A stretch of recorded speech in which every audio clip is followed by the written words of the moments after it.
Good evening, family. Welcome. Hello, this is Dr. Kia Pruitt. Welcome to the Dr. Kia Pruitt Show. Check in, family. I'm so happy to see everybody. Please let us know how you're doing and where you are hailing from. Family, today is Friday, January the 24th, 2025, and the time is 5:05 p.m. Eastern Standard Time. Happy Friday! Yay!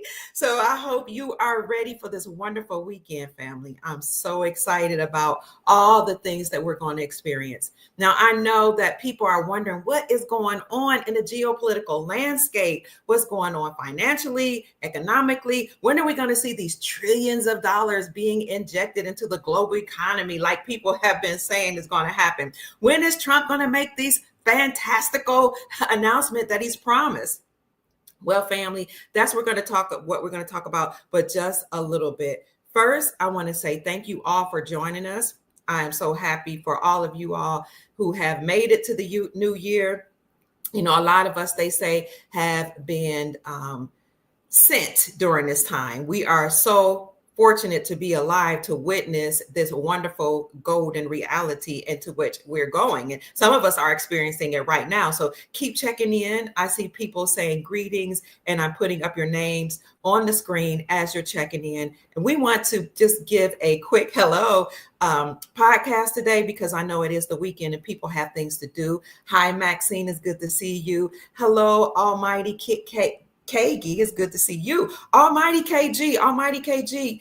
You know, I'm just now hearing that you are a very important figure in entertainment. Somebody told me about how amazing you are. I think you helped produce some of the wonderful people that are in the entertainment industry, and you had your own group. So we are so honored and grateful to have you here. Please let us know if there's anything we could do to support you or any information you'd like to share with the Soul family. We'll bring you on. If you want to also maybe give some announcement or do a broadcast with me, then, just let me know. Send me an email at kiapruitt@gmail.com. But I just want to say it is such an honor and a pleasure to have all of you here. And we've even had like some celebrities, some people in the political arena. We've had like the Brunson brothers here on our show. We've had military people to come on our show to talk about how exciting of a time it is that we're living, where everybody is going to experience the same thing, a beautiful new reality where we'll all be peaceful, we'll have our sovereignty, prosperity, and our freedom enjoy during this new golden era. So thank you so much, Almighty KG. Hi, it's good to see you again. Hello, Mama Nicole. Greetings from South Carolina. She says, or South California. What's that, South California? Yes. Louisiana's in the house. I will maintain is here. Tracy is here. And I see so many of you here saying welcome to the Soul family and hello, good evening. How's everybody doing? I saw somebody say, what's up, Doc? I'm doing well. In terms of Rod Steele, who is our financial advisor, thank you for asking, Miss Jeannie.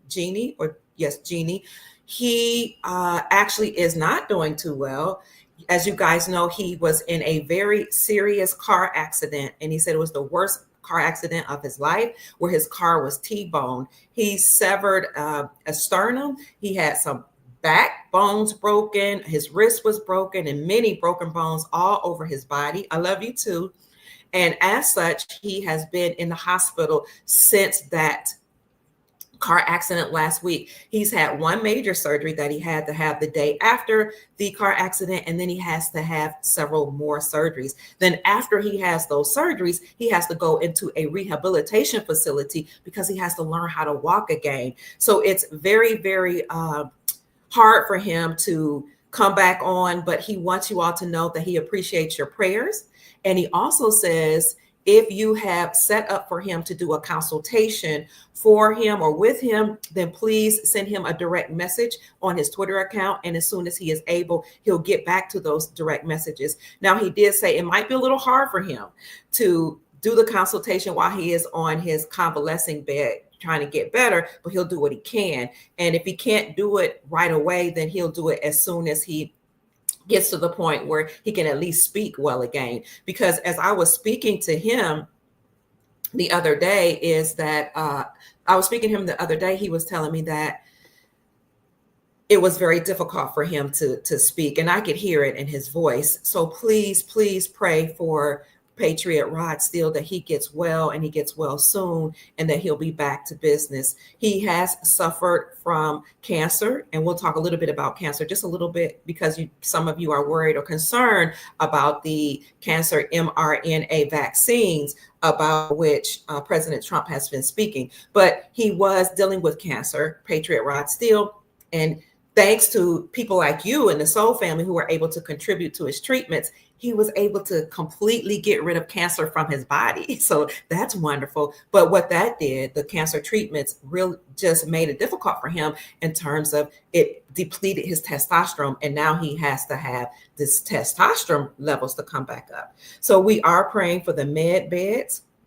And I don't know what his diet is like, but he's doing all he can with what he has. So thank you so much for saying that I am a phenomenal woman. I appreciate that. Somebody just said that.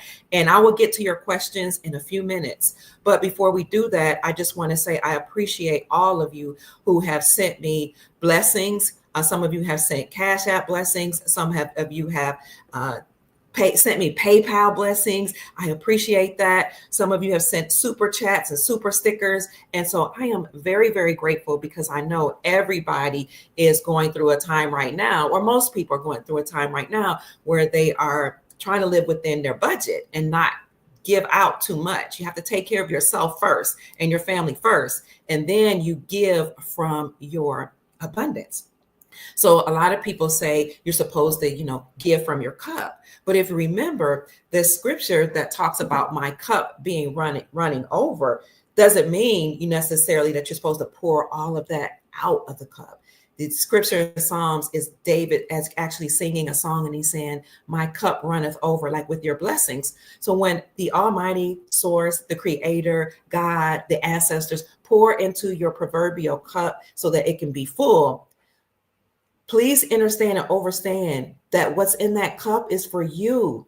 The overflow, the abundance is for everybody else. And that's not being selfish. As I heard one prominent speaker say before, it's being self-full. So sometimes you just want to be self-full often, because the scripture also says, and I'm not trying to offend anybody, it's not a Christian, because, I have studied all religions, but it also says that you love your neighbor as yourself.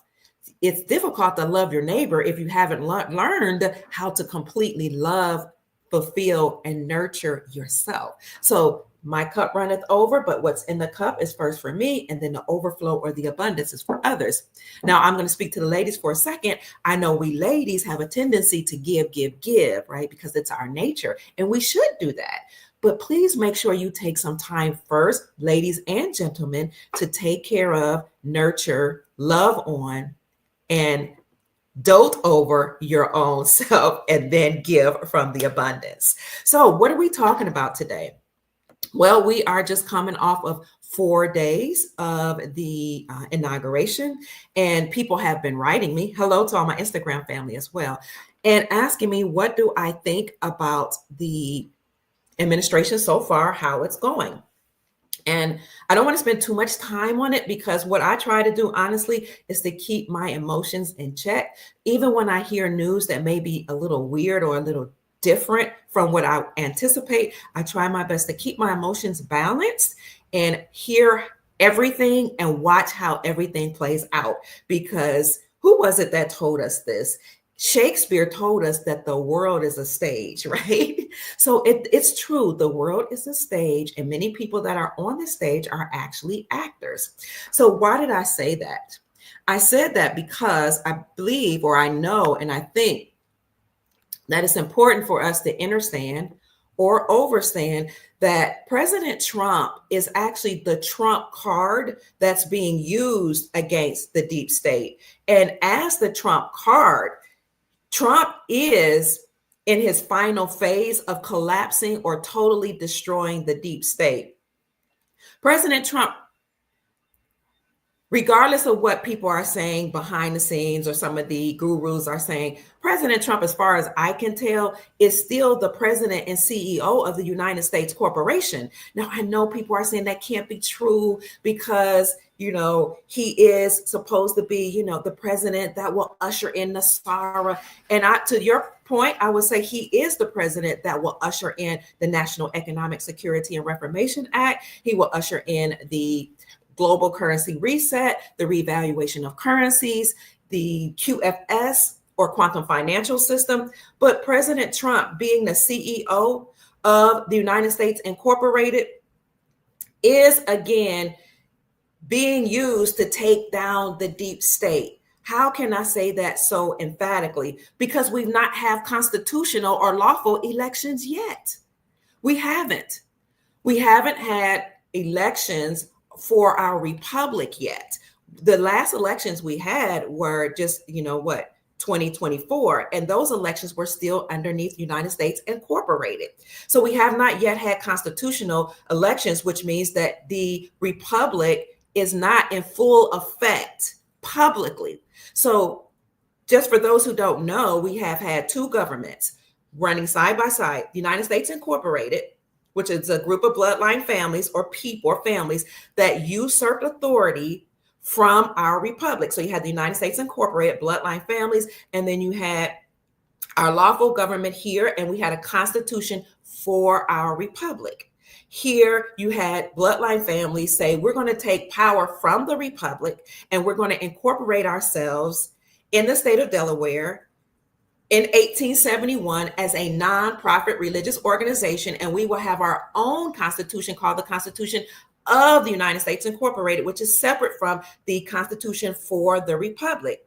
Remember, I said they were incorporated in 1871, but these two governments were working or operating concurrently side by side at the same time. And this is why some people weren't paying taxes and they weren't put in jail. Some people got around or circumvented the government because the government was fake. It's just bloodline families that took power from the republic, but the republic is still standing. And regardless of what people are saying, we have not had lawful elections for our republic since the 1860s.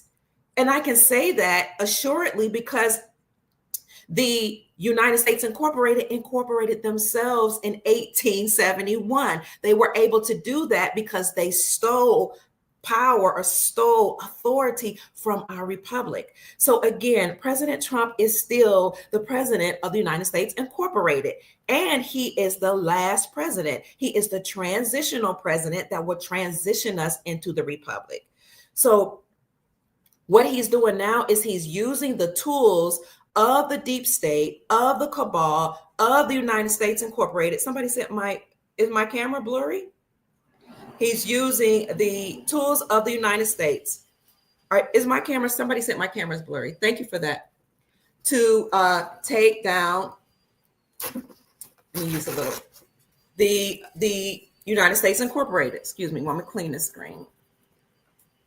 Oh, it's good now. What are the tools that President Trump is using to take down the deep state? Executive orders. We don't have executive orders under our republic. This is how I know that this is still a world stage upon which Trump is acting, or the Trump character or the Trump avatar. Now, somebody's asked me, why do you keep saying there were two Trumps? Because for those of you like KG, you probably remember, I know you remember Baba Dick Gregory. Dick Gregory, who we call Baba Dick Gregory. Baba means father, daddy in many languages, particularly African languages. In Tree, they talk about fathers being Baba in African language. So some of us call him Baba Dick Gregory. Dick Gregory was an entertainer and he was a comedian and he ran for presidency. He told us as a comedian and as an entertainer who then went into politics, he said there are two Trumps. And he also said that politics are trickery. And he said, I ran for presidency and I won, but there are elections being tampered with and there is voters fraud that are occurring. He told us this a long time ago. Well, soon after Baba Dick Gregory told us there were two Trumps. He said, you guys are going to realize that because one is taller than the other, one dresses differently than the other, and another one speaks differently from another. And then not too long after that, he passed away.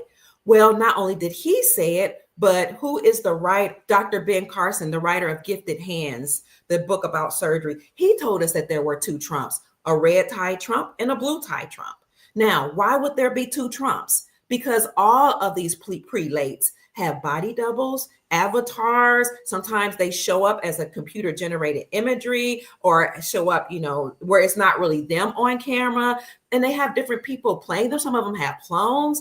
For one, they can't get around to all of the places. Okay. And then secondly, some people don't like hearing this, but as John Fitzgerald Kennedy Jr., also known as David Quigley, said when he came on my show, sometimes the deep state, the cabal, the people in power, the government who is a mafia will take out people, replace them, and take over their whole bloodline and their legacy so that they can steal from these people in power, especially when you're talking about billionaires like the Kennedys, the Kennedys and the Trumps and others.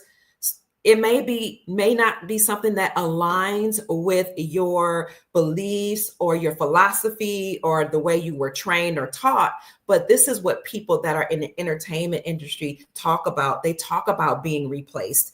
Even some of the singers talked about being replaced, being cloned, having body doubles. So this is why some people say there are two Trumps. Now, the reason why I said that is because he is the avatar, he is the entity, he is the character, if you will, that is being used to take down the deep state.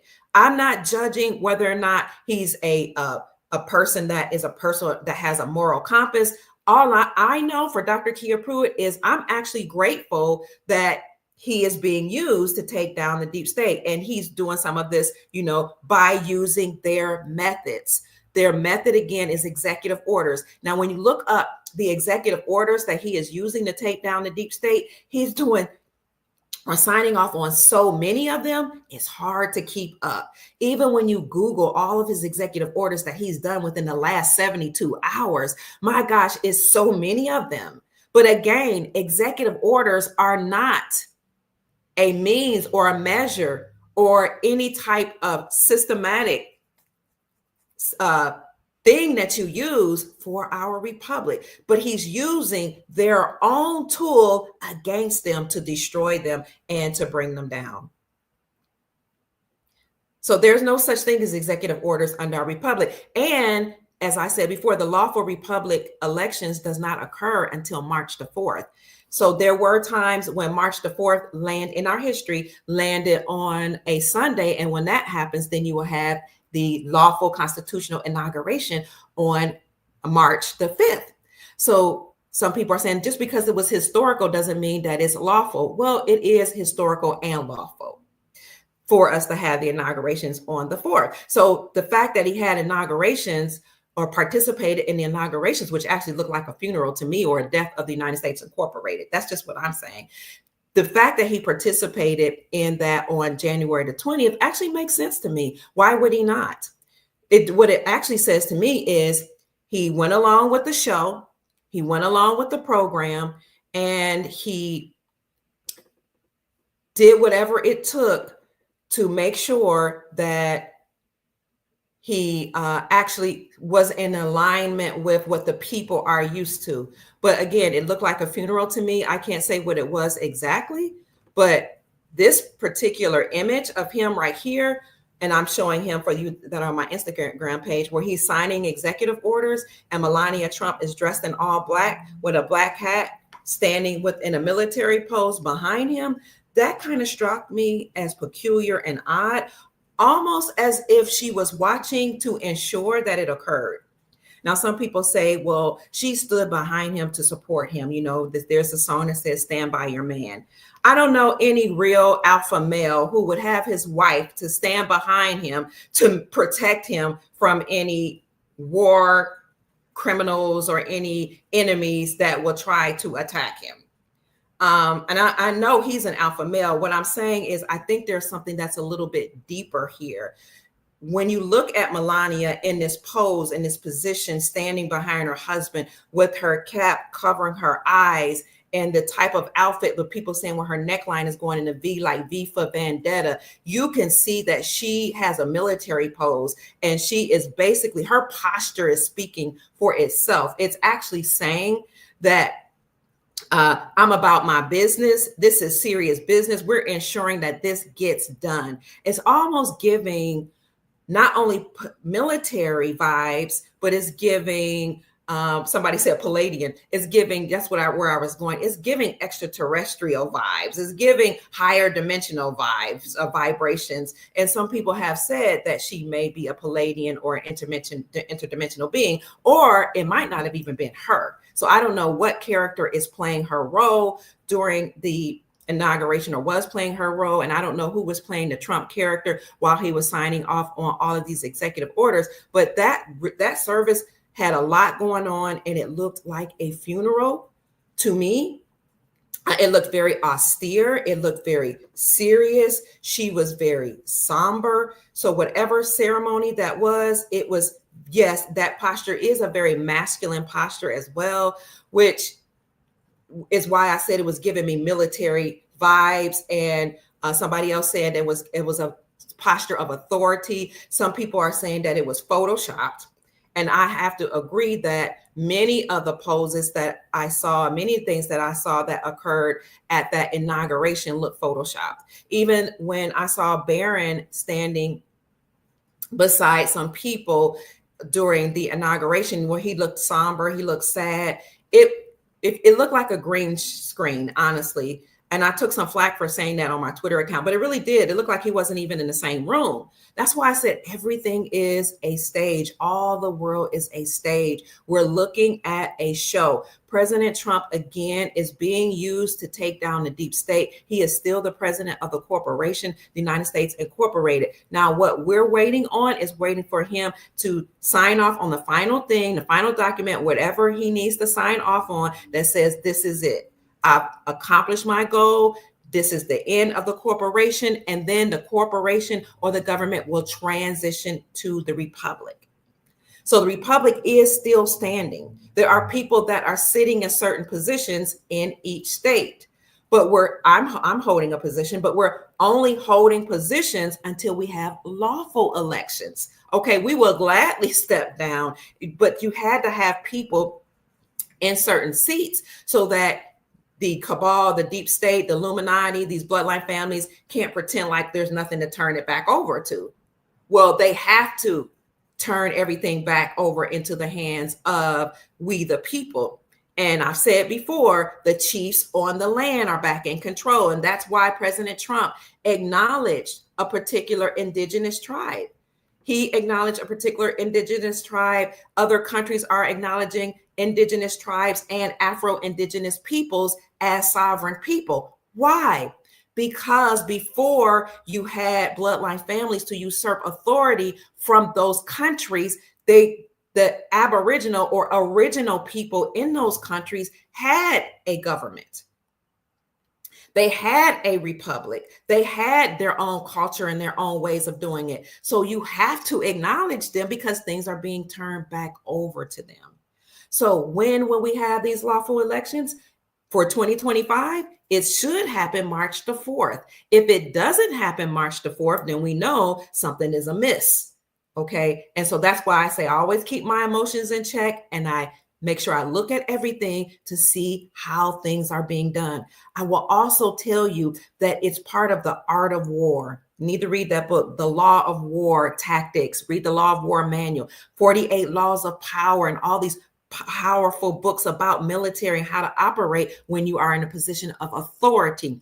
It's all a tactic to make sure that your personality or your image is larger than life. And then you get the people to buy in and support you. And that way you win over the hearts of the people. So I'm not upset that President Trump won. I'm not upset that he's a billionaire. None of that bothers me at all.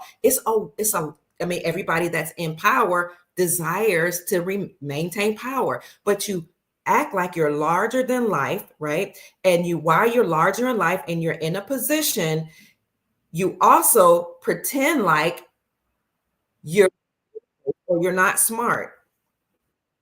I'm getting a phone call.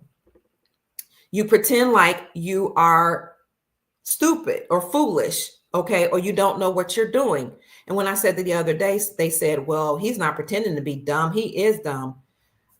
Sir and ma'am, I don't know about you, but I think it takes a lot of smarts and a lot of wisdom, as it were, and just being cunning to become a billionaire and to make certain moves to become the president of the most powerful country in the world. So sometimes he'll act like he doesn't know what's going on. He doesn't know how nefarious people are that he puts around him. But here's another art of war. These close around you, surround yourself with them. You keep them close so that then you can systematically destroy them. That's an art of war tactic. So I'm not saying that's what he's doing while he's taking down the deep state, but I'm saying it's something to consider. So when you hear things like one of the executive orders that he's done, and one of the things that he's doing while has been president within the last 72 hours is to say something about an mRNA vaccine, that he wants to fund it, and he wants to fund AI. Well, I say keep your emotions in check, because you don't really know what his plans are. Okay. You don't know why he's doing that. He could be bringing them up to the forefront like he did with Fauci, so that everybody can see how wicked they are and then systematically take them down. Or he could have something else up his sleeve. That's why I say I'm watching. But what I do know is that there is a military watching everything that he does. There is an alliance. There's an Earth alliance watching him, and there are interdimensional beings and extraterrestrial beings that are watching to make sure that we, the people here on this planet, no matter what country you live in, are set free forever. So again, he is being used to take down the deep state, and I'm not worried about anything that he does. Another concern, that some people have about this mRNA vaccine is that people in the government might try to force it on you. Well, I would say the last time we had this situation during the shutdown, the global shutdown with the CV19, they said it was mandatory, right? Some companies said it was mandatory. Some people in power said it was mandatory, but mandatory is not the same thing as law. Something that's mandatory or mandated is not equivalent to lawful. And it only becomes lawful for you if you consent. It only becomes something necessary or something that you must do if you consent. So all you have to do is say, I do not consent. Don't take it. It's really simple. Don't take it. So there's always been cures for cancers, because anything that the deep state creates, they have a patent, they have a cure. Okay. It's just that they didn't want to use it. They've been talking about cancer cures all my life, and I'm several decades old. They've been talking about cancer cures, and they've been putting millions and billions of dollars into studying cancers and cures for cancer. So they already have it, let alone talking about the med beds and the advanced technology that's been kept away from the human population. So they have a cure for it. It's just that they never released it. So you don't have to take the mRNA vax. My gut feeling is that that's not going to be pushed forward. That is not going to be made mandatory. But again, if it does, don't take it. You have your own way of thinking. You have your own mind, and you do not have to consent to anything that you don't want in your body. So President Trump, again, is being used to take down a deep state, and he's using their tool, the executive orders. And again, we know that these executive orders do not exist under the republic, and we know that we need to have lawful elections for our republic. The lawful date is March the 4th. Again, we only have 2 more months, maybe a month and a half before we get to March the 4th. So we're looking to see if that happens.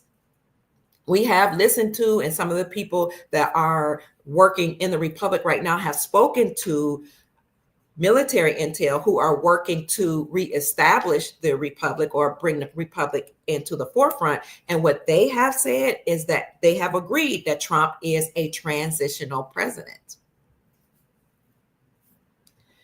Trump has been talking about having elections. There was one statement that he made. Thank you for the Cash App blessing, Sister Monica. I appreciate you. God bless you. Have a smile on you. Trump has been talking about elections, and it's something that he said in one of his speeches about having another election before Memorial Day. And I was like, did y'all catch that? And then I heard somebody else say that too, that he actually said something about having another election before Memorial Day. And I thought, well, what's important about Memorial Day? Well, we all know that Memorial Day is a day that we commemorate around, I think it's May the 30th or around the last Monday in May, to respect or pay respects to our military veterans. But Memorial Day in 2025 is also a day that President Trump has said before he even was inaugurated as a very important day. He said we're going to have a year-long celebration from Memorial Day 2025 through July 4th, 2026, and that this will be held at the Great American State Fair in the state of Iowa, at the Iowa State Fairgrounds, and they're preparing for that. Iowa's prelates and governors and people that are there working in the government or working in that particular state have been saying they're getting this fairgrounds ready now for this year-long celebration. So this celebration will commemorate the 250th anniversary of the country's signing of the Declaration. Is it possible that we will have some type of lawful inaugurations and the fake government being returned back to the Republic before or by Memorial Day? That is very, very possible. Let me know what your thoughts are in the comment section.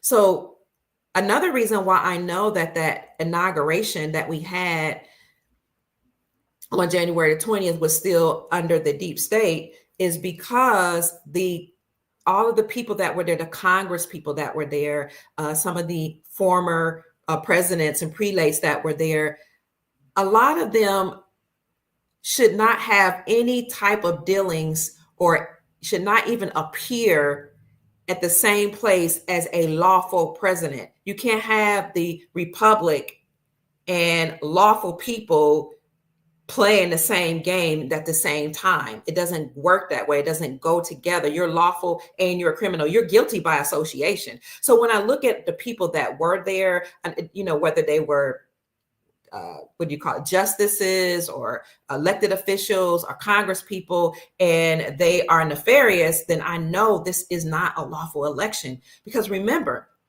many of them do not even have oath of office or proof of oath of office on file. I've shown you the documents that actually commented on the, lawsuit that was brought against the Biden administration, all the elected officials.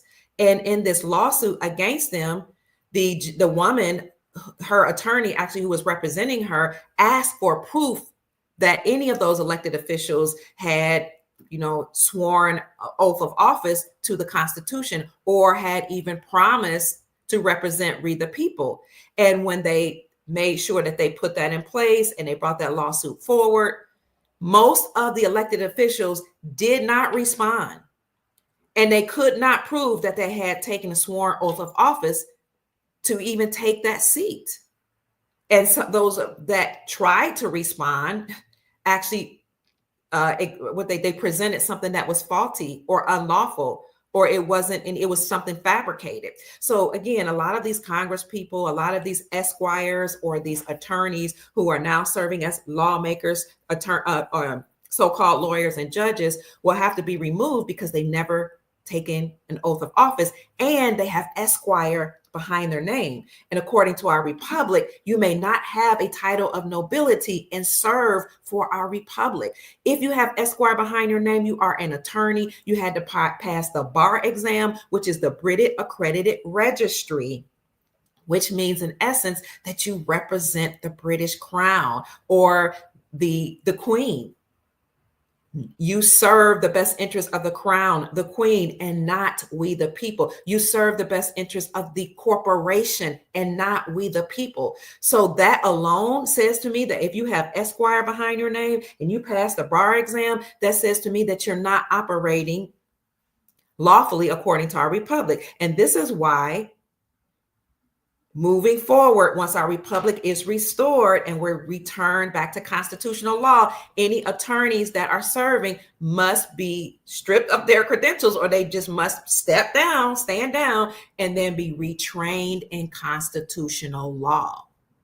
So again, you may not be a lawmaker or a Congress, they call them congressmen, the con artists for our republic, really a lawmaker for our republic, and have a title of nobility. So all those people that were there have to come down. Some of them, people are saying, look like they were showing up on green screen. So maybe many of them have already been dealt with behind the scenes with on Guantanamo Bay. So it's not just that this woman brought up a lawsuit against those elected officials asking for their oath of office, and she couldn't find any because there was none on record, but also consider the Brunson brothers case. The Brunson brothers, talk about codes. The Brunson brothers are trumpet players. That's not a mere coincidence, not by happenstance. They do everything systematically. It's always some type of means or method behind their madness. So the trumpet players brought a lawsuit against Nancy Pelosi, Kamala Harris, Joe Biden, and 385 members of Congress. And they said that they had breached our security, that they were a security breach, that they were harmful to we the people, that they either participated in or knew about election fraud. And as such, that is committing treason. And we know the penalty for treason, you have to have all of your credentials stripped. And some high treason, you lose your life. So when that case was brought forward to the Supreme Court by the Trumpet brothers, the Supreme Court justices would not hear the case. So Lloyd Brunson, whom I have interviewed a couple times, took it upon himself to find a loophole in the law. And he discovered that anytime there is a serious case that's brought before the Supreme Court, such as this, stating that, the country was in danger because you allowed illegal aliens to vote and you allowed for election fraud to occur, then if that case of that magnitude is brought and you refuse to hear it, then the justices can be held for treason. And he brought that out. So what happened after that was three or four justices stood down. They recused themselves from the case. And it just so happened that those justices were liberals. And they said, oh, we don't want to have anything to do with this. We're not going to even hear this Brunson case stuff against Biden, Harris, Pelosi, and all of us, 385 members of Congress. Because again, if it's proven that we have committed treason, we have to be stripped. We can never serve again, stripped of our credentials, and we have to be dealt with at Guantanamo Bay. They recused themselves. And then a writ of memorandus was accepted that allowed Justice Clarence Thomas to independently hear that case himself, independent, alone, or he could lead in that case. So that writ of memorandus was accepted. And then all of a sudden, I showed you an article where MSM or mainstream media has said, oh, wait, Clarence Thomas went missing. And what they were actually saying was he wasn't showing up for court hearings. This is under Biden's administration. And many people were wondering why he hadn't shown up for court hearings, right? And even in the MSM article or mainstream media article that I showed you, they were saying, but, maybe he's sick, but if he were sick, he could still be reporting from home. And so what we came to realize or discover is that he may have been under military protection because, in fact, he was hearing the Brunson case behind the scenes. So you had the Brunson case, Brunson brothers case that was being heard. You had, what else? You had the woman who brought the lawsuit against that whole administration, proving that they had no oath of office on file. And you had many people that understood and overstood that if you have a title of nobility, you can't lawfully serve. And that's how I know also that that the inauguration that occurred on January the 20th was for show. And I'm not offended by it because he's playing a role. Trump is playing a role.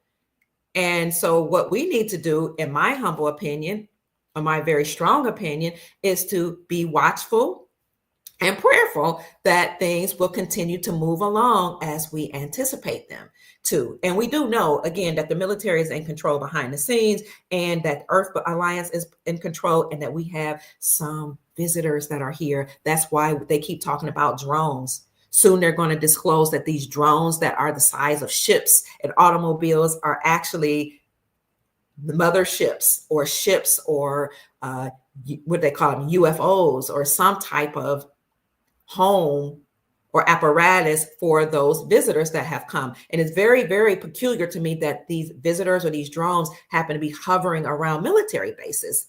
Perhaps they're hovering around military bases to ensure that nothing happens, nothing pops off like nuclear bombs or whatever. So the cabal, in essence, is hanging on by a string. That's what I want to bring to you. They're hanging on by a string, and President Trump is using their tools, executive orders, to dismantle them. And then he will step down as the CEO of the defunct, bankrupt, dissolved corporation.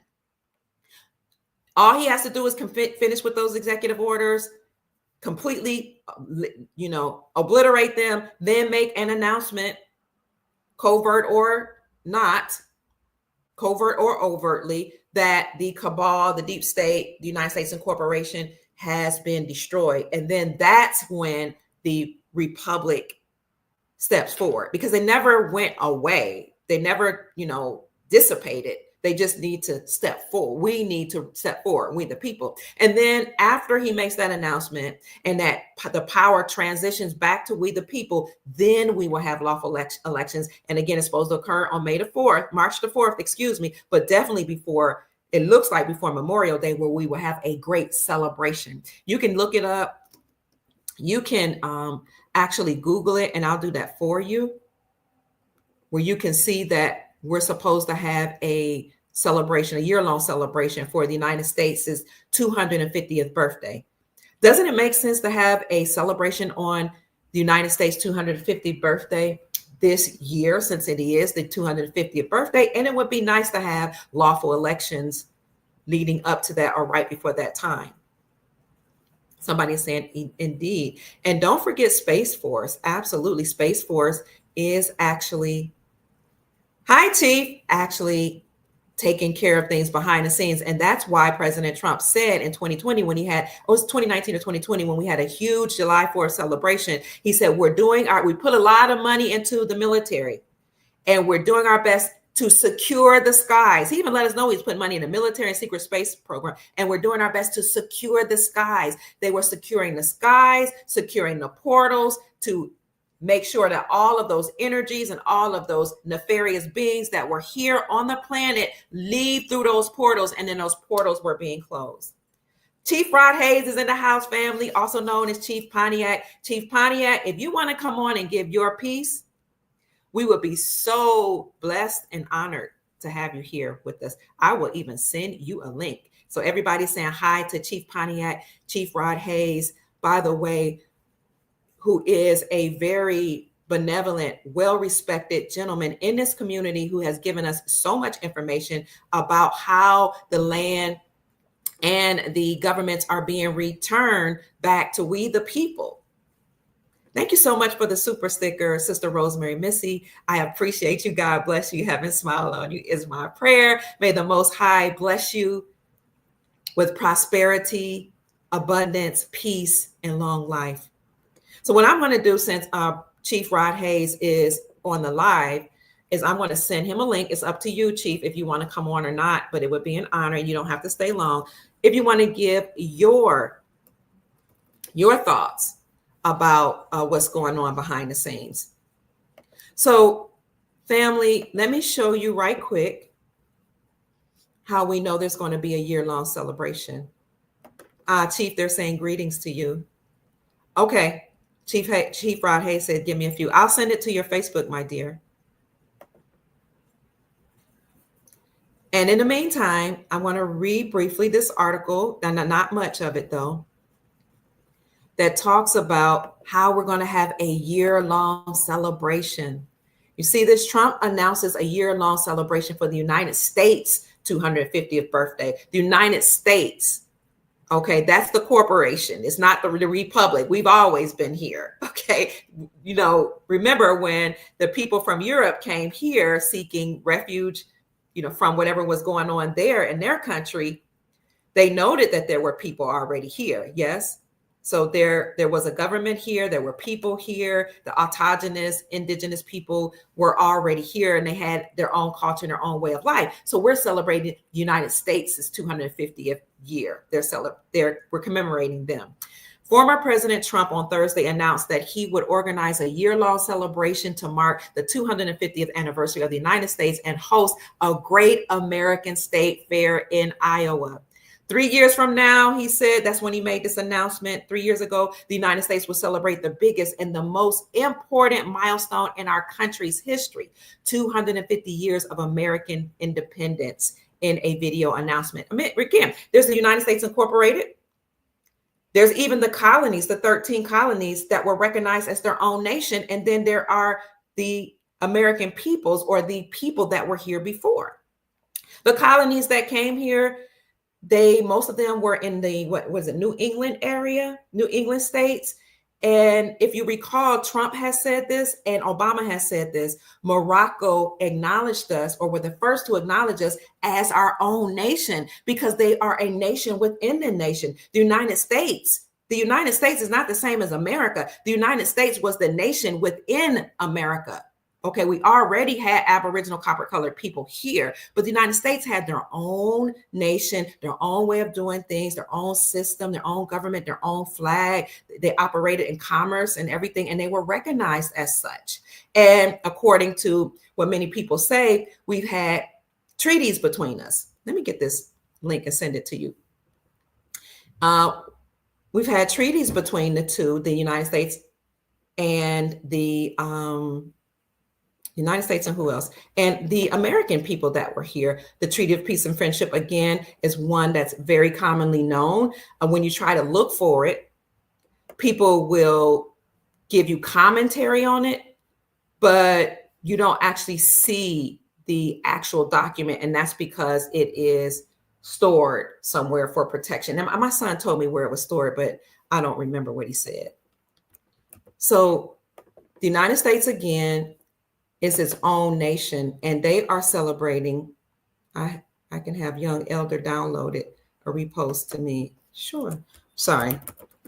I'm sorry. I'm trying to multitask. So yeah, they were recognized as their own nation. And then what happened was you had people to rise up. It's not the colonists that did this. There are other people that actually rose up and usurped authority from our republic. Just because some of these people are bloodline families happen to be Caucasian or light complected, it doesn't mean that there is this, what they call it, there was this plan to systematically destroy the copper colored people here from the Europeans that came here. No, there were a group of bloodline families that rose up and actually put some of the Caucasian brothers and sisters in place in certain areas, and over certain areas of our lives, like politics, education, what else, entertainment, etc. They put them in place, but behind the scenes, there are actually puppet masters that control the bloodline families. And I've talked about that at great lengths. You would have to look at my videos that said we've been lied to. In my videos, I have 2 that talk about how we've been lied to. On my YouTube channel, I talk about how we know the 13 bloodline families. We know who they are that control things like the Rockefellers, the Rothschilds, etc. But there are bloodline families behind them that actually control everything. So to Chief Rod Hayes, I sent you a link, but I sent it to your Facebook page. If you want to join us, you're welcome to. The people are saying that they would love to have you on. Much respect for you, Chief Rod Hayes. They're looking forward to you sharing whatever message it is you have for us, because it would be nice to hear his take, somebody else's take, a chief's take on what's going on behind the scenes. Let me know what you're thinking, family. So the restoration of the republic will happen soon. Again, President Trump is the last president of the United States Incorporated. He will systematically destroy them, and then he will make some type of announcement that this has occurred, and then he will go down with the ship. The captain of the ship always goes down with the ship, or he would exit the scene, and then the republic will come back in place, and we will have lawful elections, and we will elect whomever's supposed to be running the republic or representing we the people. At this, right after that's announced, then you will have NASARA, the RV, the quantum financial system, and all that happening concurrently. So you have the announcement that the deep state has been destroyed, and then you have NASARA, where trillions of dollars will be injected into the global economy, and then you will have the global currency reset to be announced, and then you will have the revaluation of currencies announced and the exchanging of currencies. You cannot do, or it doesn't make any sense to exchange currencies right now. If you have foreign currencies like the Iraqi dinar, the Vietnamese dong, the Zimbabwean zim, the Venezuelan bolivar, the Afghanistanis currency, or any of those, Indonesian rupiah, Indian rupee, if you have those currencies right now and you're waiting for the RV, or you're waiting to exchange or go to the banks, stay encouraged, because I've shown you already that banks met globally last year to make sure they were prepared. They said they had to recognize gold as a tier 1 asset, and they had to recognize tier 2 assets, which are foreign reserves or foreign currencies, and that they were prepared to exchange them. That happened last year. So they're ready. It's going to happen.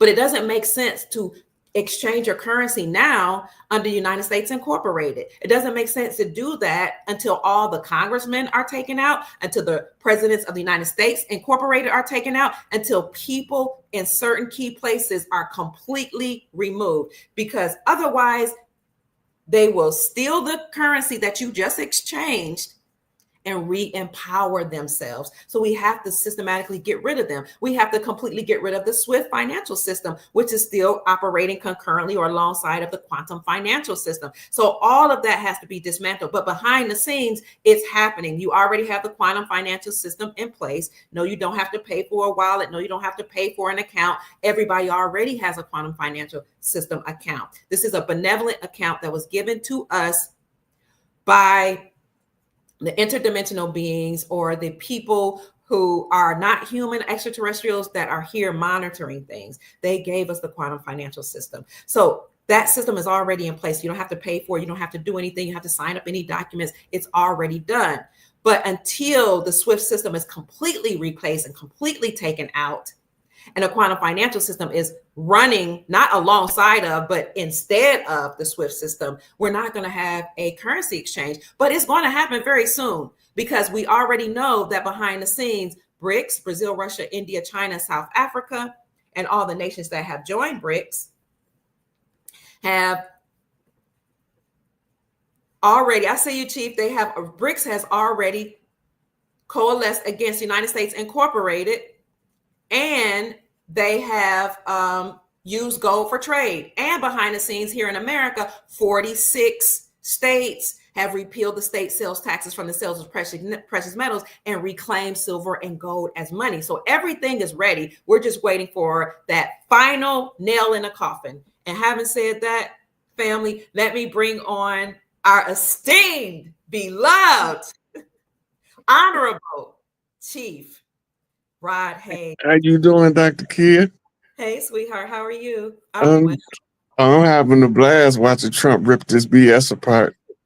Yes, He sir. just every stroke of the pen, he tearing something down. But all of the stuff that they saying, Yes. They're not telling us all of his executive orders. Okay. So remember, we had to go back we had to exit the same way we entered. To change the condition, you have to reverse engineer it. Before we could get back to tribal jurisdiction, we had to get back to republic jurisdiction first. Okay. Because it went from tribes to republic to corporate. Now we just killed the corporation, right? Yes. Everybody's like, why Trump ain't put his hand on the Bible? He already been sworn in. He don't have to swear in twice, but he can put on a show for the people. Ooh-wee. Right? Yes. Yes, sir. Everybody focused on dying. They ain't even looking at Barron. Ah. Barron code flipping. He military code flipping. He telling y'all to listen to what's coming. You see him do this? I did see him do this. Yes. That's a tactical military sign to listen to something coming from the direction that his palm is. That's the receiving the sound, directing it to the ear. Wow. Right? Right. Matter of fact, I'm gonna send you the receipt so you can see. Okay. Why you doing that? Hold on, you know I love dropping receipts. You the receipt king. While you're doing that, family, if you're watching me on Instagram, I'm gonna have to turn off this live. Go to my YouTube channel at Dr. Kia Pruitt Official, or you can go to my Rumble page and join us in the conversation, because Chief Rod Hayes, also known as Chief Pontiac, is here, but you can't see him. So he's going to bring the receipts, family. Join me and we'll see you there soon. Bye, Instagram. Everybody else, please stay on. Okay, let me see. Where are you sending it to, Chief? To your messenger. Okay. I sent you 4 things. Okay. Yeah. One is the picture. One is the picture of Barron doing this. Ooh, I must. Okay, bring that up right now.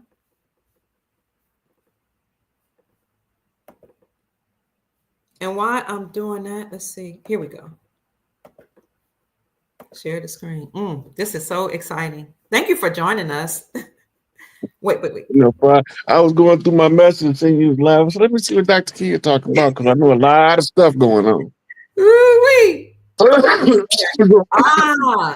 see. Okay, now the next image, excuse me, the next image shows you what is the meaning of this hand sign. Okay, let me get off of that.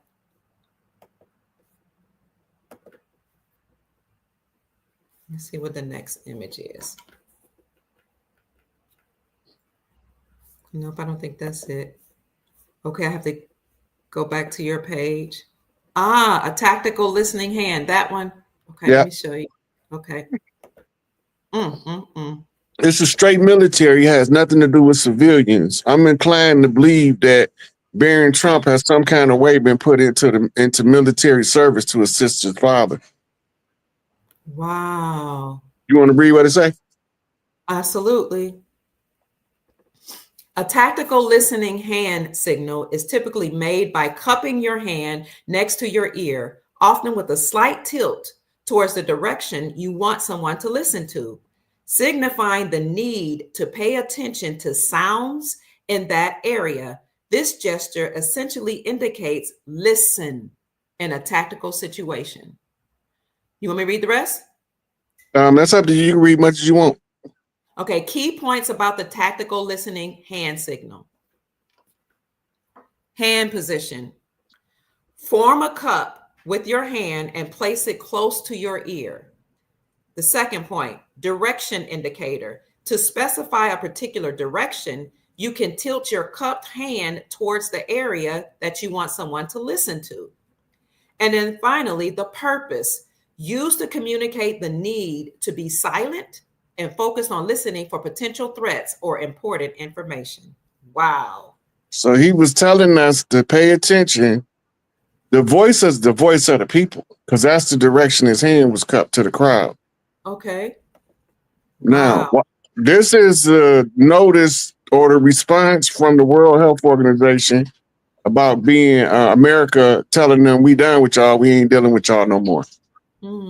And then the other one I sent you was the notice of martial law and who is being put on notices in there. Judges, lawyers, police. Wait a minute, is this it? That's the one from the World Health Organization. So should I read that one first or go to the other one? You could read. You could. Matter of fact, the first paragraph would be sufficient for this to tell you what it's talking about. Okay. But this was their official release when they found out that America was we was cutting them off. Okay, World Health Organization comments on United States announcement of intent to withdraw. Let me see if I can bring it bigger. Geneva. The World Health Organization regrets the announcement that the United States of America intends to withdraw from the organization. Read this paragraph here. Do read whatever you want to, as much as you want to. The World Health Organization plays a crucial role in protecting the health and security of the world's people, including Americans, by addressing the root causes of diseases, building stronger health systems, and detecting and preventing and responding to health emergencies. The United States was a founding member of WHO, or the World Health Organization, in 1948 and has participated in shaping and governing the World Health Organization's work ever since, alongside 193 other member states, including through its active participation in the World Health Assembly and Executive Board. For over 7 decades, the World Health Organization and the United States have saved countries' lives, or countless lives, and protected Americans and all people from health threats. Together, we ended smallpox, and together we've brought polio to the brink of eradication. With the participation of the United States and other member states, the World Health Organization has, over the past 7 years, implemented the largest set of reforms in history to transform our accountability, cost effectiveness, and impact in countries. This work continues, they state. In conclusion, we hope the United States will reconsider, and we look forward to engaging in constructive dialogue to maintain the partnership between the United States, the USA, and the World Trade Organization for the benefit of the health and well-being of millions of people around the globe. So the color is important. That's the Masonic code for the Blue Lodge. Oh, okay. I get it. Did you see Anthony Fauci standing in front of that post? And the lady was standing in front of the other post. Okay. And then he put his right hand in his lapel. Right? Okay. That's the hidden hand. Yes. He's telling us it ain't me. He's standing on the pillar of Joaquin. Okay. So he put his hands in his jacket. That's the hidden hand. Okay. Right. Then in the Masonic code, he told them, it's not me. I'm following instructions. I'm not the guy. Okay. Okay. Now, Trump them ain't trying to hear it. Okay. They ain't trying to hear it. They took his security off today. They took Fauci's security, his government security, and they was asking Trump about it. And he was like, just because you work for the government don't mean you got lifetime security. But that's critical to know, because his security was rogue agents that would have had shootouts with federal officers trying to arrest him. They wasn't working for us. Wow. Okay, now, what else happened? So the lady was on the other side. She was flipping coals off the Red House. That's the pillar of Boaz. Right? Okay. The pillar of Boaz is the pillar of the sacred clown, Bozo the clown. Right? Okay. So from the Blue House, Fauci saying, look, don't punish me for what they making me do, because I don't have a choice in the matter. And the message from Trump is you had a choice. You should have took the other consequence instead of the one I'm about to give you. Oh. Right?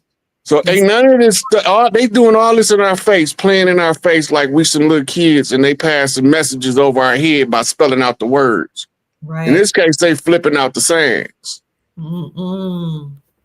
Right? Also, the Biden administration tried to pardon people that's not been formally charged. You can't do that. Unless they willing to come forward and say what you pardoned them for, you can't do that. They gotta have a charge and a punishment liability attached to the charge. Okay. So you will see now that they have in certain ones under review, because he put people in there that haven't been charged with anything. You got to have a charging instrument to discharge the charge. Okay. The pardon is the discharging of the charge. It's saying this charge is complete and no liability remains. There's no skunk tail to follow. It's over with.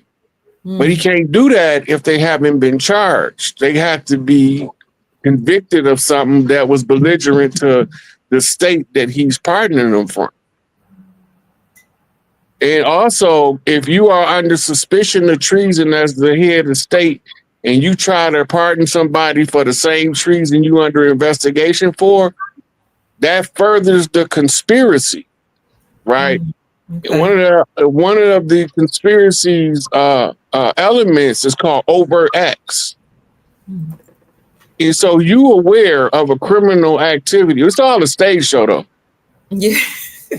But for the ones who they trying to wake up, this is what they telling them in their face, behind their back.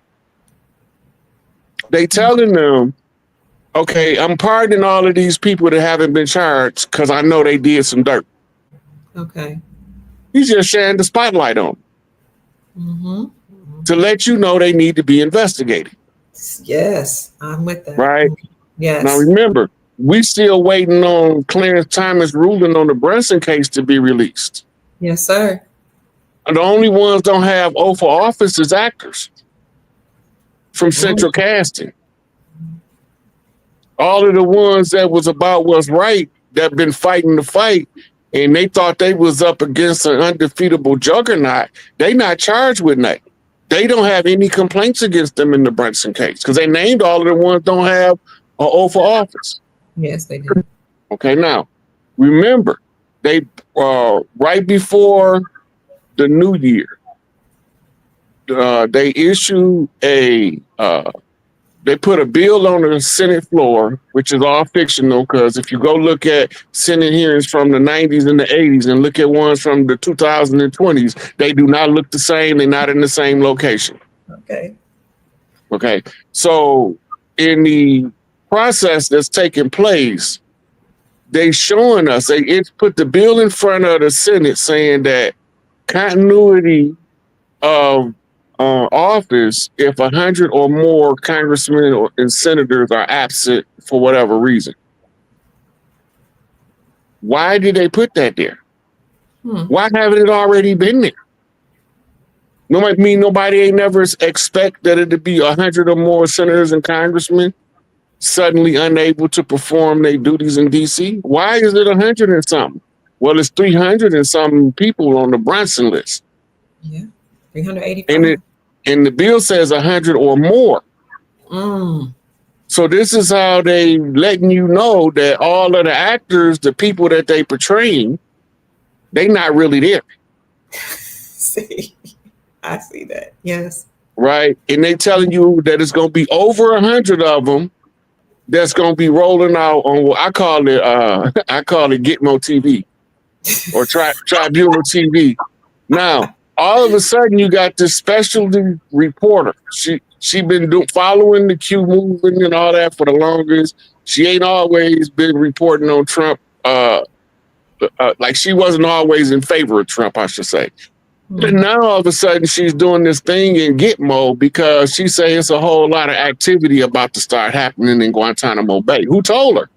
Right. Right. So how did she already have a passport to go to Cuba? Right. So they telling us everything, and now they showing us what they've been telling us. And you mentioned the year-long celebration. I've been telling people since 2019 it's called the year-long Mardi Gras. I call it Mardi Gras. Okay. I've been calling it the year-long Mardi Gras celebration because it's the only thing that you could give the people a visual from the land where that they can relate this type of celebration to is Mardi Gras. Or Brazil's Los Carnaval, or the Carnival of all of the islands. They all got one. Yeah, they do. They tried to take it from our culture in New Orleans and it didn't go too well. That's why you still got Mardi Gras. You can look it up. They tried to shut Mardi Gras down. Then they tried to replace us in Mardi Gras. And so you had the palm colored folks doing Mardi Gras in one area and we doing on our own in our hood. That's how we got to be the second lane. So it's certain stuff that the culture will not permit anybody from stopping. It's a couple things you can't stop us from tribing up. Right. You can label it gang banging. You can label it organized crime, whatever you're not going to stop us from tribing up. That's our nature. Right? So you can mislabel the tribes as gangs, criminal elements. You can punish them under RICO, take all of their assets, but you still can't stop us from tribing up. We still going to tribe up, and sooner or later, somebody going to see that there's an active interference with the tribes reconstituting on the land. And then they're going to start looking for that unseen hand. So they're going to follow the fingerprints. They're going to backtrack it. Right? We started with George Washington. And we ended with George Herbert Walker Bush with the Garden Plot. Okay. And Operation Evergreen. Evergreen is the CIA code name for Hillary Clinton. Right. It's all right there. Right. And I forgot the snowman is Bill Clinton. They made a movie in the early 80s called The Falcon and the Snowman. Right. It was about CIA, it was about spy operatives exchanging information, basically. Okay. Iran-Contra blew up. Clinton was well insulated because he was under the George Herbert Walker Bush umbrella of CIA special ops, deep state actors to assume political hierarchy. He arranged the marriage between Hillary and Bill. Okay. All right. Not only that, the guy that shot Reagan, John Hinckley Jr., is his illegitimate son. Him and Jeb look like twins. Wow. And so he was trying to silence Ronald Reagan because Ronald Reagan was trying to tell us all this. He tried to give us disclosure in what's called Operation Star Wars speech. We don't remember that. Most of us don't remember that. He gave a whole speech about unifying the world off of an alien threat approaching the planet. Wow. And they was putting up what they call Star Wars satellites. Okay. This is long before Elon Musk had any juice. Right? Today it's called Starlink. Right? So they had to take it out of the hands of the corporations. In the corporations, everything is for sale. So we need a green man, a money man, to come in and buy this and make it and put it in the private sector to get it out of the oligarchy corporate jurisdiction. Okay. To take it out of the jurisdiction of the rules of government as corporations. The government rules of corporations is Uniform Commercial Code. Okay. All right. This is all of the rules that all of the corporations got to follow while they doing business on a global scale. Uniform Commercial Code. The uniform aspect is you have to be clearly identified in uniform representing your colors. Sound like gangbanging to me. Oh, yes. Represent your colors. Yes. Right. But this is how it's written in the manuals. You can be an undercover officer, but you still got to have your badge on you that represents your colors under the blue wall. If an officer try to arrest you and he don't have a badge, his jurisdiction is defunct. So he can't assume the jurisdiction under the color of law without his badge. He need the badge in order to color him under colorable law. Wow. Right? Right. The colorable law comes out of something called the Blue Book. It's a law enforcement manual printed out of London, England. This is where all of the police belong to London, except for Interpol. Interpol used to belong to London, But some people called the Space Force and the Earth Alliance went in there and took them over. Mm. Right? They can Right. operate everywhere in the world but the United States. Okay. Now, the reason that's important because Interpol was notified of the judges, the judges, the police, and the lawyers being kicked off the land. Excuse me, 1 second, Dr. Kidd. And while you're taking a break, I just want to say that for all of you that enjoy our chief, I'm going to put up his. I like to do this for you guys know I like to do this for any of our guests to show our appreciation. If you want to contribute to his work or show your appreciation, this is his information here. Cash App is $sick8. Oop, I did that wrong. It's $SIK8.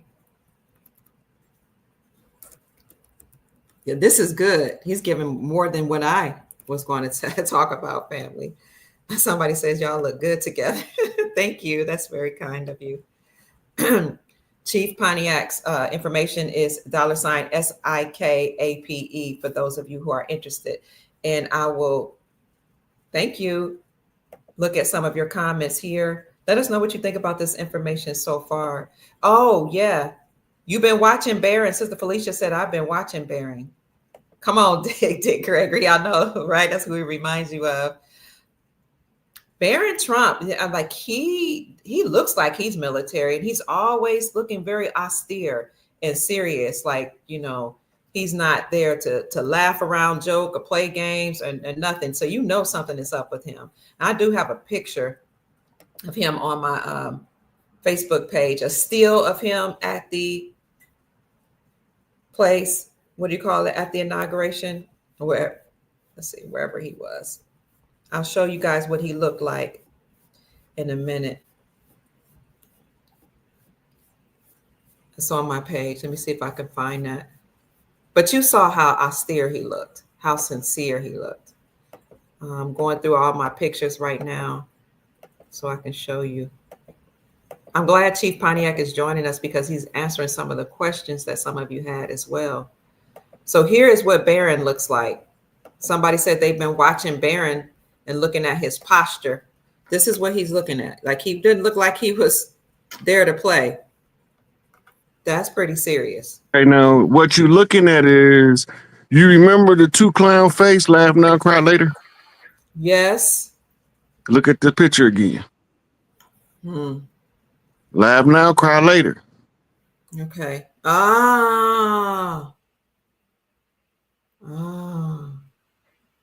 Okay. Everybody's smiling and laughing, but not Barron, because Barron is the representation of the ones who was laughing back then is frowning now. Okay. This is why Elon gave the Roman salute. The whole Roman government is the continuation of ancient Babylon through some people who call themselves jewelry. I'm going to spin the word. They jewelry. They're jewelry. Right. So the jewelry, they turned around and set up Rome.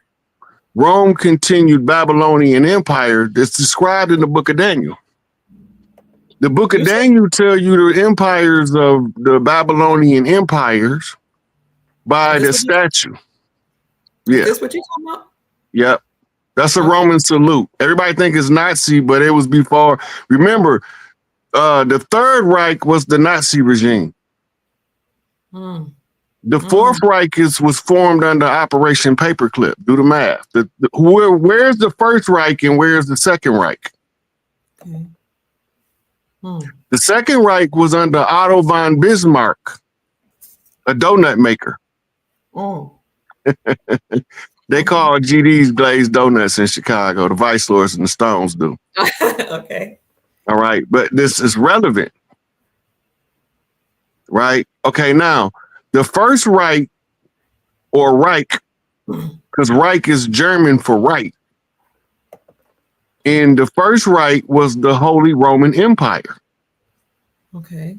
Now, the Holy Roman Empire became known as the Vatican by usurping the sacerdotal seat of the Great Mother and putting Elizabeth in the basement, pretending she was on top of the world when she was underground. But she looked like a man anatomically. So she can't sit on Big Mama's seat because she looked too much like a man. Right? Okay. Yes. Okay, now, when Rome fall, they was the ones laughing back then, and we was the ones crying. Right. The turnaround is our turn to laugh, but we gonna show them we mean business. We ain't smiling. Wow. Baron Trump is a whole. Remember, the book about the last president was The Adventures of Baron Trump. Right. Right. Right. So Baron is some kind of way being groomed to cold flip to key people who can read the signs to know what's taking place. Okay. Right.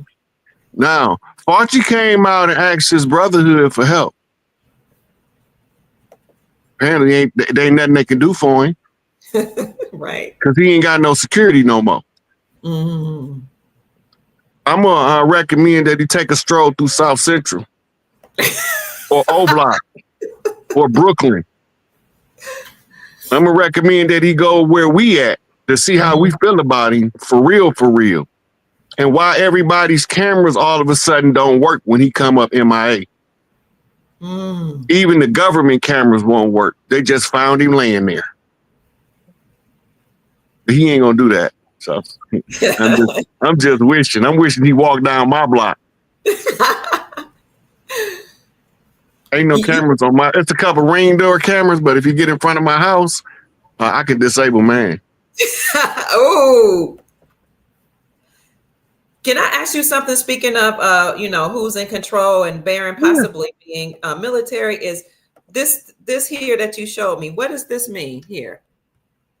This military is the law. Yeah, that's the martial law notice. It's probably not clear enough for you to read it, but they got a full version of it on TikTok. I see it. Yeah. And it's just telling them that the police, like I've been saying all the time, when they start arresting these judges, then y'all gonna know that we really done took over. Military laws now active. Woo! Ooh, I got chills. Woo! Yes. Okay. It tell you why it's active. It tell you exactly what it is, what they did wrong, and who's sitting in the United States Supreme Court issued the warrant. Right. So we know what's going on. We ain't sleep. We ain't, Yeah, it says the United States Supreme Court of Justice has issued a high court warrant in response to serious criminal activities associated with the corporation.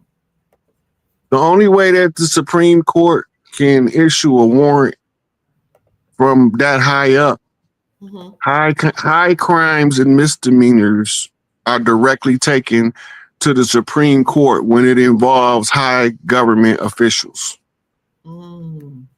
people in prominent places of power. The following crimes have been charged: Hay trafficking tray, fraud, rug dray smuggling, breach of oath, corruption, and high treason.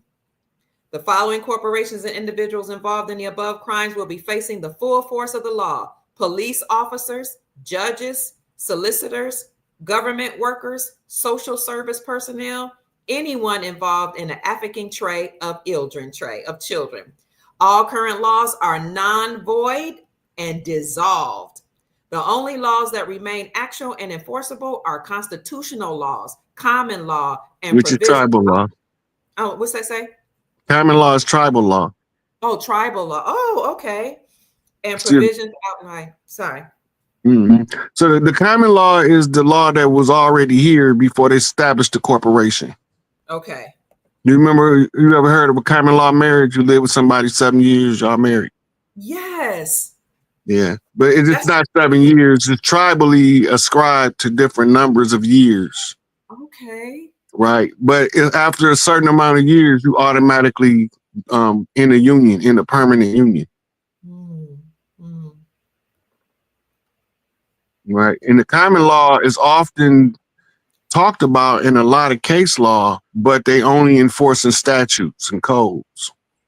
They're mm. not enforcing any of the common law because Okay. a lot of the stuff that they classified as illegal is not illegal under the common law, like fishing. Right. How do we know fishing is illegal? Because you need a license. What is a license? Permission to do something that's illegal under the controlling interest or the controlling prevailing government.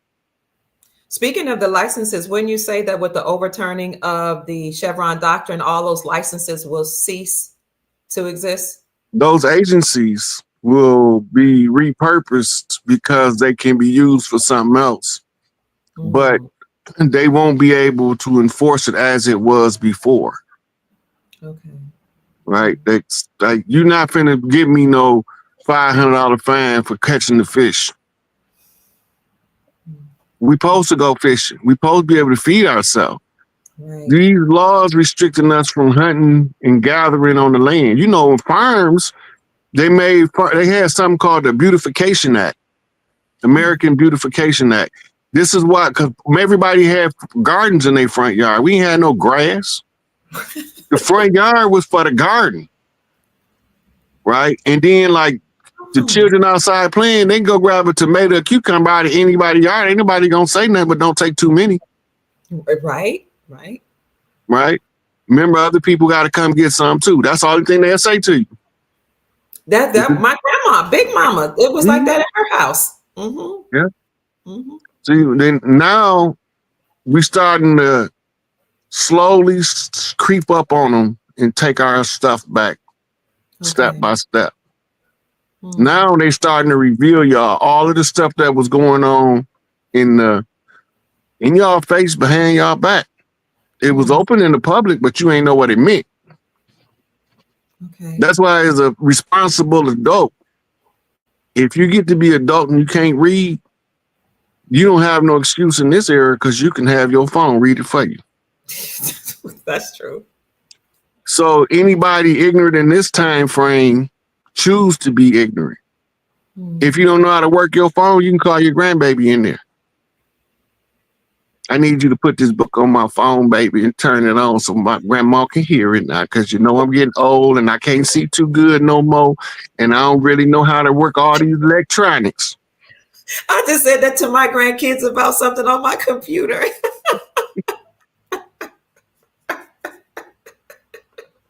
You are hilarious. And this here, baby, now you know us old folk don't know about them computers like y'all young folks. Y'all been doing that y'all whole life. We ain't seen them until we was already old. That's so true. Oh.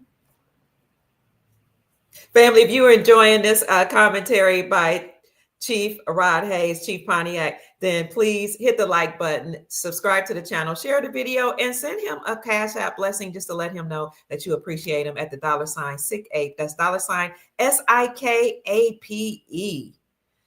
Before you go on, there's a question. Well, go ahead. I'll get to the question. Go ahead. Let's do the next question. Someone wants to know if you have any thoughts on Melania, her genealogy, who she is, what she represents. So Trump got his name is on the Epstein log for a reason. Okay. She was a victim of child trafficking through a modeling agency. Okay. He knew her first as a young model. Mm. When he discovered that she was being trafficked, he went into overdrive to make sure she stayed safe while she was there by paying extra amount of money to make sure that her chastity was intact. Then he told her, learn everything you can about all of their signs. Mm. And this is why you see him in pictures with Epstein. Wow. So she learned all of their secret codes. Mm. Then she married Donald J. So now Howard the Duck got his crazy ass wife with him while they tearing up DC. Mm. She is one of his, just like Ronald Reagan is his motivator to overthrow the political establishment for the attempted assassination of Ronald Reagan and the assassination of John and Robert Kennedy and Martin Luther King. Yes. Right. Mm-hmm. The human trafficking, she's his motivation. Mm. Mm. She's not only his motivation, she's also his source of intelligence. She know all their codes. Wow. I see. So she was already prepped as a young model that was being absorbed into human trafficking to look for everything, you watch everything they do. Mm. Everything, every time you see a sign and they repeating it, figure out what it means. Mm. And now she gets delegated. So they can't touch her now because she got too much money tied up in her being kept untouched. And they rather get the money because they can get a whole bunch of her in their mind. That's how they look at it. Oh, I can get 1,000 of her, but he want this one. Oh, okay. Right. So she get all of their code systems and give it to the white hats. So it make it easier for them to crack all their codes. Mm. Now you see, remember the 5th of November. She dressed like V at the inauguration. Mm.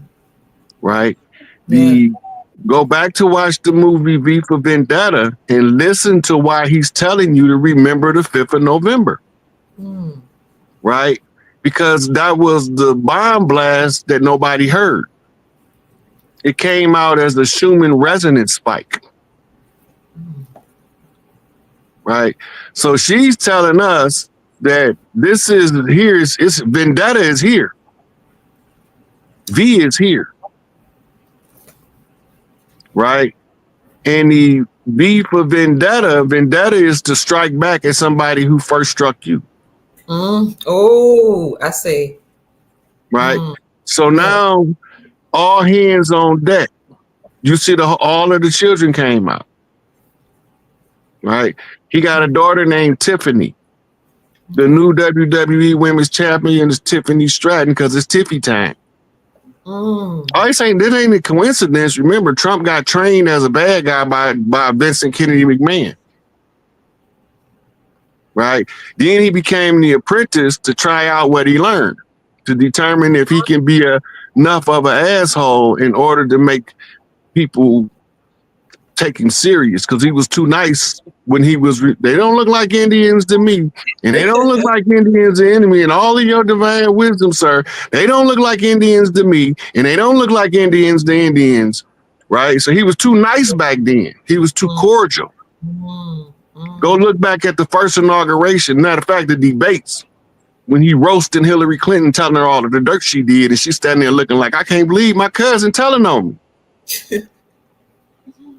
I just had to show that.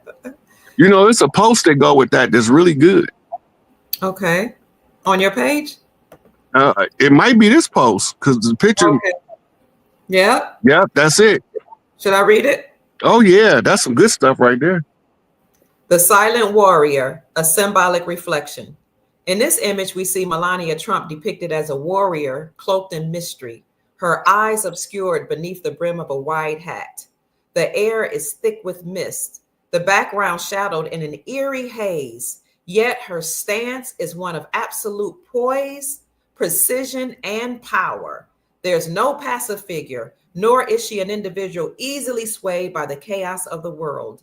Instead, she is an enigma, a force operating beyond the surface level of things, much more like the unseen hands of destiny itself. The symbolism here is profound. The hat obscuring her eyes speak of the power of silence, of seeing beyond the illusion without revealing one's full awareness to the world. She is neither reactive nor reckless. Rather, she moves with intention, embodying the principle of controlled action. This aligns with the Hermetic principle of rhythm and polarity, understanding the flow of energy, choosing when to engage and when to remain still. Her martial stance suggests discipline, balance, and readiness, not for blind aggression, but for strategic movement when necessary. This, should I keep going?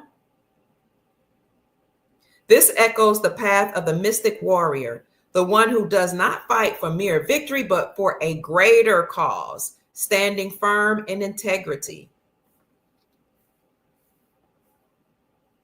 The mist surrounding her represents the fog of illusion, the veil cast over the world by deception, manipulation, and control. But she does not seem lost in it. Thank you for the blessing. She doesn't seem lost in it. Rather, she moves through it undeterred, aware that clarity lies beyond. This is reminiscent of the wise who navigate the illusions of this world with discernment, refusing to be ensnared by them. The black and gold attire evokes alchemical transformation. Gold represents spiritual enlightenment, the purified self that emerges after trials, while black is the void, the unknown, the primordial mystery from which all things arise. She exists at the intersection of both, embodying the paradox of strength and elegance, of force and restraint. In many ways, this image could represent the archetype of the hidden hand, the veiled force, a reminder that true power often operates in silence. The most formidable warriors are not those who shout the loudest, but those who move unseen, shaping the world in ways most will never fully comprehend. Perhaps in this era of deception and upheaval, this image calls upon us to embrace our own inner warrior, to move with wisdom, to see beyond the mist, and to understand that the greatest battles are often those waged in the unseen realms of the mind, the spirit, and the heart. Move in silence, act in purpose. The storm will pass, but the warrior remains. Woo! Told you that was a powerful post. It was. And now let's go a little bit deeper. The hat that she wearing comes from spaghetti westerns, Lee Van Cleef. Okay. Right. If you Google him, you'll see him wearing the same type of hat. And he is what you call anti-hero of westerns. Okay. He the good bad guy. And okay, now the color gold is to symbolize the returning of the wealth. I can see that. Right. Black is the abyss. So the wealth comes back from the dismal abyss that was being held captive by the nefarious forces. Okay. Right. Yes. Now, the color scheme also alludes to another movie called Kill Bill. Okay. And Tupac said, "I won't stop till Clinton pay." Okay. So what is he talking about? What Clinton do? Which Clinton is he talk about? Billary or Killary? Right. So when you look at the scheme, like a lot of the stuff, people don't have all of the pieces because they are put into what you call a one-track thinking rut, where they can only see things one way. Whereas when you activate your right brain, which you need the love energy to do, you see things from the abstract. You no longer follow linear logic. You draw from every piece of information you have in order to unravel what you're looking at. And you need your mother mind intact to do that. It's your right brain, your pineal gland, anterior gyrus frequency, input, output connection. So when you put it all together, the Clintons, Bill was the drug dealer. He was the largest drug dealer in the southeastern sector of the United States. Right? Remember that Iran-Contra Ronald Reagan, George Bush, Oliver North, and some guy named Poindexter was selling guns to Iran to fight Iraq, America's ally, by the way, at the time. They put Saddam in power, and he was in exile in, I think, either Somalia or Ethiopia. They put him in power so they could have a point man in the Middle East, then they crossed him out. This is all George Herbert Walker doing this. He's director of the CIA at this time. Okay. So they go over there, they take him back, they put him back into the royal house, and then they had something called the Intifada. And he came out and read the name of all of the treasonous actors in the government, and they arrested him on the spot and executed him within 72 hours. And his power was solidified. It was all done under the intelligence given to him by the CIA, MI5, MI6, and the Mossad. The problem, what they didn't anticipate, is that he would be more interested in his people than he was in global affairs. And when they crossed him out, he stopped being what you call control. He's no longer controllable. He's a loose cannon now. He's a rogue element. Right? So they were selling the guns to Iran to fight Iraq. They were selling, it was part of a trade for hostages, guns for hostages. But they was getting the resource to buy the guns to sell to Iran from drug sales in Nicaragua and Panama. This is what made them arrest Manuel Noriega. Only top secret trial in the history of America. I hope Trump declassified that one, because that's going to tell a lot. Right? Everybody with a drug case, they co-defended the government, and they don't know it, so they can't use it to defend themselves. Because the government, if the government creates a crime and lures you into the crime, you have qualified immunity as a government agent, even if you're not a government agent. They are not allowed to, it's called entrapment. When the government creates a crime and lure a person that wouldn't otherwise committed the crime into committing the crime, then that's entrapment. And the qualified immunity comes in is the part where you was unknowingly doing the work of the formal government. You didn't know you was performing a criminal act. Right? So they arrest Noriega, put him on trial, give him 25 years. Then they send him home and they poison him and say he had cancer. Same way they did Yahweh Ben Yahweh. The method hasn't changed. They keep doing the same thing over and over because they think that nobody's paying attention. Right. I'm paying attention. Okay, so they get caught in a South Central investigation, right, in California. They get caught. Boom. It blows up Iran-Contra because you got a police officer in a town hall meeting telling them that the CIA is the largest drug traffickers in the neighborhoods. All of the drugs that they are confiscating trace back to the Central Intelligence Agency and the DEA. The DEA was created as an enforcement arm for the people bringing the drugs over here as the strong arm of the government. But remember, it ain't our government. It's a corporation masquerading as our government.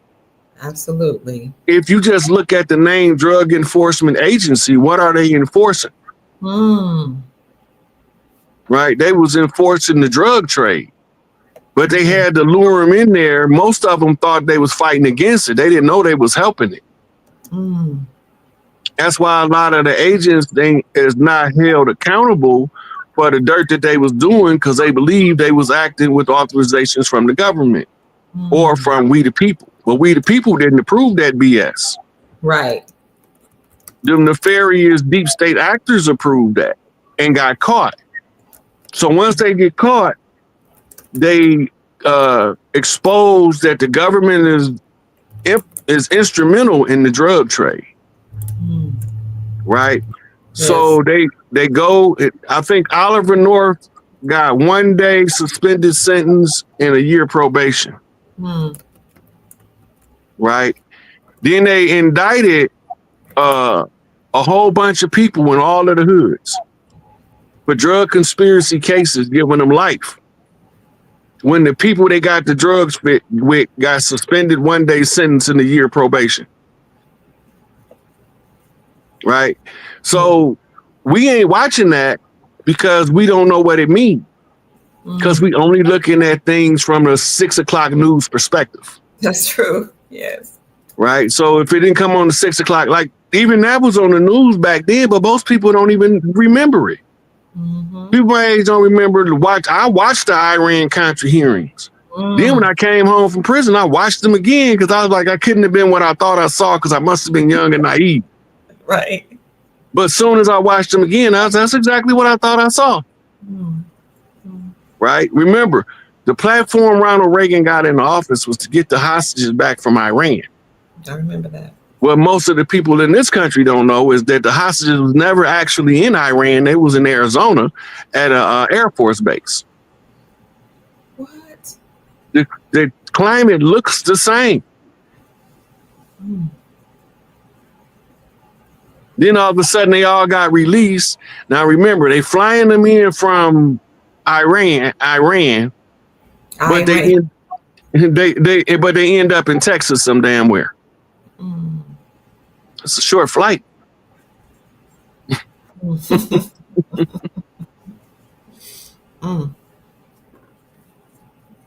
So all this stuff is coming out now.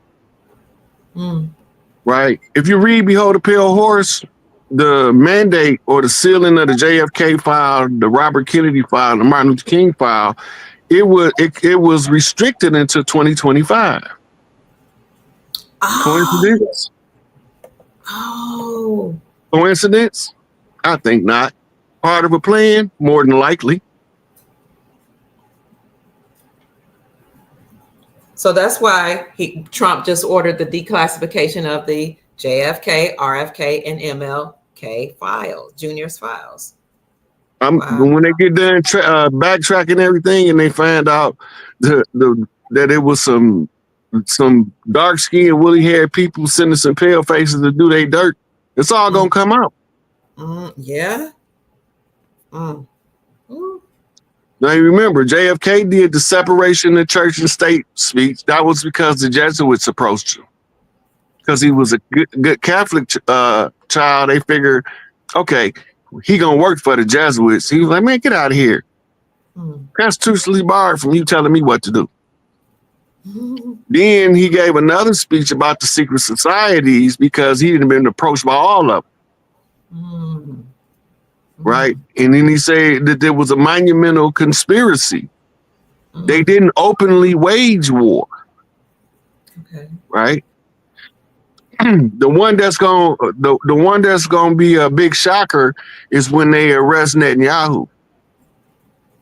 Netanyahu is a full-fledged Mossad agent holding the position of the head of state, the same as George Herbert Walker Bush. Right?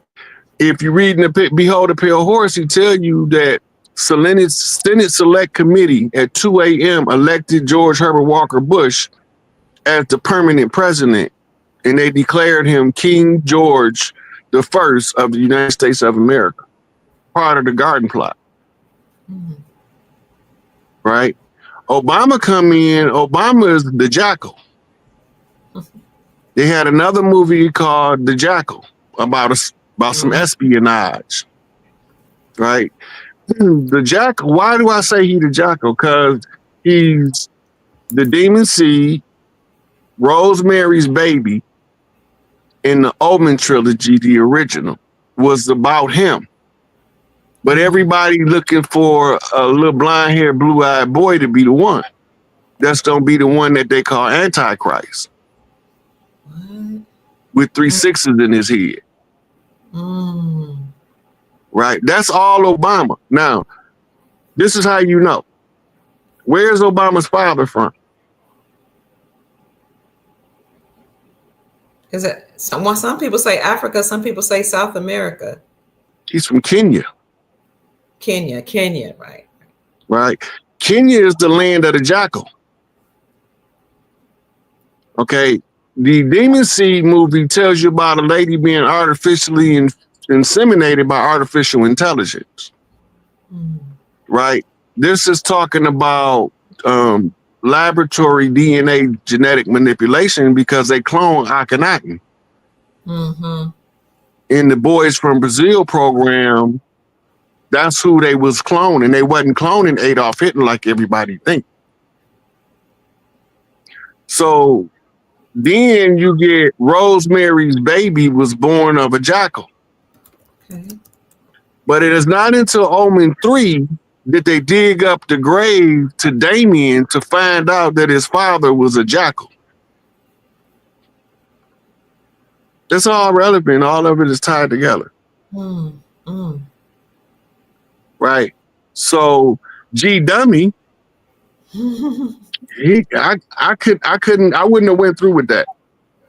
That 9/11 plot. Yes.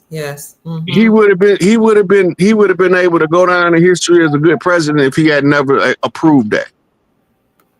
But did he have a choice? Nope. Okay. But I would have took the consequence myself. Because that's ridiculous. Yeah. Yep. So the last presidents up until Trump was all under the control of George Herbert Walker Bush. Now go back to his funeral when they was giving the envelopes, and what did they say? They know everything. We have it all. Yes. Right. Yes. So they Wall Street been phantom trading for the last 5 years or so. Because Wall Street was caught with laundering over $1 trillion in illicit drug money, over $1 trillion in financial gains from human trafficking, and over $1 trillion of illegal armament sales around the world. They was laundering the money for all of them through Wall Street. They do it through something called batch roll trade, where they got a bunch of stack of bonds, whatever in there. And they sell the bond, and the bond has the value of whatever it is that they're trying to clean the money up from. They use it to buy the bond in the name of whatever they wanted to for Wall Street to sell off the batch roll. And then they get the residual, and it's no longer a criminal transaction because they wasn't buying people, but they was buying bonds secured by the sale of people. Right? So because it's 2 degrees of separation, they're not directly involved, but they directly involved. But the appearance, remember, when they separated the Democrats and the Republicans, because it used to be called the Democratic Republic Party, when they separated them, they told us that the reason they separated them was to maintain the appearance of an adversarial system. Man, they didn't say it was maintaining the adversarial system. They just said they was maintaining the appearance of one, making it look like something it's not. Left wing, right wing, one bird.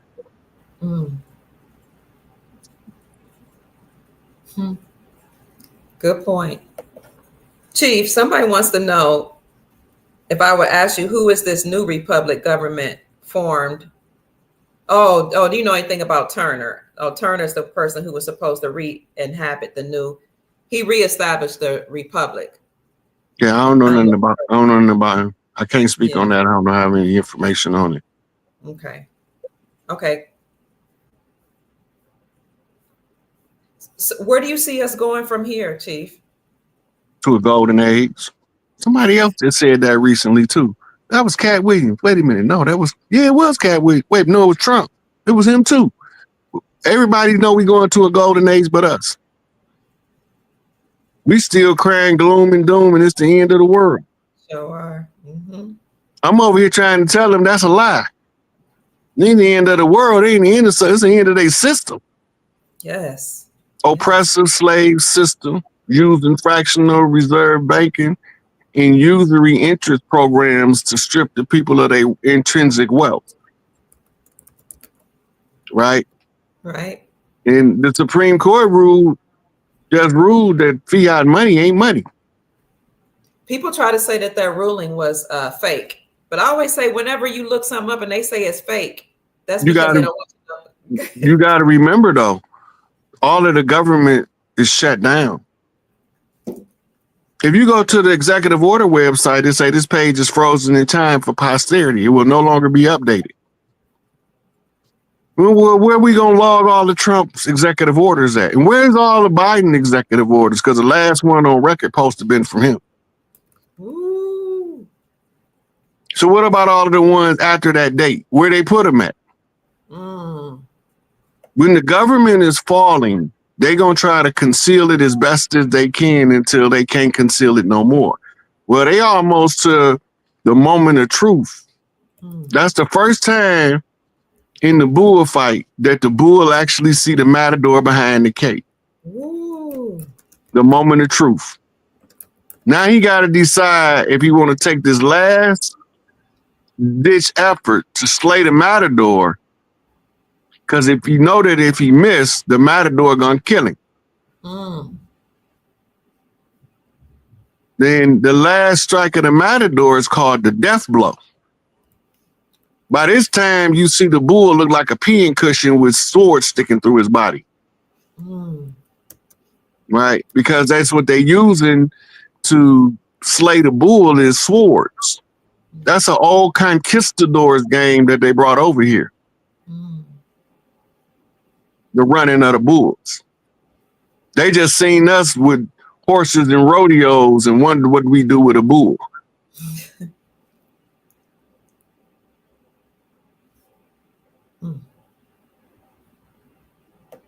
So we're going to the golden age, and you talked about Wall Street earlier.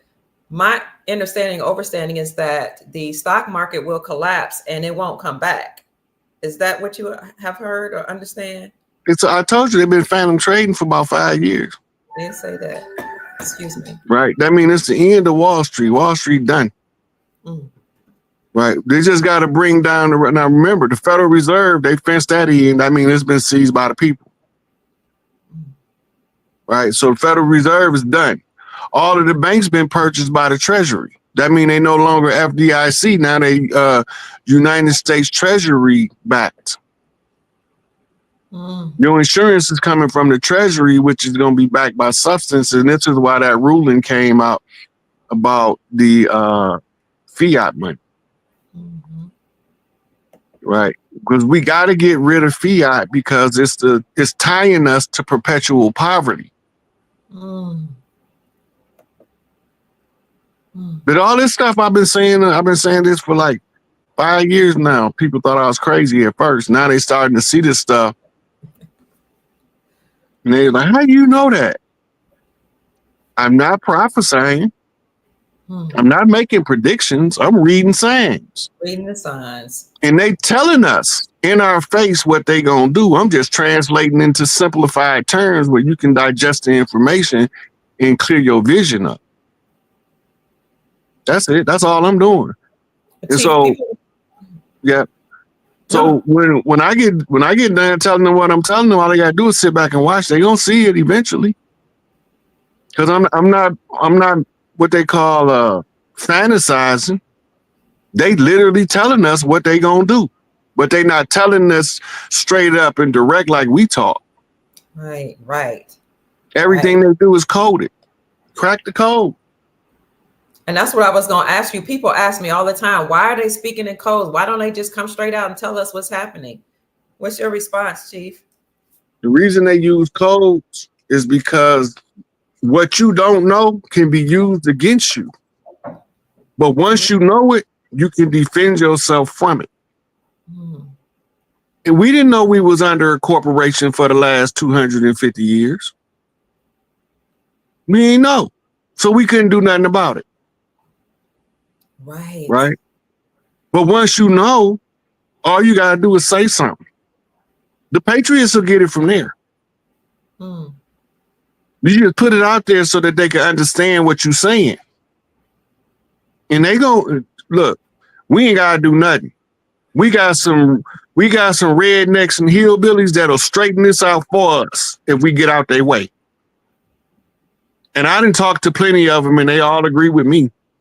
They be the ones that's been saying, stock up, we defending our country. We gonna take this stuff back over. And people was laughing at them, calling them racist, and they were saying, we taking back our country.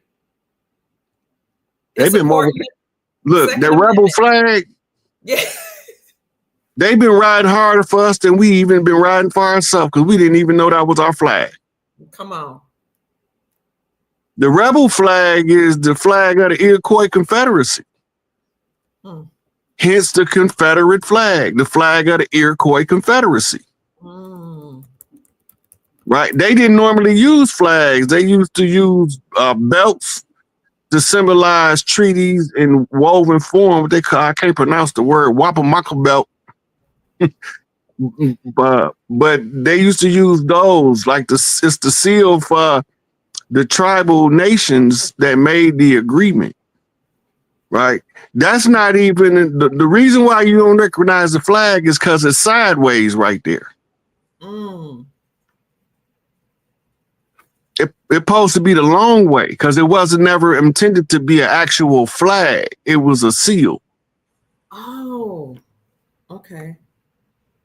If you scroll down, you'll see one that's facing in the correct orientation. It'll be one on there. Okay. And this evokes all type of feelings. The one in the middle right there. This one? That kind of looked like it. Okay. Okay. Wow. Wow.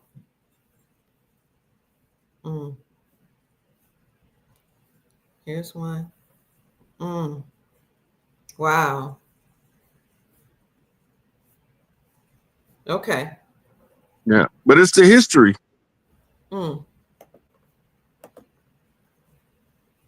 They want us to believe that the colonists won the Revolutionary War and the Civil War, and they lost both of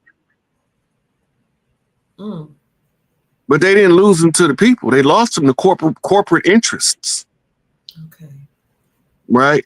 They still was under the Crown of England. That's why you had your British Accreditation Authority for the bar members. British Accreditation Registry, which was to get you your certified letters patent. If you look up letters patent, it'll tell you it's a non-heritable title of nobility. That means you get to be a noble, but your kids won't be one. You can't pass it on. But if you was born a prince, a duke, an earl, you can pass them titles of nobility to your children. Let's see. But you can't pass one issued by letters patent. Remember, Elton John got knighted. What was the title that she bestowed on him? Sir. A sir is the title of nobility. Right? But it's non-heritable. Let's see. Right quick, I just want to say, family, if you appreciate what our chief has given to us, then please consider giving him a blessing or a donation or a gift to his Cash App. That's $SIKAPE. That's $SIK8. And he really does this for free. He doesn't ask for anything. He just wants the people to be liberated. But it's just my custom to do this. So I'd appreciate it if you would do that. And before he continues on, I just want to say I saw someone in the chat, and it's John Fitzgerald Kennedy Jr. I just had you in here. He said, "We love you, Dr. Kia Pruitt," also known as David Keith Quigley. Here he is. He said, "We love you, Dr. Kia, and we love you, sister." I love you too, John F. Kennedy Jr. And your government name, I know, is David Quigley, for those of you people that don't know you, JFK Jr. And I love your spouse or your companion as well. And that's Rockin' Robin. So thank you for joining the show. And I hope that you're enjoying Chief Pontiac, also known as Chief Rod Hayes. All right, Chief. When you get a chance, you need to watch this movie called Quigley Down Under. Okay. Ooh, really? It just came straight up. Okay. Show it to the people so they can see what the cover would look like. Okay. Here, let me quickly down under. Okay, let me see. See if you can find the plot, what it's about. Okay, quickly down under plot. Okay, let me get down quickly down under. Should I read? Okay, here it is from Wikipedia. Would it be there? Yeah, that might be it. Okay. Where is that plot? Where was I? Or you could just hit the trailer and they tell you what the movie about. Okay, which one would you prefer? I don't That's mind. up to you. Show. I'm just a guest. Quickly Down Under is a 1990 Western genre film directed by Simon Windsor and starring Tom Selleck, Alan Rickman, etc. Matthew Quigley is an American cowboy with a specially modified rifle with which he can shoot accurately at extraordinary distances. Seeing a newspaper advertisement that asks for a man with his special talent, he answers using just 4 words: M. Quigley, 900 yards, written on a copy of the advertisement that is punctured by 6 closely spaced bullet holes. When he arrives in Australia, he gets into a fight with employees of the man who hired him as they try to force Crazy Cora onto their wagon. After he identifies himself, he is taken to the station of Elliot Marston, who informs Quigley his sharpshooting skills will be used to eradicate the increasingly elusive Aboriginal Australians. Quigley turns down the offer and throws Marston out of his own house. When an Aboriginal manservant knocks Quigley over the head, Marston's men beats him and Cora unconsciously and dumps them in the outback with no water and little chances of survival. However, they are rescued by Aboriginal Australians. Should I keep going? That's up to you. Let's see if they're going to say anything else. Cora reveals that she comes from Texas. When her home was attacked by Comanches, she hid in the root cellar and accidentally suffocated her child while trying to prevent him from crying. Her husband had then put her alone on a ship to Australia. Now Cora consistently calls Quigley by her husband's name, Roy, much to his annoyance. And I'll let everybody. Roy means royal. Ah, wow. Okay, now remember, David Quigley is being called to use his sniper skills. Right? How many shots did he shoot at 900 yards? You want me to get back to it? Let me see. It was 6 shots. Oh, 6 shots. Okay. Right? That's 6-point star. Star David. 6 over 9. 69 means balance. The expert with the rifle is the rifleman. The rifleman is a sniper. The sniper is the shooter. Right?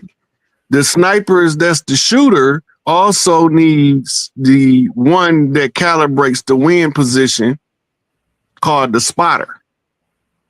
The spotter is the woman that got kicked out when the Comanches, Comanches is a tribe up here, raided her farm and she was hiding in the wine cellar. The wine cellars used to be underground. Now remember, in the movie, they threw him in the desert with no water. What did they tell us happened to JFK Jr.? He crashed over the water. Oh my God. No dry land. Mirror flip. Okay. So if you want to conceal who the Roy is, right? The royal, then you have to conceal it by using the mirrors in order to confuse the mind of the people watching. No bodies was recovered from the crash site. Mm. They tried to say that they recovered fragments of bodies. That's made up. Mm. No bodies was recovered because they didn't even have find JFK Jr. funeral. That's what you do. Mm. Mm. All these people dying with no funerals. Wow. Wow. If you want to hear any more about John Fitzgerald Kennedy Jr., also known as David Quigley, you can get his book called Stolen Identity on Amazon. But you can also support him on his YouTube channel, John Fitzgerald Kennedy Jr. And he also is on Facebook, actually as David Quigley, which was his government name. This is deep, and I'll be so glad when all this information is declassified. Do you think they're really going to do that? Will they really release all this information? It was already part of the plan. Okay. Remember, William Cooper wrote about this in 91. He said that the JFK, Robert Kennedy, and Martin Luther King files was sealed to 2025. Right. What year is it? It's 2025. Right? Yes, sir. And so why did they have to be sealed so long? Because most of the people that can be held accountable going to be dead anyway. Oh. So it won't even matter if you tell the truth or not. Mm. And, certain people going to be wheelchair bound and don't know if they on this world or a different world. Right. Right. But it all comes out. Mm-hmm. It got to come out. And can you remember the age of Aquarius is when everything is revealed. All of the secrets got to be brought to the surface. Right. Absolutely. Well, Chief, I don't want to keep you too long, but I do want to know if you have any final words, because you're a wealth of knowledge, and I appreciate you. At the last minute you came on, I just had a gut instinct to ask you if you would come on when I saw you in the chat, and I'm honored that you were on the chat. Oh, ain't no problem. I ain't had nothing scheduled for tonight anyway. I was just sitting there going through my messages and seeing you live. So let me see what Dr. Kia talking about, because everybody keep asking me about the money. I was like, you got to go watch Dr. Kia. That's her job. That's not my job. Thank you. And I love doing it too. Let me get this off here. What's your job, Chief? And then give us some final words. My job is to show y'all where they hiding all of the secrets in plain sight that I can see. Mm. Mm. So it started looking like I got a crystal ball seeing the future, but I don't. I'm just seeing them telling us what they doing. So everything is aligned to biblical prophecy. Biblical prophecy is not a prophecy, it's the plan. Ooh. The other plan is the Morals and Dogma, Albert Pike. Protocols of Zion is the manual, the operation manual. How we gonna do all this stuff? So you got those three main instruments: the Bible, Morals and Dogma, Albert Pike, and the Protocols of the Wise Men of Zion. When you put them all together, it tells you an inexplicable, this is all planned, ain't none of it accident. They know what they doing it on purpose, and they will take a person's life just to prove a point that they got control. David Quigley came on my show, also known as John Fitzgerald Kennedy Jr., and he's come on a few times, and he says all the time, the government will take out a whole family and take their place and pretend like, it's business as usual. And that was like so hard to accept. I was like, what about those that are in protective custody? He said, it's still the cabal. It's still the mafia. I was like, oh my God. Crazy. Yeah, well, you got to remember, protective custody is the easiest way to get rid of you in silence. Oh. If you in protective custody and they really want to get rid of you, now you just somebody in the neighborhood that had a car accident or slipped on some ice and busted your head, and you just a regular civilian. That's why all of the whistleblowers say, tell as many people as you can, put it in as many places as you can. So if something happened to you, we know who did it. Ooh, okay. All of the whistleblowers say the same thing. Where did they learn it? The first whistleblower. Most people don't know that the first conspiracy theorist, whistleblower on record is guy out of California, Helter Skelter Charles Manson. Oh, wow. He been telling us about fluoridated water before we even knew what fluoride was. They didn't have no fluoride commercials on when he was telling the family about fluoridated water in mind control. But the question is, who told him? Right. Right. Now, the guy that was his handler was also the handler of another guy named Joseph Senku, Symbionese Liberation Army. Remember Patty Hearst? Yes, I sure do. They was both trained by the same guy in mind control techniques. Charles Manson and Joseph Senku, and they was given a task. They was assigned a task that both of them went rogue. They told Charles Manson to get an army of middle-class white kids, arm them to the teeth, and they were supposed to go to war with before it wasn't called the Symbionese Liberation Army, it was the Army of Calvin DeFries, which was his name before he changed his name to Senku. Right after the Amistad. So he was supposed to get an army of lower class so-called blacks, gangbangers, to go in and fight against Charles Manson's family. Okay. They were supposed to be the two generals that lead the race war that put us all in helter skelter. Total chaos, anarchy. Instead of doing what they was instructed to do, Charles Manson told on them. I see. So they had to get rid of him. Right? And then Joseph Senku did exactly the opposite of what they told him. He went about following what they told Charles Manson. So they saying, right, well, how did this dude get to them? They both was in San Quentin. And the guy was a CIA agent, but he was working as a sociologist in San Quentin. Okay. He was also the best friend of a guy that we know as Jim Jones.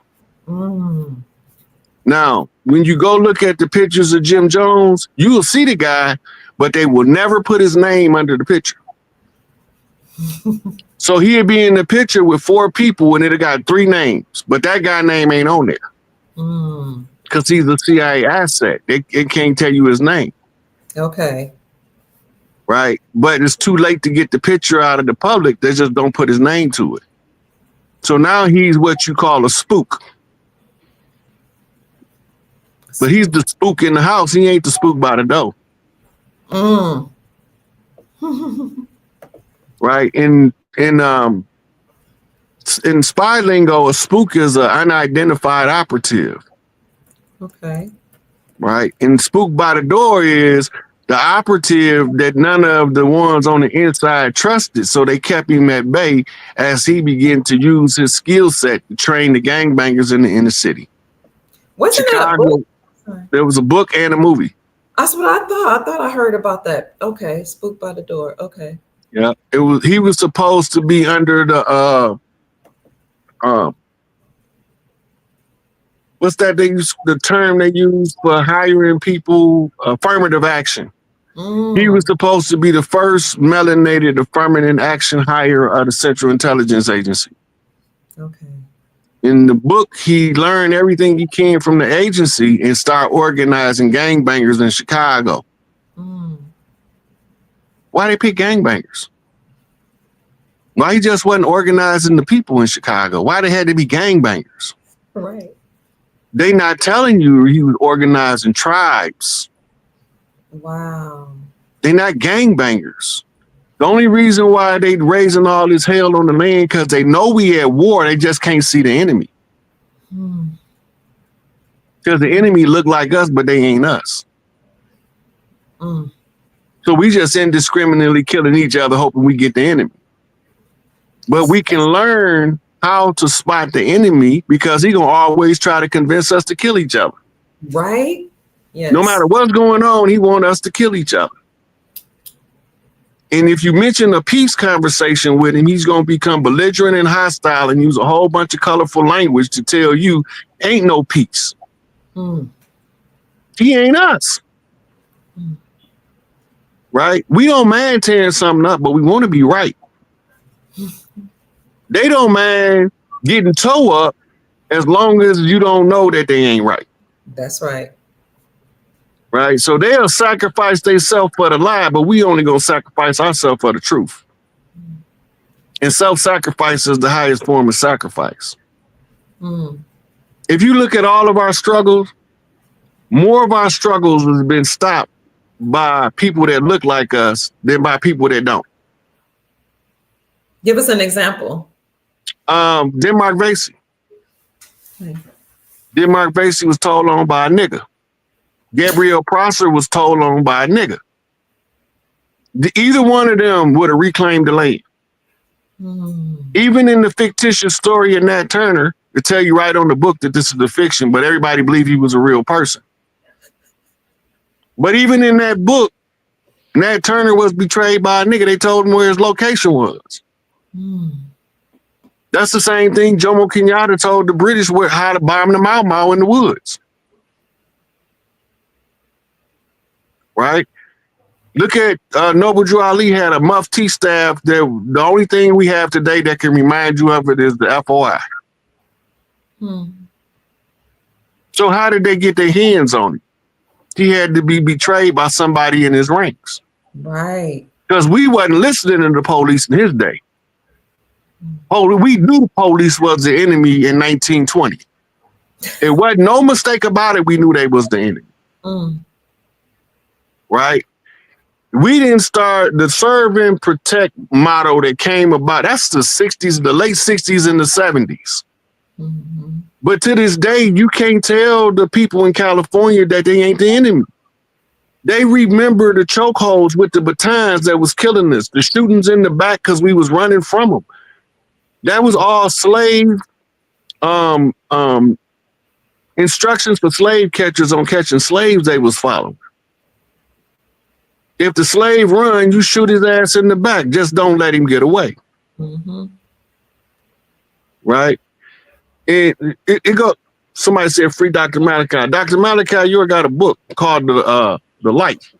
I'm gonna send you this so in case you want to post it. Oh, but yeah, he said that his biggest problem that he was faced with was the black devil. Where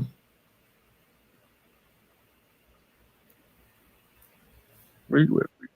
Here we go. Okay, you sent it?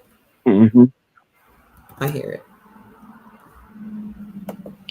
So we've been thinking that we was fighting pale faces the whole time. We fighting some European or Negropeans. Look, they said that the Moors taught the Europeans how to wipe their ass and take a bath. Ain't that what they told us? Yes, sir. Do you remember the Black Death? The Great Plagues of Europe? Oh, yes, the Black Plague. That was caused by living in unsanitary conditions? Yes. You know that was during the watch of the Moors, right? Right. But when the Egyptians settled Greece, you didn't have that issue. Ooh. So this is the book. And in the first page of the book, that's the next picture, Dr. Kia. Okay. Hold on, let me get there. You want me to take you say go to the next picture? Yep, the next one. I want to see the cover. That's the cover. Okay. And then we're going to go to the first page of the book. I want you to read that. Okay, 1 minute. I lost myself.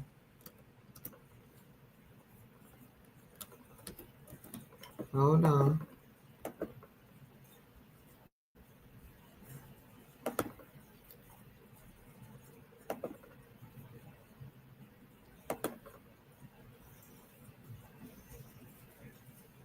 Okay. It says the title of the book is The Book of Light. Here's the author's note. I have devoted my visit to this planet to the resurrection of the mentally dead, which I affectionately refer to as mummies. Never did I know that the evil one had done such a great job with these people, both mentally and physically, as to have them hate self and kind. My greatest dilemma and hindrance has been the black devil. Born amongst you and by you, married to you, socializing with you, praying in the same sacred houses of worship as you, but secretly have a spiritual pact with the devil, which makes it nearly impossible for them to totally surrender to the true word of God. Their very nature won't let them. It's in their seed from Genesis 3:15 and 1 Peter 5:9 and 10. There is a curse or a curse seed of devils who are the Canaanites. However, it's not about race when it comes to evil, because there are black and white evil people. But for the few chosen from the many are called. From the few chosen, from the many called, I sift to find those beings that wish to become one with the Supreme in all, those that wish to know the way, the truth, and the light. So he telling you now, remember, Malachi was boots on the ground in Brooklyn. He was boots on the ground in Harlem, Yonkers. He had people all over New York. And his biggest problem wasn't the pale-faced Jew. It wasn't the pale-skinned Arab, though they was a problem too. Okay. But none of them was the problem that the black devil is. Because they look like us, but they ain't us, and they've been married into our families, and we having babies with them, but we don't know it. And this is why you can't keep a family together in the modern area. I'm sitting here watching all these people talking about relationships, and I'm like, what the hell? I know. I know. Y'all don't understand the basic principles of love, loyalty, and respect. Because if you understand those three principles, you won't have a relationship issue. You might have money problems from the structure of the society. You might have problems with difference in philosophy of child rearing, but relationship problems, you don't know what respect, honesty, loyalty, love, you don't understand none of that. I'm not finna tell somebody we in a relationship and then have secrets. The reason why, because if I'm telling you we together, we partners in whatever. That's right. I tell them in a minute, if you say I'm cheating, you was cheating with me because we doing it together. You can't call me a cheater because we're going to be cheating together. I don't care nothing about the money. You can spend it all. We're going to get some more because I know how to get it out the dirt. And in the meantime, if we have to, I know how to grow food in the backyard. So I make sure we going to eat one way or another. But just those basic principles of love, loyalty, and respect. Right? That's where your sense of honor comes from, how well you apply those to your day-to-day life. But people don't believe in that stuff no more. They believe that some stringy hair hippie gonna come surfing on a cloud with a Philharmonic orchestra behind him and say, poof, it's all fixed now. It ain't gonna never happen. It ain't gonna never happen.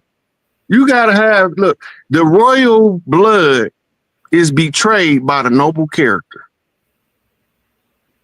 Just because of who you are and you got the blood you got, it's just certain stuff you're not going to participate in. Right? I don't want to go have 50-on-1 group sex with one lady. That just don't sound right to me. You got guys that's into that, though. I ain't into it. And I don't even want to be in the room with other guys naked. That's the hardest part about being in prison. Yeah. So you're saying the reason why we're having a lot of these relationship issues is because we're marrying some people that aren't us? Is that what you're saying? They contributing factor because they make life miserable for whoever they with. If you pay attention to the good relationships, Yeah. they always laughing with each other. They joke with each other. If she go cook, he's come sit in the kitchen because he want to talk to her. He don't just want to talk. He want to talk to her. Or he be out there tinkering on the car. She come out there and she talking about something that don't even matter. He don't care. She don't care. Long as they communicating with each other. Right. But when you see the ones in the bad relationship, it's all bad. They sit there and find ways to be mean to each other on purpose. Yeah, I noticed that. They can even look like you. They can be from the same race, but it just seems like you're an adversary, constantly going at each other.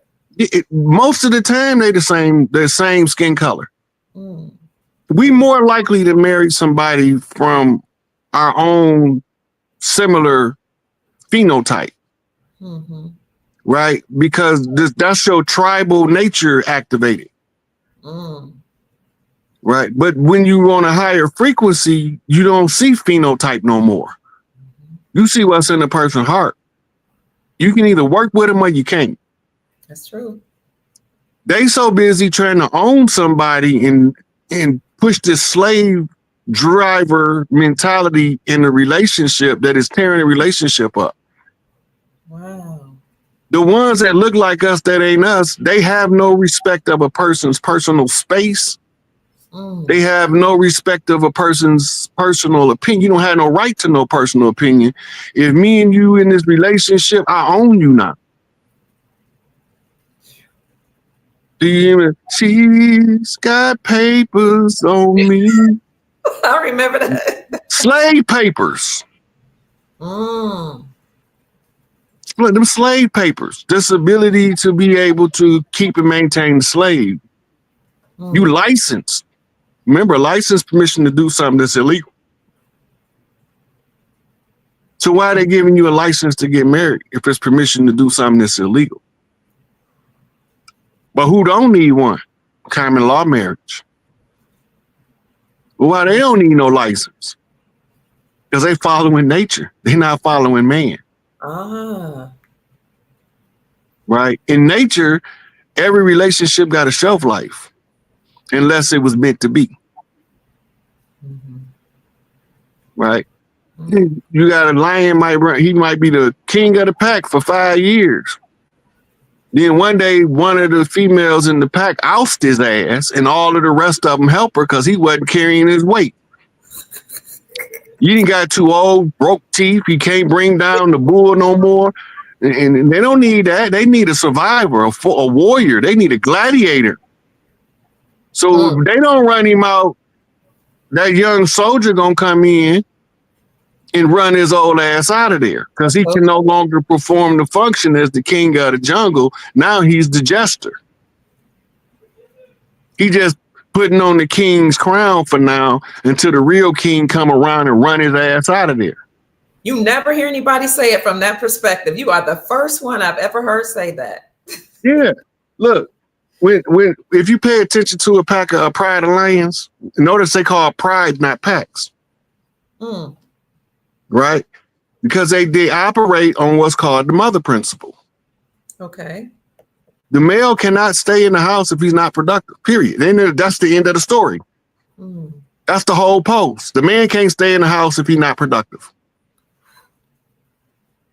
And if the other male lions won't come get rid of this mother, the sisters click up, run his ass out of town. Dang. You could go on National Geographic and watch it play out, and you'll see what I'm talking about. Right? When female lions oust the male. Then they doing bad too, because they be trying to snatch his balls off. Make sure you don't go find you another harem nowhere. We castrating you on your way out. They show it. It's not a secret. Like they show this on. I've been watching. That's my favorite stuff to watch is the wild, the animals in the wild, right? But even the silverback gorilla. The silverback gorilla is the quintessential patriarch. But when he get too old to perform his function, And the old matriarch, she gonna go wire up a young male, give him some coochie and sick him on the old man to tell him to overthrow his ass, run him out of here, and all these women is yours. So what he do? He get to running and beating his chest, climbing the trees. All of the other young males, we with you, soldier. We with you. Hey, we got this OG on the block, man. He foul. He got to go. The ladies say he got to go. Renegades, mount up. Run his ass out of there. If they don't run him out of there, they delegate him to the lowest position in the clan. Dang. You can go watch it. It's not even a secret. You go watch it on the National Geographic. I'm gonna watch it. You go to YouTube and you put in females lion oust male. Okay. And you'll see the video when the females is running his ass out of there. That means they caught that wildebeest. They had 6 female lionesses taking this wildebeest down, and he ain't never show up like he supposed to. But we got something for him. Or he touched one of them babies the wrong way. He bit the baby too hard or something. Oh, no. There's 2 things they don't tolerate: non-productivity and child abuse. They will F you up. The female lions will F you up about them 2 things. It's the same thing in reverse in the gorilla clan. The silverback will snatch your head off about the women and the babies. Ain't nothing to talk about. But you can't hardly get him to fight his own until it's time for him to show that he still got what it takes to run the house.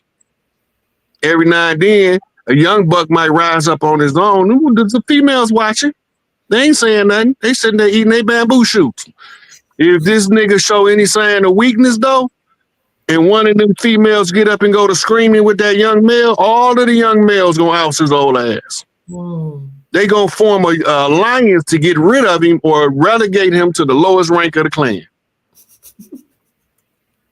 Turn off his coochie rights. Catch you trying to get some coochie over here, then you're gonna be gone for real.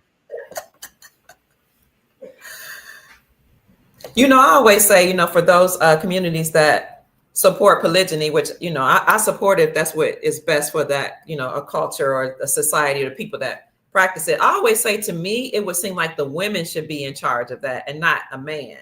That's who's supposed to control it. It makes sense. It makes sense. Look, if a woman if she's sending a female for her significant other, she got to be able to get along with her. While he out fighting wars, hunting dragons, or whatever he doing, she don't want to be sitting in no house with somebody with some miserable slut she can't get along with. And he a damn fool to bring one in his house. Right. But you see a whole bunch of damn fools. They lose the best woman they ever had for a piece of trash off the street. Yeah. That's counterproductive. That's not progress. It's not. Right. But if they could get along, now he understand what he doing. Like, everybody talk bad about the pimps, but ain't nobody asking, how did he get all these women to even get along, let alone sell their body and give him the proceeds? What is he doing? And every pimp will tell you, you ain't no pimp unless you got a bottom hoe. Why? Because she's really the pimp. He just the protection. Madam so-and-so. Yeah. And he's the gun that protects that. And that's why he got to have the ends through a woman. He can't just come in. You can't just get up and say, "Yeah, I think I'm gonna go be a pimp." No, it don't work like that. You got to be conditioned, trained, and cultivated by women to hold that position. You ain't finna just go out there and start pimping. You're going to end up being called a rogue. You're going to get ran off the block by the other pimps. Your girls ain't going to be able to work because the girls out there going to say, who you with? But see, we don't understand the street life. So we'll never know that. The average person will never know that. I see. Because they don't understand the street life. They trying to live as a functional corporate entity working for the system. And the system say, if you follow this pattern, work 20 years, then you can retire. But you can't get in no trouble while you working. Right? If you change jobs too many times, then you got to wait till you 62. Yeah. Right? So they got the structure in place that the majority follow. But the majority ain't always right. Right? And when you understand that all of these situations require you to give up something to fit in. I don't want to give up nothing. I just want to be me. I can't be less of me because you want me to work here. Right. Right. The reason why I decided to leave GM is because I was tired of watching them misuse and abuse people and then lowball them on contract negotiations. I'm going to say something. I'm going to be the squeaky wheel, and in the position I was in, it was counterproductive anyway, because most of the people didn't understand that the contract, they was being sold out. Literally, not figuratively. So I can't stand there and just watch you do what you want to do to people, ruining people's lives because you call yourself the supervisor. Man been working here 30 years and all of a sudden you want to fire him because you don't like the way he wear his shirt. But you won't tell nobody the real problem that you got is how he wear his shirt. You start making up excuses to write him up. Right? That's not how this supposed to go. So whether it's your work family or your home family, if you're going to be straight up, be straight up. Right? And sometimes being straight up, it's not going to be comfortable. That's true. Anybody tell you it's going to be comfortable, going to be lying to you. It's going to be very uncomfortable. But once you realize that what you're doing and why you're doing it, you don't even care about the discomfort no more. Because the cause is bigger than the person. And the one who's given the instructions to follow the path, he don't got no choice. Even when he think he doing wrong, he's still doing right, following his path. Because the wrong stuff you do is what is needed to knock your ass back right. Wow. In the end, we all got to bump straight. Stop taking sides in other people's BS. Right? That's how we got caught up in this corporate government oligarchy, because we fought for it. We fought to be put under the bondage, the yoke of bondage of this system. You mean the civil rights movement? Before that, it go all the way back to the 1800s. You got to remember, before it was the civil rights movement, before Garvey ever came, it was the 1800s Liberia movement back to Africa. Oh, yes. Right? You got to remember, we was barred from all institutions. It wasn't until Prince Hall figured out from being an apprentice to a pale face what it was that they was doing. They was using our conjures against us, telling us they was evil. So now we ain't doing no protection magic. We wide open in the name of Jesus in the Bible. And they doing all of our ritual, cultural protections, but they using them nefariously against us. Instead of them using them for our protection, they use it to undermine us financially, economically, socially, politically, to disenfranchise us permanently. We just in the new era now, and the ones that's from what they call Generation X. Yeah, we don't want none of that. We ain't Martin Luther King turn the other cheek, right? And we will be peaceful until you disturb our peace, and then we gonna wreak the wrath of righteousness on you. If we can figure out how to do it without having to shed all of their blood, we're gonna do it that way. Because that's who we are. But the people we fighting, if they see you making headway, they coming for you. Believe me, I know from experience. I don't know from supposition. I know from experience that they didn't came at me. I done seen people walk up to me in prison. I don't know them from Iraq and Iraq and tell me no matter what you do, y'all ain't gonna win. Wait, what the fuck is you talking about? I ain't even asked you nothing. You know what I'm talking about, cause you the one. What I do? Wow. Right? Them dirty Moors talking to me, telling me we ain't gonna win. I'm laughing because they think they can beat God.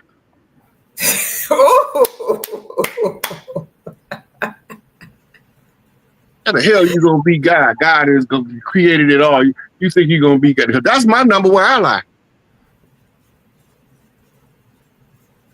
You think you're gonna beat God?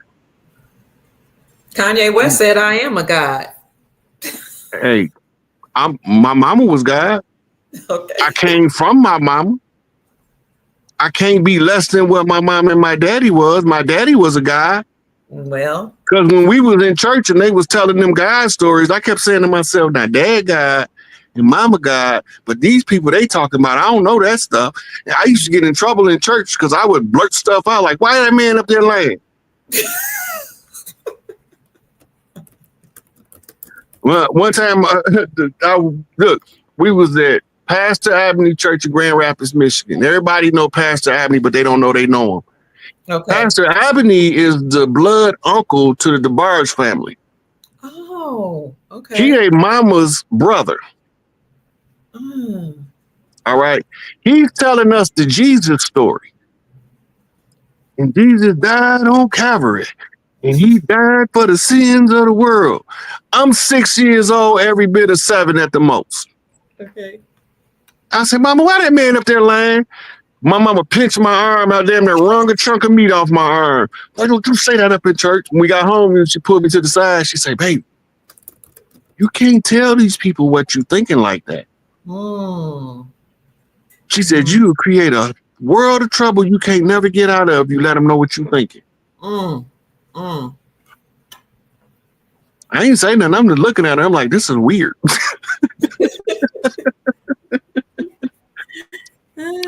But she knew I was seeing something, but she couldn't feed it. Because, you know, babies will tell it all. My mama said, because she used to always say, we ain't no damn Africans. Then when my son would tell you, if you call my mama African, she get hard up, man. I ain't no damn African. We ain't from no Africa. Well, where we from? Where you at? Where you are. Look at this. Jesus answered them, is it not written in your law? I have said, ye are gods. And that's quoting Psalms 82:6. He got, from 82:6. That's where he said it first. And Jesus is ISIS the whole time. That's why they had us confused. And the words in red is not one person talking, but it's 2 people. It's the mother and the son. Oh, wow. But they stopped calling him Emmanuel. They only call him that so you know that they're talking about 2 people. Wow.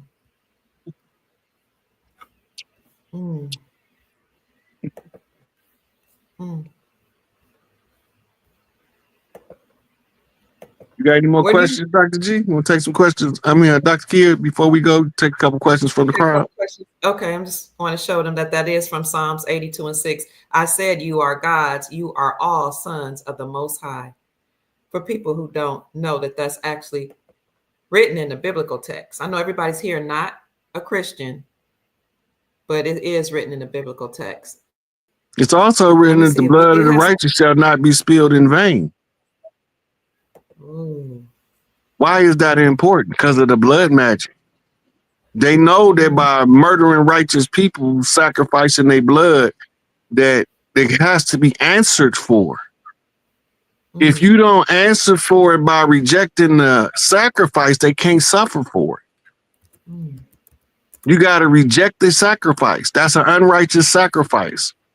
So the blood of the righteous can only be spilled to benefit the righteous. It can't be spilled to benefit the wicked. Otherwise, it's being spilled in vain. I have a question for you. Somebody asked, I don't see it. right here. Hit the like button, family. Share the video, subscribe to the channel. And if you are inclined, please send our chief, who's always and often here to share wisdom and information knowledge with us. Send him a blessing to SIK8. That's his Cash App, $ SIKAPE. S as in silk, I as in ice, K as in king, A as in apple, P as in principle, and E as in excellent. SIK8.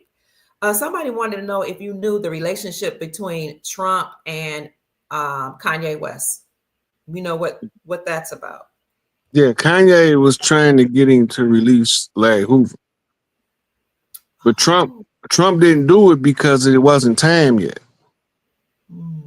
If he started releasing the Chiefs too early, and he caused too much backlash from the other side of the aisle, now it don't matter.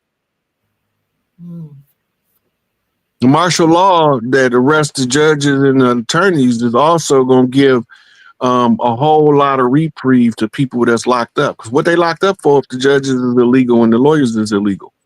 Dang. Wow. I mean, your whole judicial system was predicated upon a fraud, which is the first bite at the apple. Fraud vitiates all contracts. So they fraudulent, when the courts just declared fraudulent and they start rounding up the judges, that also the contract called prison sentences. A sentence is a line in a paragraph, right? Okay. Yes. And they're giving you a sentence. That means they're giving you a part to the contract. Right? And the part to the contract that they're giving you is the penalty of the contract that they supposed to incur, not you. But because you don't know no better, you end up being the one who's serving the time on their behalf for their benefit. And it does nothing to benefit you. Wow. Wow. Somebody has said when we were talking about what happens in the Lion Kingdom or in the wild, and we segued into polygyny, meaning one man for several women, and how that should operate under the matriarchy. Somebody said polygyny or polygamy to them is for homosexual males. I don't know how he got that, but that's what they said. Yeah, I don't know where he got that from either, but you do have a form of polygamy where you take all your bitch ass niggas that like to beat up women and stuff like that. They keep each other in check. And now you got this madam over them, right? And she and you can't leave that situation until you get that lesson that this is not a boxing match between you and your counterpart. I call domestic violence a hostage crisis disguised as a love affair. Stockholm Syndrome 101. Beautiful. Hey, Dr. Kia, I seen the clip. Somebody had asked a young lady and that guy about Empress Redbird, and she was saying to email them. You remember it was on your show? I think you took a 1-minute clip from it and posted it too. Or somebody did, where she was asking, where she was saying that, because they was saying that somebody was going to be the king of the, he said the king of the North. Right. So that's the conversation I'm talking about. So what did you want? Did you want to make a comment about it? I was just going to ask you, before I forget, if you could send me the email or contact information.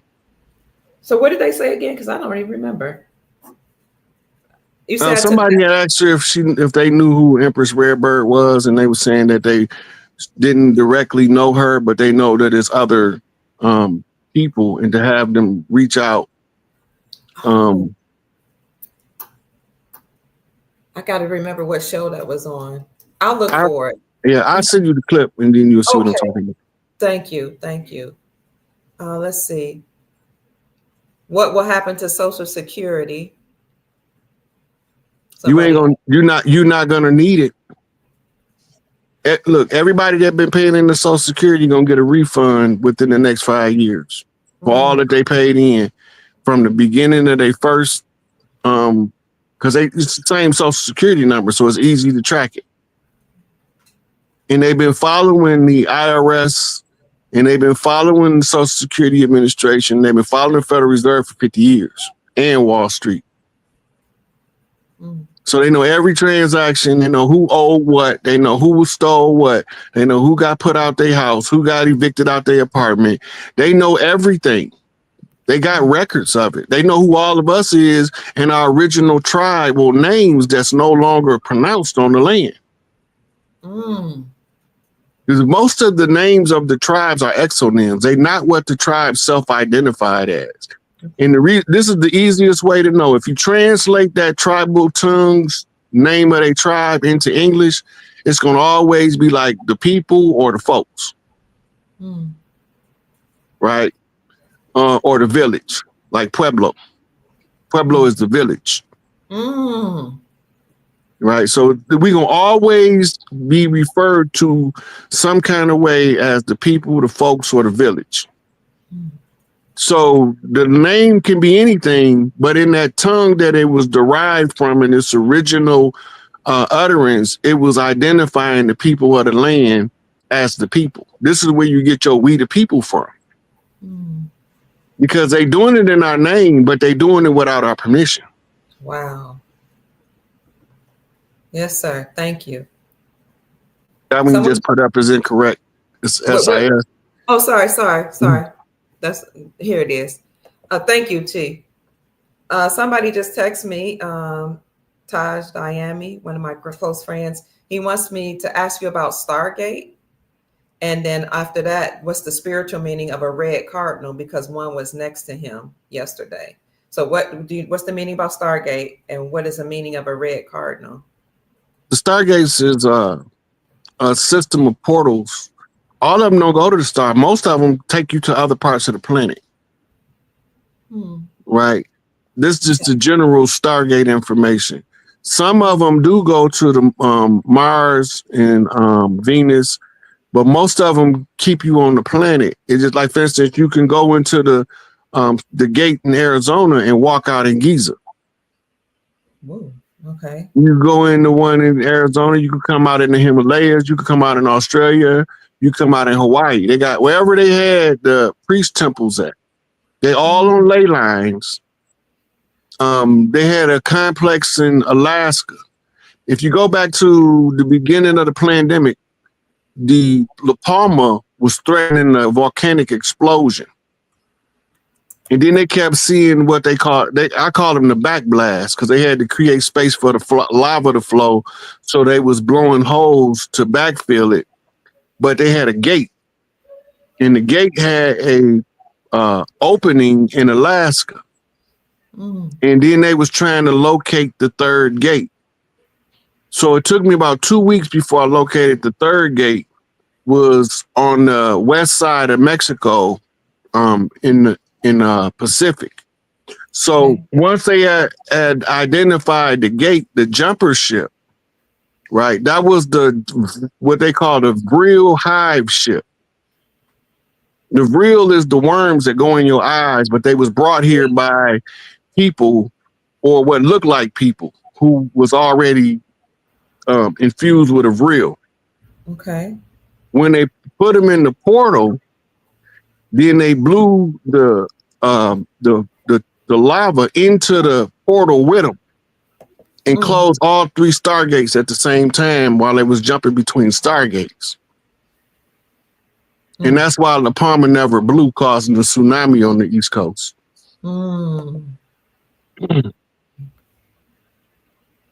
Hey, that's some mean shit. You trapped in the dismal abyss being chased by a flow of lava. That's hell for you. Sure enough. And can you answer the second question? Do you know if there's any symbolic meaning of a message if you see a red cardinal, if it's standing beside you? The cardinal is normally a message from an ancestor. Normally it's a father or grandfather that's the cardinal.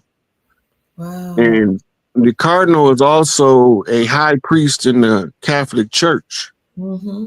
right? Which means that in the family, the person was a priest, a family priest, but he didn't know he was. You come back as a cardinal. The soldiers, the warriors come back as the crow or the raven, Okay. right? Right. And when you see the eagles are the chiefs when they soaring, Mm-hmm. right? When they perch, they the chief holding the post. Mm-hmm. The same with hawks and falcons, they are all different levels of chiefs. Wow. And then you got the cleanup crew. When you see the vultures on the ground with their wings open and it's a whole bunch of them, they Mm-hmm. telling you that it's a cleanup crew of originals from the land cleaning up some dirt somewhere. Mm. And if you count them, you'll know how many in the cleanup crew that's at work. Mm. Wow. Oh, he said you're talking about his daddy. His dad just recently passed. He That's him got talking a to him. sad face. Oh, wow. He's got a sad face. Oh, I'm sorry. That's why he sent the cardinal was to tell you not to be sad. That he Mm. can hear you, he can communicate with you. Now you have to recognize it, and then the communication will start to get clearer and clearer. My mama talked to me like I'm talking to you, and she ain't physically here. Dang. Wow. Mm. Thank you, family. Thank you for the Cash App blessing. Thank you, Monica Prosperous. Thank you, Harshonda Logan. Wow, Tristan Early, Delilah N. Smith. Thank you, family. I appreciate you. I'm so grateful that you appreciate us bringing on Chief Pontiac. And also, if you would like to send him a blessing, then you can send him a blessing to SIKAPE. You know, our family is so great, so gracious. You know, they appreciate information and they want to reciprocate, as you would say, and Mm-hmm. show their gratitude. I really appreciate that. Yeah, that's taking the culture all the way back to before priest in charge. Mm. And then ask for offerings. They put a box in the front of the building. If you left something, you left something. If you didn't, you didn't. Mm. It's not because you got to put value on what you receive from a person in order for you to adjust your donation. Mm. It ain't for the person that's delivering to tell you the value. You have to assess the value to the self. Ooh. If Okay. you got something that you consider a value and you reciprocate, that's a gratitude expanding the frequency of the channel. Wow. Right. So if you let it go, it come back in Mm. increments of 10. Mm. Yep. Thank you. It's That's all why the church. Go ahead. yep, it's all gratitude and reciprocity. So that's why I say anybody send me something, you don't have to. But if you do, I accept it with gratitude so I can increase the return back to you. Wow. That's powerful, Chief. Thank you. So this is Kikoba asks, does the Chevron ruling affect county sheriff departments saturated by deputy gangs? Thank you both for So your. California is a unique case with the sheriffs. So they're gonna be heavily occupied with National Guard pretty soon. Mm. The fire is a good enough reason to trigger them to send them under national emergency conditions. Mm. And once they get the order to round up law enforcement, because they know who Crash is, they know who Rampart was, they know their signatures, their tattoos, everything they did to conceal their activity. But all of the police is gangs. They just work for somebody else. Mm. They all branches of the same gang coming out of London, England. Wow. Thank you. Somebody asked me, why is my lighting, why does it keep shifting to gold? I have no idea. It just does that. I have no idea. Um, Chief Faya Wata asks, she says, they make sure that our women are medicated and too busy working or programmed in the church. Ooh, okay. And that speaks for itself. It really does. Let's see. Medicated don't always mean medicine. Okay. Medicated is also Novocaine brain. brain numb. You can't process. Oh, okay. Paralysis of analysis, Dr. Ray Hagen say. Yeah. Y'all pray for Dr. Ray Hagens, by the way. He's sick. He has kidney problems. He's been on dialysis. He has had blood clots. So he's back home from the hospital, but please keep him in your thoughts and send high vibrations to him. He's actually a personal friend of mine. I haven't seen him in a few years, but he's a good man. Trump just blocked all Nigerian politicians from entering America for any reason. I didn't know that. I don't know what that's about. I do. What's it? Do you care to share? It's just a cradle of dirty Moors in Nigeria in the upper echelons of government. Oh. If you pay attention, all of those scammers coming out of Africa is Nigerian. Yeah, that's so true. You hardly ever get them out of Kenya, Botswana, South Africa, Ghana. They almost always exclusive out of Nigeria. It's because it's a heavy presence of dirty Moors there. But locals know who they are. Okay. And when Ibrahim Traore get done putting together the rest of the clans to come together, they going in there last. Nigeria gonna get towed the F up. But it ain't gonna get towed up by no outsiders. It's gonna be Africans tearing it up because they're going to get all that. Because they know who they is. Oh, they do. Okay. They know who they is. It ain't no secret to them over there. They live with them. Right. They know who they are. And all I can say is, God curse you because the devil gonna eat you. Because they getting everything they got coming. You reap what you sow. The scripture says, be not deceived. God is not mocked. Whatsoever a man soweth, that shall he also reap. Yeah. And my mom used to say, baby, be careful what you do because what goes around comes around. If you don't catch it in the wash, you're going to sure catch it in the rinse. Absolutely. Ocean 239 says, Unc, I'm about to send you something. Okay. Where do I need to look? Where does he need to look, Ocean? Probably in your Cash App. I think you're going to send me some information.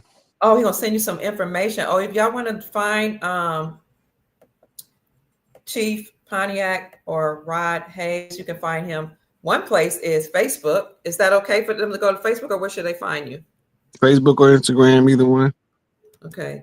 So on Facebook, he is Rod Hayes, and I'll show you this right quick. And on Instagram, are you Sick Ape? Yeah, The Sick Ape on Instagram. The Sick Ape. Okay. So this is his page right here on Facebook. He posts pretty often here, pretty regularly. And he drops all type of information there. And then on Instagram is the THE Sick Ape. THESIKAPE. Okay, I see you now. I'm gonna let everybody know. What is the symbology of the ape with you? I know you like the ape. What's that? That's my tribal totem. Your tribal what? Oh, totem. Oh, okay. And the ape represents what? Father figure, protection, stability of character. I thought I followed you there. I gotta follow you. Let me see. Let me do that now. Okay. Now here's an interesting question. Oh, hold on. People have asked me this numerous times, and I tell them they have to ask you, and that is, but Sister Melissa is asking, are you single? Right now I am, but I ain't got time for no relationship right now for the simple fact is I got to get this work done. Right now I'm not in the mental space to focus on relationship maintenance. Yeah, I've heard a few men say that. A few chiefs, actually. That's interesting, that have said, I'm not in the mental space right now. I'm not looking for relationships. I got to take care of my business. That's interesting. A lot of women think that men aren't disciplined. I don't know where we get that from. Think that men aren't disciplined and men are just out here slinging pee around, phalluses around. Narcs and Jezebel energy. Okay, let's see. That's based on old stereotypes. Yeah.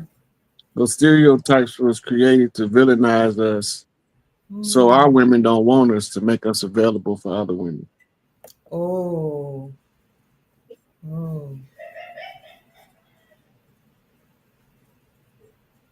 And you mentioned this earlier. I noticed there's so much arguing and bantering back and forth in our community on social media and in your personal life, all over the place. You hear people complaining, you know, men aren't this, men are that. I'm gonna stay single. I'm not gonna have any children. I can do it all by my own. I'm a boss chick. I don't need a man. No, it actually breaks my heart. It does. And the biggest lie ever told wasn't that the woman wasn't powerful. The biggest lie ever told is the woman wasn't God. Ooh. You gotta remember. And when you go back, okay, remember, time only 6,000 years old. Mm-hmm. Before that, it was called the forever time. Okay. Right? That's when women was parthogenically reproducing, living 2,000-3,000 years easy. Right? Mm-hmm. And the historical paradigm is trapped in a time lock. Okay. It's called the infinity loop. The infinity loop is what kept us reincarnating into the same cycles over and over again, because most people can't see the pattern. They can't flip out of the cycle because our ages has been drastically reduced. We still toddlers at 50 years old, spiritually speaking. That's so true. You imagine if you supposed to live to 200, you would be just now becoming an adult in your 40s. Which is why they call it over the hill. When you reach 40, they call it over the hill. You finally becoming an adult. Okay. Yeah. And that's why so many people have a hard time of life in their 20s and 30s. But they got teens thinking that they're adults. That's a side effect of oppression. When women start having earlier and earlier menstrual cycles, as the oppression gets harder, especially when they're killing the leadership. When you're killing the leadership, the women go into hyperproduction because they got to replace the leaders. Oh my God. That's why every generation of us wired slightly different than the one before. This is why they say you got the baby boomer generation, Generation X, Generation Next, Generation Y.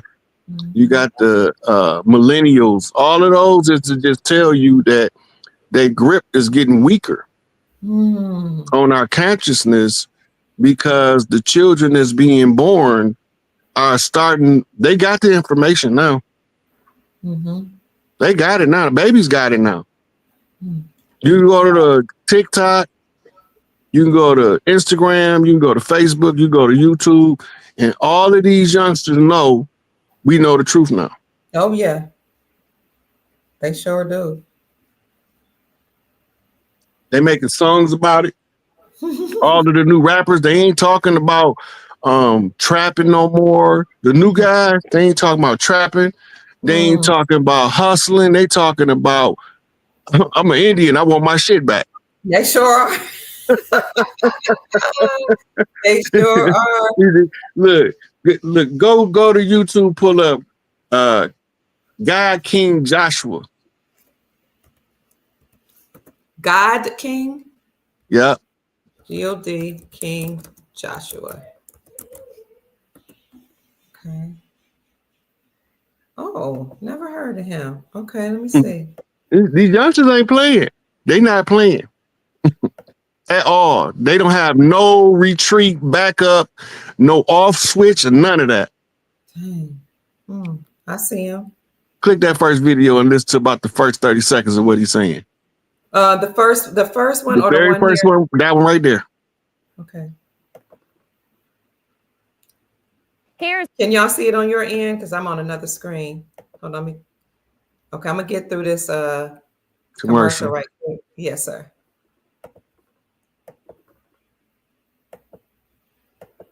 Hold on.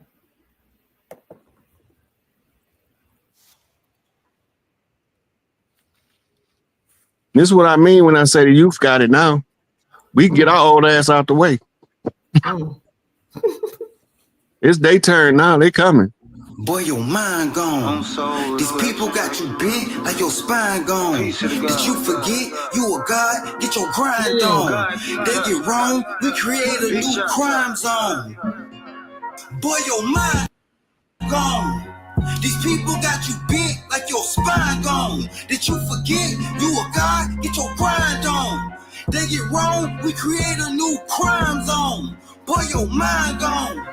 I'm really getting disgusted, can't believe the shit I see. These niggas only killing people, seem to look like me. Selected with your crazy, cause you ain't shooting at no police. You a monkey in that room, but King Kong up in these streets. You probably don't wanna hit us, but I'ma hit you with the truth. Downfall of every guy, it always started with a Jew, but they manipulate. I noticed he had a feather on his hat. Yeah. He ain't playing. The Listen. story, so the anger. Okay. Point at you and try to lock a real messiah so you never hear the truth. You got me fucked up. I'm a little Bama off the porch, but they let a nigga read and I discovered Dr. York. See, my mama got a message when she met the stork. Tell you the mother, the messiah, your precious baby boy. See, you can't kill a true God, cause we can always bring it back. So they feed poison to our babies and call it Similac. They see the copper in our skin, but then they tell us that it's black, cause they know they took the land and hope that we won't take it back. See, they colonize the soil, then they push to the back, called it the land of the free. Man, what type of shit is that? They had us under a spell so nobody would attack, and kept their eyes on the babies that would bring the power back. They had us born in different cities similar to Iraq, but it's really Holy Land. They just spill blood on that. See, they put us in a trap, but didn't know we would adapt. And I only spit facts, ain't no cap in my rap. These people got you bent like your spine That's good. gone. That's good. You forget you a god, get your grind on. They get wrong, we create a new crime zone. Boy, your mind gone. Boy, your mind gone. Okay. Yeah, that's just one of the youngsters that's coming out. It's a whole bunch of them. Like the whole next wave of artists is not gonna be industry driven. They gonna be from the hood, from the block, talking just like that. No, they're not right? playing. Yeah. Right. So they know what's up. they know that they took the land and they hope we don't take it back. That's what he said. Yes. Yeah. Well, it's too late. They can't do nothing about it. We got the blood and the right. All they got is a piece of paper. Now we're going to see which is stronger, the blood and the right or the piece of paper with the ink. Is the pen mightier than the sword, but is the sword mightier than the blood? Whoa. It all turns around. Blood meaning that you're from the land? Mm-hmm. Okay. Yeah. Well, Chief, I don't see. Go ahead. We are mama's boys and mama's girls, and we love daddy, but mama told me don't let nobody take nothing from your brothers and sisters, so we here to get it all back. I take mine after they get theirs. I ain't greedy. So speaking of taking it all back, when the land is restored, how does that work for, all the people? Is everybody going to live in peace? All the different nations that are here in America. It's going to be way more peaceful than it is now. For one, in the hood where we at, we'll be remembering how to spot the black devil. Okay. We're going to be teaching them how to spot the black devil. So even if a black devil just so happened to be born in 60 years, he won't be able to act on them wicked impulses because he had too many checks and balances around him. Right. And you always gonna know him because he don't want you to tell him to do nothing right. But if you want him to come up with some dirt to do, he all for it. Oh. Well, speaking of that. Yep. No, go ahead, Chief. I said you always gonna know him because they always want to get into some dirt. Yes, sir. So righteous Moors is from the land, dirty Moors ain't. That's the difference. You got two groups of Moors because that's who really was fighting the war. The war was to educate yourself above the conditions so we don't have to resort to firearms and bloodshed. That's why you got two different groups of Moors. You got the righteous Moors, and then you got the dirty Moors. Right? And if you look, Garvey had a whole army behind him till he read the Masonic ledgers. You got to remember, he was a high-ranking Prince Hall with the blood right. So when he go in and read that we was under a 200-year conjure, that he can't break it because the blood of the righteous of Crispus Attucks should not be spilled in vain. That's what the secondary constitution, which is the constitution to the corporation, was written in his blood. So they had until 1976, but we went back to war with them in 1812, which gave them an extension to 2012. Right? And now we closing in and wrapping it all up. In 2025 is the 9 year, which takes us back to the energy of the Ennead, the divine 9. That wasn't a haphazard when Biden say, I understand the power of the divine 9. He knew what he was saying. Wow. Well, he didn't, but his speechwriter did. Okay, right. Or the guy talking in his earpiece, whichever one it was, you know, he was a whole character. A group of characters, I should say. People keep asking about Moor versus Alliance. You touched on that already, but I see that was the first thing we went over. It is. Somebody actually asked, what does it mean when you see blue jays? I've been seeing a lot of blue jays recently, Dion says. That's called the crazy thing about a blue jay. The blue jay is the bird of justice. It's a redeemer. Normally it's the sun that's not physically in close proximity to the father. You send them spirit messages and the blue jay appears. The son is working to assist the father. So if you got a situation, let's say the mother don't want the child around the father, so she trying to poison his mind, but the child fighting against it, blue jay pop up at daddy house. Son fighting for you, baby. Oh, wow. Wow. But it's normally justice in the situation is being, it depends on what the birds are doing too, but normally, especially if they singing, that means that they singing the old gospel spirituals of redemption and recovery. That is so beautiful. I appreciate these questions, family. And I appreciate Chief having the wisdom to answer them. Me too. Chief, Kevin says, not all men, most of us are about getting the work done, getting it done. We were raised by awesome men and women. We were raised by awesome men, women, and grandparents. Because somebody in the comment section is saying, go ahead. Yeah, that's actually a true statement he's making, because all of us ain't the same. All of us ain't the same.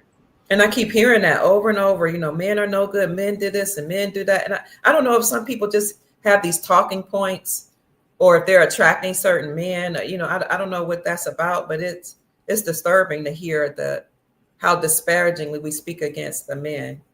Yeah. If you go to Neely Fuller, this is a good way to study that question. Okay. In the United Independent Compensatory Code, he tell you that when somebody tell you something like that, you supposed to ask them, well, if you saying that this is a bad man, show me a good man, and then explain to me the difference in the two. Okay. If you say that's a good man, show me a bad man, and then explain to me the difference in the two. The most of them is screaming bad man, but they don't even know what a good man is if he was sitting in their lap. Whoa. A bad man to most people is a man that stand on business. That's true. Because you can't push him around, he can't be swayed. My mama said, don't no woman want no henpeck man. Right? Yes. That's one of the greatest books ever written.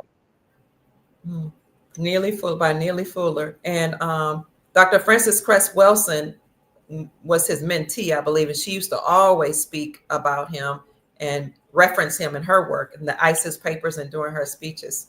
Yeah. I talked to him on the phone. He gave me a whole lot of valuable information in about 15-minute phone call. Wow. And he's personable, approachable.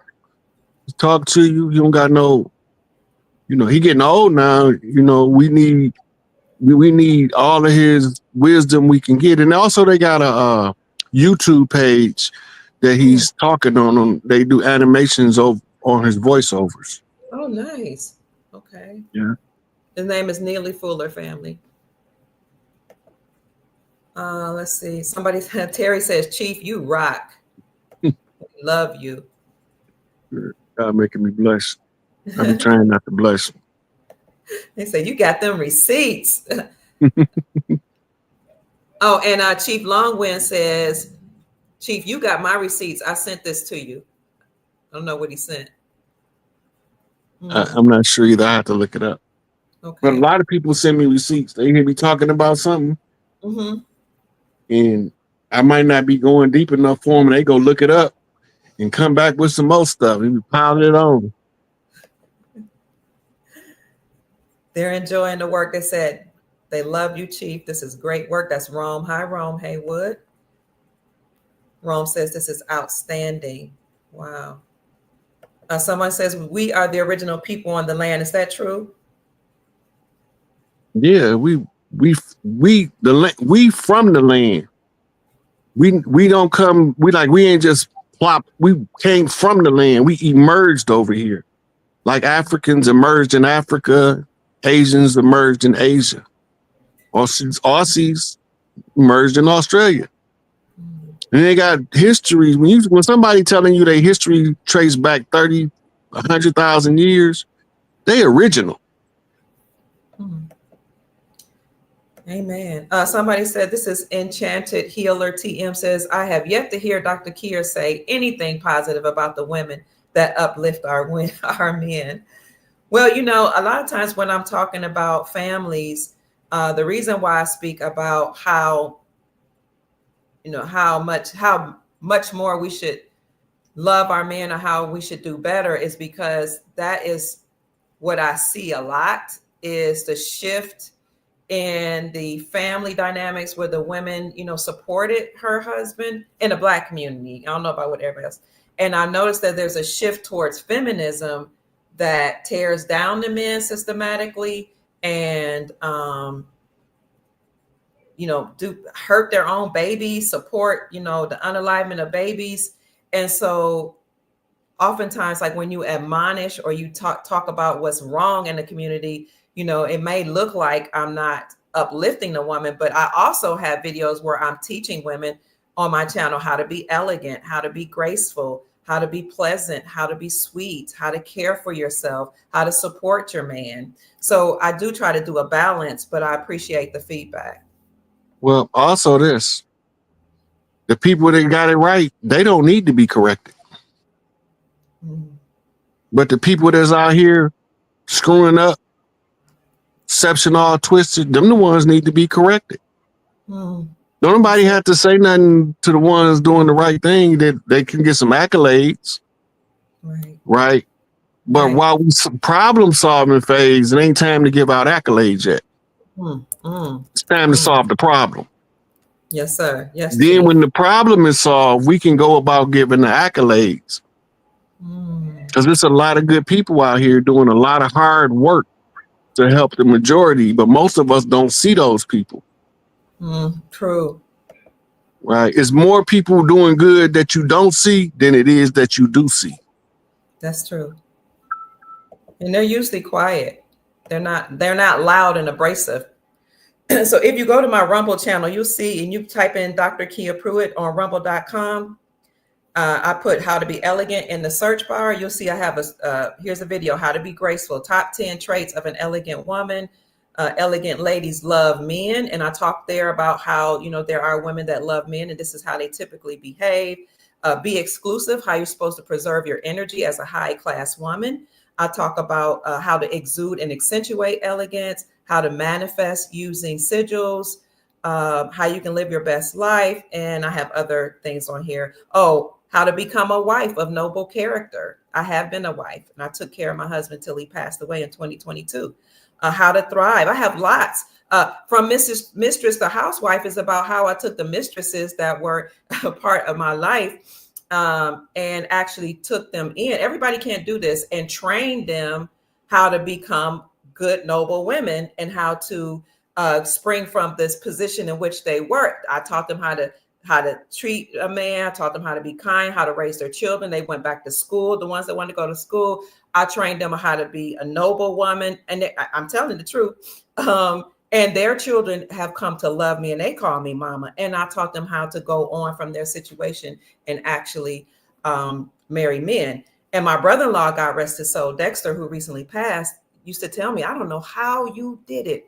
How is it that you knew that, there were other women and you were able to, understand who you were with and what came along with that? And instead of being, first I was angry, but instead of being like a tyrant, you said, you know what, I'm going to use this situation to my advantage, and I'm going to groom them. Everybody can't do it. And we're going to raise these children together. That's why I say I have 8 children. I have more than 8 because my husband had 2 sets. I'm talking about the husband of my youth. I raised them all, and her children became not just her children, but with my husband, because we did separate and we got divorced, and he had his own family. And then, when he got sick, I took care of him. I took care of her. I took care of her children that she had with him, and I took care of her own children. And they're all grown now, and they still call me Mama Kia. I can talk about what it is to be a noble woman because I am she. All right. All right, then, preach. My mama told me if you got a baby by somebody and they got other kids and you show favoritism to yours over the other kids gonna mistreat yours. They will. So she said, don't never do that. So I'll treat all of my children's siblings like they belong to me. Yes, sir. And then when you get to realize that in order to be the chief, all these babies belong to you, no matter where they come from. And when you big mama, it's the same way. Go ahead, I'm sorry, Chief. Yeah. When you realize that the problem is because it's a shortage of stand-up guys around, right? And you being good to as many children as you can. Mm-hmm. It's just it's a human family. It's a human family, absolutely. Thank you, Chief. Well, Chief, I don't see any more questions. Somebody says, is children having children these days? Oh, the side effect of oppression. If we wasn't under this severe oppression for the last 500 years, women wouldn't be hitting puberty until 1920. Wow. Really? All you got to do is study a gymnast. Most of those girls doing gymnastics don't have a cycle until they retire. Or until they well into their 20s. Wow. And there's nothing wrong with them. Okay. But they're not feeling the strains of oppression. The only ones in gymnastics that's having early menstruals is the ones being touched inappropriately. But they don't, when they are focused on something like that, and they don't have to worry about where their next meal gonna come from, if they're gonna go home to mom and daddy fighting all the time. The human body will not let her go into puberty at 8 years old, 10 years old. That's for people that's in war. And that's how you get baby kids. Wow. Yes, sir. Family, if you are enjoying this time of instruction by our Chief Pontiac, also known as Chief Rod Hayes, then please kindly send him a donation or a blessing expressing your gratitude to $SICAPE. That's $SIKAPE, and he would greatly appreciate it. Joe Pittman said, my wife had 3 little girls when we met, and we raised them and our 2 sons together, but now they're all grown. That's good. That is. Pittman is a big clan out of Mississippi. They all over the place now, Pittmans. Oh, okay. Yeah. Wow. I got a local Pittman Big Mama over here in Pontiac. Mama Pittman, she got a big old clan. You think you run up on one of them, they're going to come from everywhere. It's a whole bunch of them. Chief Oaks wants to know, how will the tribes on the land and the republic coexist moving forward? That's a great question. The republic is the interim transitional phase of going back to common law. Okay. Remember, I told you earlier, we started off with tribal law, then we went to the republic, then we went to the corporation. Now we from under the corporation, we had to go back to the republic in order to get back to the tribal law, the common law, the law of the land. Okay.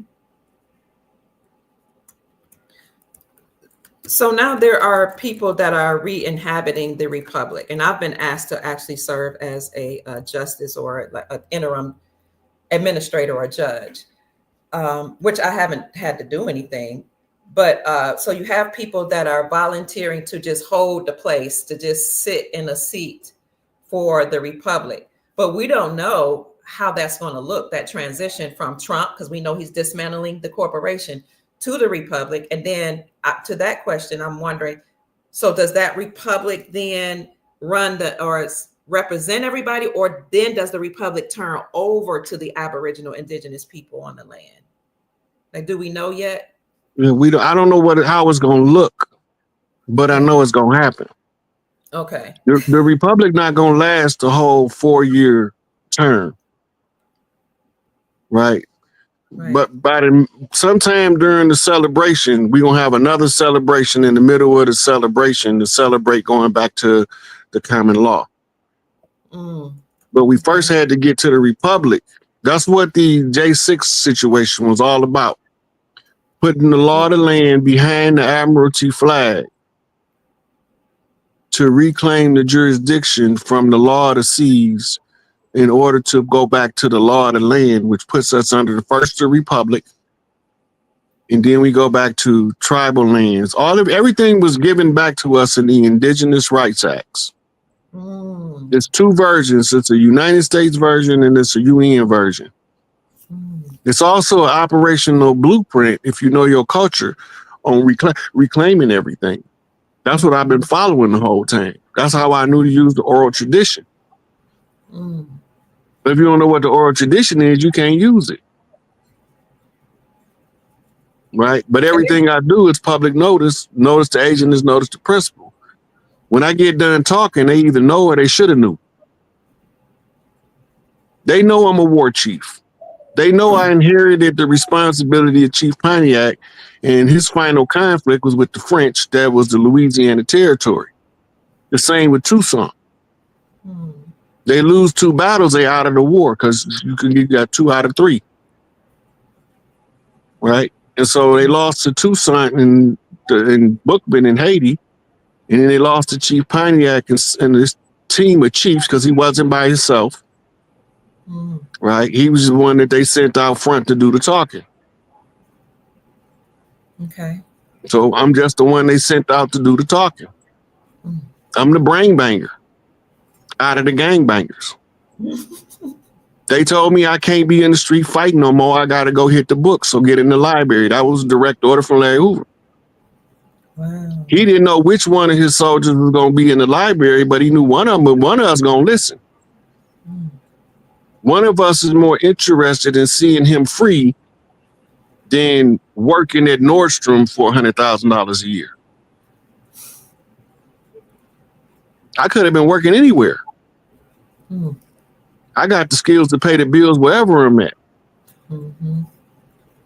But they got me on here as the one that's following the oral tradition, showing the people who did it, why they done it, where they done it, how they done it, and who they done it to. So when you get done going through the who, what, when, where, and why, and how, we know everything that they did. They told us. It don't mean I'm smarter than nobody. It just means that I'm just have more information available to me than the average Joe. And since I had more information and I was able to put it all into a comprehensive format where I could tell it to the regular people, At first they gonna say that nigga crazy. So they told me that nigga crazy. But then after they listened for it and said, wait a minute, he ain't crazy as I thought he was, because he got a good point right there. Mm. And then that's gonna trigger them. And then when they get triggered, they gonna trigger somebody else. And so on, like we do in a hair commercial. Mm. And she told 2 friends, and he told 2 friends, and so on and so on and so on. Each one teach one. We all gonna reach some. Right. I'm just trying to let as many of us know what's going on in real time as possible, just by reading their signs, not prophesying. Mm. People be like, he a false prophet. I ain't never told you I was no prophet. I'm not prophesizing, but I am reading the writing on the wall that they putting out there for us to see. I'm just telling you what I see, and you don't have to agree with me. I'm not infallible. Right? Sometimes I have so much information, I can't remember which piece to pull first. Here we go. And they honor what you say, like the oral tradition that you're using and what Empress Rarebird is using. They acknowledge and honor this? They've been giving us the foundational instruments to prove that what we're saying is working. Mm.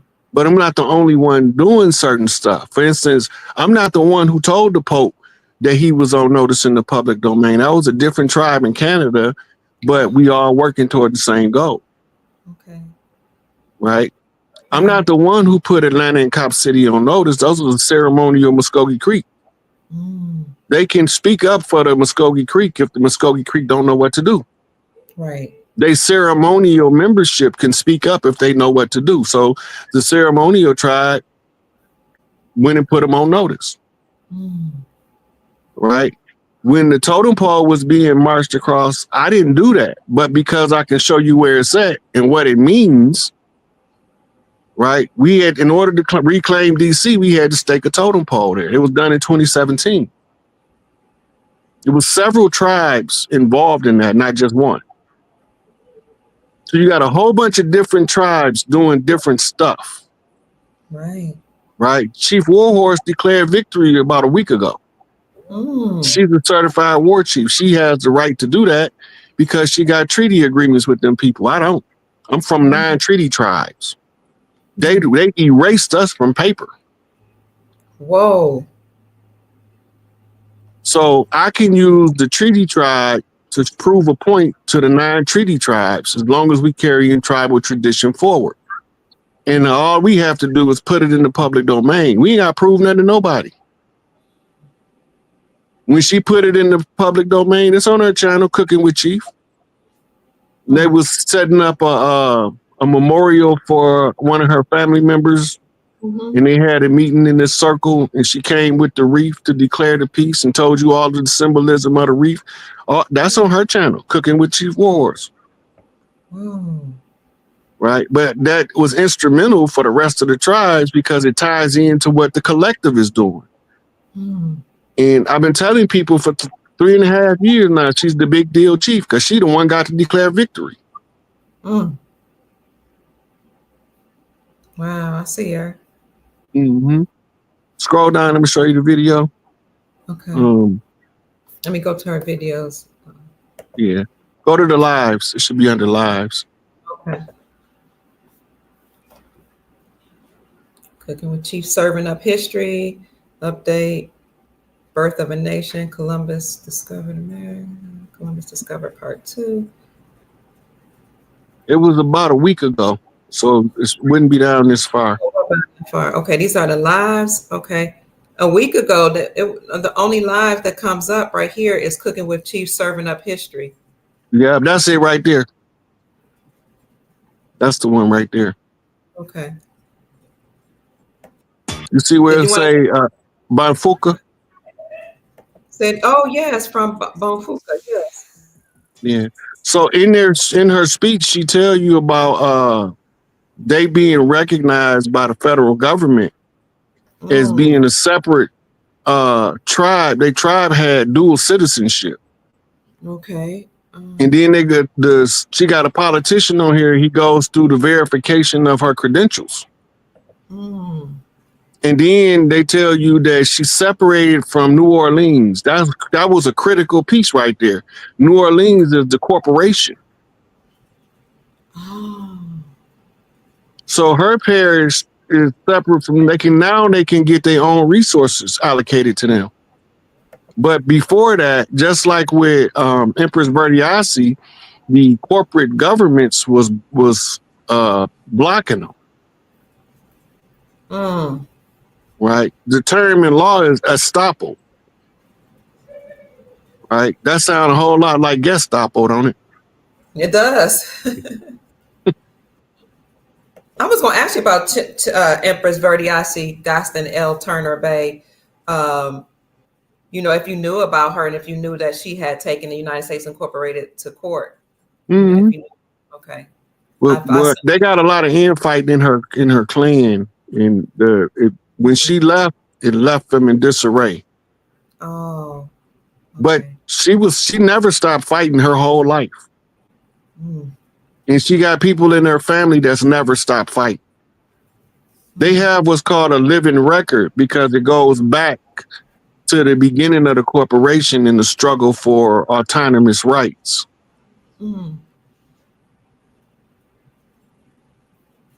Okay. Let's see. Rod was talking about Queen Elizabeth and Alfred earlier. I don't think you were. Did you? You didn't mention Queen Elizabeth. I don't know if they say you were speaking about Queen Elizabeth and Alfred. Queen Elizabeth is the woman I had on my show, Princess Elizabeth. I think that's who they're talking about being from the yeah. I think that is her name. Okay. It's 13 major women on the planet. Thank you. And they all have a region they're responsible for. Okay. The 13th seat is the sacerdotal seat that feeds the other 12 seats. Okay. It comes from the zodiac wheel in the temple of Dendera, where Tawaret is centered as the big mama in the middle of the imagery. As above, so below. And then your Egyptian pantheon is actually the steps that you take by embodying certain energy as you move to your position from Heru to Usir, from the son to the father, from the heir to the ruler. And the person that's the heir is called the pretender to the throne. And the pretender to the throne has to be able to have a means to claim the throne. The father can't claim his throne unless he first cleared a way for his big mama to claim her throne. Oh. That's the Osirian resurrection, what they call the holy drama. It's the blueprint. It's the roadmap. It's the instructions for the pretender to the throne to seize the throne and put everybody where they're supposed to be. The matriarchy is not ran like patriarchy. Okay. Feminism is not matriarchy. Feminism was formed by a bunch of drag queens masquerading as women to convince women to be unruly with their husbands at home. If you follow feminism, you following cross-dressers. But if you follow the matriarchy, you part of the sisterhood. Now, which one of them sound better? Sisterhood or the other stuff? Right. The elemental Q stuff. Sisterhood. I prefer the sisterhood. I did a live with Rising Phoenix yesterday, and she asked what happened to the sisterhood, and she had to give her the step-by-step breakdown. That's on my Instagram. Okay. On your you put up that live on your channel, or is it on hers? It's on hers, but I shared it to mine, so it should come up on either one of them. Okay. Let me see. What happened to the sisterhood? That's not the name of it. I'm gonna tell you the name of it in a second. Okay. See, that question came up in our live.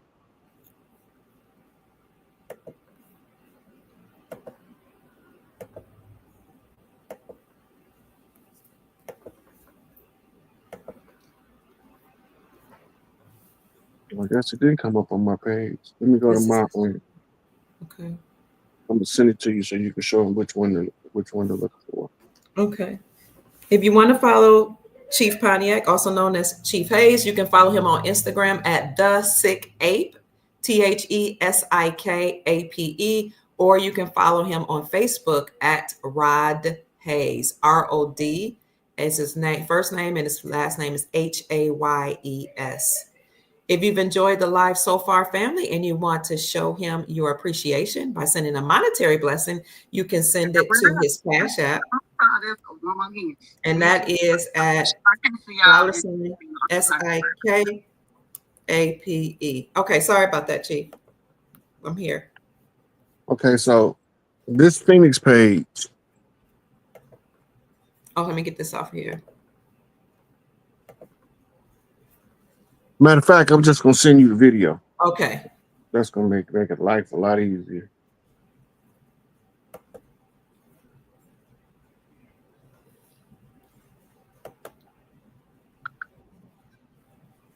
Okay, I heard it somewhere.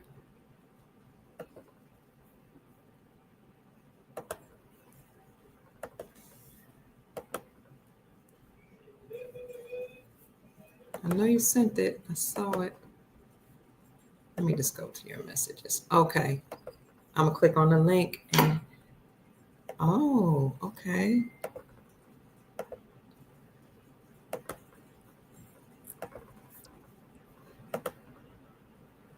Oh, she's gorgeous. What's the name of her page? Rising Phoenix Academy, I believe. Okay. And this is the video right here. Mm-hmm. Okay.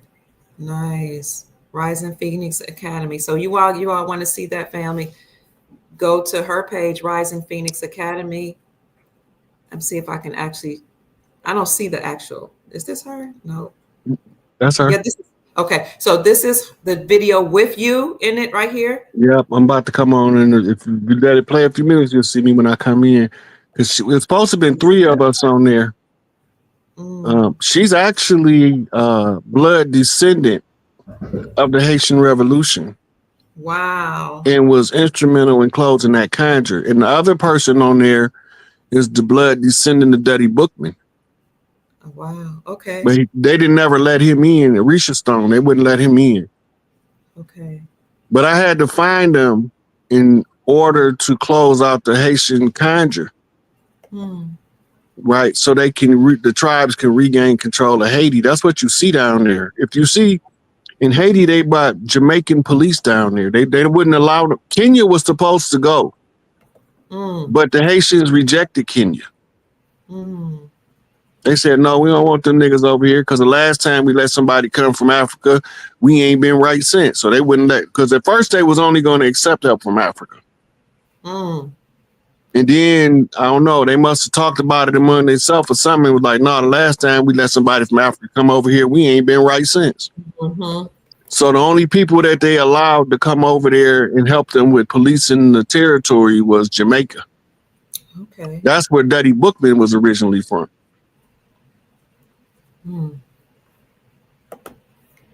Phoenix Rising Temple University is where you can find a very important video that Chief Rod Hayes did about the sisterhood family.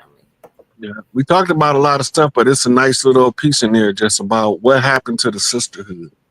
Because when the women is like in their natural energy, Earth is heaven. Ain't nowhere like it.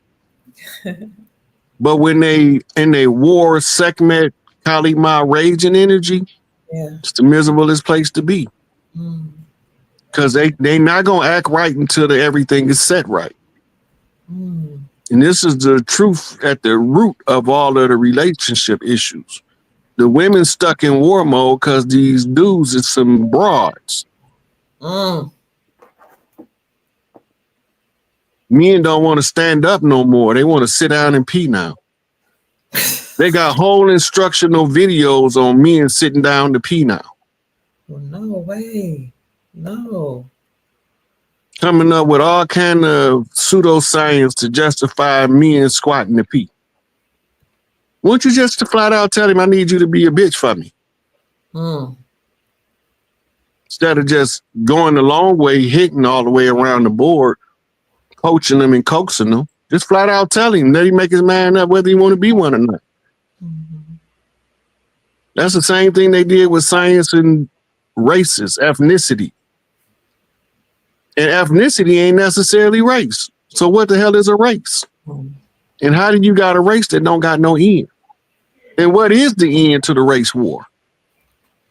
I can tell you what my son, who is an economist, told me. He told me they always tell you in the School of Economics and Business what they mean in their coded language. He told me when he was in college, he said, race is really about a race to resources. It has nothing to do with skin complexion. I was like, what? He said, yeah, they teach us this. Mm-hmm. He said, that's why I infiltrated the business school and went into economics, because you don't see a lot of people look like us, he was telling me, that's in economics. He said, that's where they show you all the secrets. I was like, oh. Presidents are economists. Presidents of universities are economists. Presidents of the countries, they study economics. Well, you look at Trump. Yes, sir. Yes, sir. But not only that, when you look at the economics and the resources, it take you back to that speech that the MLK gave about undergirding the European peasantry with resource, mechanizing their farms. Okay. Right. So he's telling you, right, the race war. And the race had nothing to do with skin color. The illusion was painted as a chess turn. On the chessboard, white is the attacker, black is the defender. Right. That's why free white persons in law identify clearly Moors of Spain. In France and a couple more places, and they clearly say they're not Caucasian. You showed us the receipts on that before. They're not Caucasian. They look like us, but they're not us. They're melanated, though. Yeah. So as long as we think that the white man is pale-faced, then we already mixed up. You remember they used to say pale-face speak with forked tongue? You know what that means? No. He come with his own agenda, but his agenda is following somebody else's agenda. Oh, okay. So when they talking to the chief, the conversation goes something like this. Yeah, I came over here to offer you a treaty for a piece of land. Chief said, we don't sell land, right? But before we do negotiations on any business, you got to smoke the peace pipe. Yes. Right? The reason why they smoke the peace pipe, because they can detect a lie. Oh. Right? So they get him smoke the peace pipe. Then he say, what's your agenda? What do you want for yourself and your family and the ones you loved? And he'll tell them. Then he'll say, okay, who sent you and what do they want? And then he'll tell them. So now those two agendas don't always go together. Right? It's the same with the Mongolians and the Huns that was the slaves to the Moors when they came here. Okay. They switched us out on the Trail of Tears. They wasn't marching us nowhere. We was already there. We was already in Alabama, Georgia, Mississippi, Tennessee, Kentucky, Louisiana, Missouri, Illinois. We was already there. So then who in the hell is they marching on this Trail of Tears if we was already in all other places? Wasn't us. Now, if you pull up Indian school, right? Yes. And you zoom into the crowd of children in the picture, you will see they ain't us. But they Mongolians and Huns and Vedics. Wow.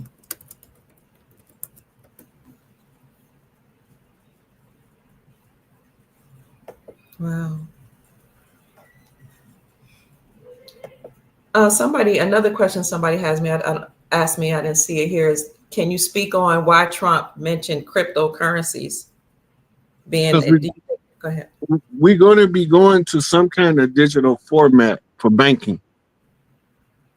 But whatever digital format it is not going to matter because we're going to be backed by a security. A security is your gold certificate, silver certificate notes, We move up in money, you're going to be dealing with what's called platinum certificates.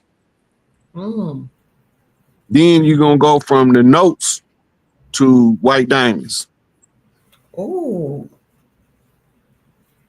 So instead of getting a stack of paper, you're going to get a stack of substance. Wow. It's my first time hearing this. Mm-hmm. Well, you know, all of the precious metals is that's the stablest currency for collapsing and rising governments. Mm-hmm. Right. And platinum is the most valuable of the precious metals. So the upper echelon of business dealings will be done in platinum reserves. Okay. And the only other substance that's as expensive as platinum is what they call flawless white diamonds. Mm. And they can tell the difference between a laboratory diamond and a natural diamond. So that counterfeiting won't even work. Mm.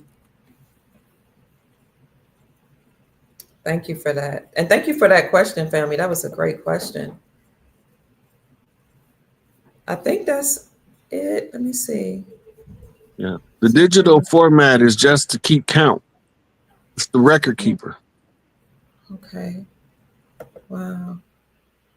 Someone, yes, Brian Williams, crypto, digital backed by gold, silver certificate notes, platinum, from platinum to white diamonds. I think somebody's taking notes of what you said. Yeah. Gold, silver, other metals are real money. Wow. The family is saying this is wisdom. They appreciate you. Someone says they're looking forward to Mardi Gras. Man, I can't wait. I want to see these because, you know, we don't see it right now, but in different places on the land, you got the people making their costumes, just like the Mardi Gras Indians do. Mm. They make their own costumes and then they come out and they parade in their costume. There's going to be some pretty beautifully elaborate ones. Same with Les Carnival. If you want to know what it's going to look like, go watch an episode of Les Carnival from Brazil, because Brazil do it bigger than everybody else. The only thing that I know there would be some question. Oh, family, you asked me to pin up the young lady's Instagram with whom Chief Pontiac had done a live, and this is her Instagram. I also put it in the chat. My son went to, well, his wife is Brazilian, and he's traveled to the Caribbean, you know, because he had, my son is world travel, and the ladies love him. But anyway, now he's married. But anyway, he was telling me that the only issue he had with Mardi Gras and some of the festivities is, you know, the things that happen there that may not necessarily be moral. And he said, I like the celebration, but it was too much debauchery, you know, that he thought needs to be checked. Well, that's the Brazilians' responsibility is to clean it up. True. Right. But remember, let's go back to Bobby Hemmett. We don't care about no moralism because they use moralism to put us in boxes. So a lot of us openly defy the moralist doctrines just to not fit into their box. But then you got the ones that's naturally depraved that take it too far. Right. Thank you for that. This is Chief Mac. Chief Mac is in the house saying good evening, greetings, Dr. Pruitt and Rod. Yeah, I think I've seen him before under Judah Allen. Judah Allen, yes. He said he had sent you was it him? I think he said he sent you a request. I think it was him that said he sent you a request. I don't know, but greetings to you too, Chief Mac. We're glad to see you here. Thank you so much for showing up. We appreciate you. I know you're a very busy man. Thank you so much. And I love the way the chiefs are supporting each other. Oh, let's see. Do we have any more questions? Hold on, Chief. I see I'm having problems with one of my formats. I had to take it off my LinkedIn and then add it back. Okay. Chief Pontiac, what do you think about Barron Trump? Oh, is he the Antichrist? He's already addressed Barron Trump. What a beautiful time to be alive, Chief Max says, when you're connected to the right people and source. That's Absolutely. facts right there. That's mic drop. Mic drop. Marquitas. Hey, Marquitas. Marquitas Johnson and I have been friends for years. We were actually part of a group. We helped start a group. I think it was either Marquitas, you said you had a question, but I think we started a group like right before Trump became president, or maybe it was his first year, where we were trying to help people get access to their TDA accounts. We were doing all kind of research, trying to help people like discharge their debts. And we were very, very successful, but it was so many people, like we had 100,000 people in that group. It grew so big. YouTube, Facebook shut us down. And the people who had been able to offset their debt that were successful, some of them went on, but then they started locking folks up and reversing the charges. And was like, yeah, we better just slow down on this. That's what I was telling everybody. That's a trap. That paperwork is a paper chain. Remember, they own patents on every court document you file. If you're putting them on notice, they own a patent on that. So you're really not putting them on notice. Wow. You're really telling them that you're still an imbecile and you don't understand the law yet. Whoa. Oh. Right. They know they committing the fraud, right? So what do when somebody is using the fraud that they don't want to use it? They charge them with fraud. You party to the fraud. Okay. And that's why the paperwork was the trap the whole time. If the paperwork wasn't the trap, Noble Drew Ali would have had it over with in 1922. Woo-wee. So even that paperwork about declaring your nationality, that was a trap? What happened with that with the Moorish Science Temple is somebody made a deal with the government behind Noble Drew Ali back. And I think that's what led to him getting murdered. Because the original nationality card was binding in court. Like if you had your card and you presented it, they call a grand sheik. And the grand sheik come in and asks if you was going to answer for the charging instrument. And the grand sheik could say he's a non-party to the claim and walk you out the courtroom. But once they made a deal with the government, the new nationality card say on the back of it, the holder of this card is the United States citizen. Some niggas did that. Wasn't no pale faces in the Moorish Science Temple at the time. Oh, and there might not be none now. Okay. You was asking me for examples. Yeah, all you got to do is study the 5% Nation. Clarence 13X was at war with some niggas because they wanted to sell dope out of his properties. He told them no. Well, we see what that got him. The move, remember that Philadelphia move bombing? Okay, I remember that. It was a nigga that signed that order to bomb them people at home with their babies in the house. They blew the whole block up or burnt it up, but they didn't have to do all that. Right. But that nigga agreed to it. He signed off on it. Matter of fact, he called them in there to do it. Wow. And you gonna tell me he wanted us? Highly unlikely. John Africa was a peace-loving man. He was a vegan. He had a good community. They stuck to themselves. They minded their business. They had nothing but cordial relationships with all of their neighbors. The only people who didn't like them was the government. Wow. And they went in there and bombed them. Like they was in Iraq after the 9/11. They just blew them up. Then they tried to escape the fires. They just opened fire on the ones trying to escape. They were trying to make sure they don't come out the house while it's burning to the ground. That was foul. And the ones that made it out, they arrested them. Some of them ended up with 40 years in prison. God. Before they got out. Go listen to Ramona Africa. She got a whole bunch of stuff on YouTube where she's telling her story. She was their mouthpiece. She their tribal mother right now. Right?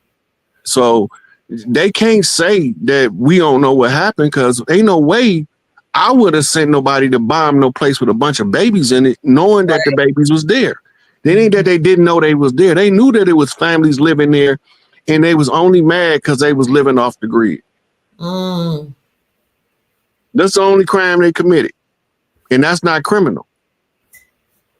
That's natural. You can't be living your natural lifestyle in front of us. We gonna snuff you out.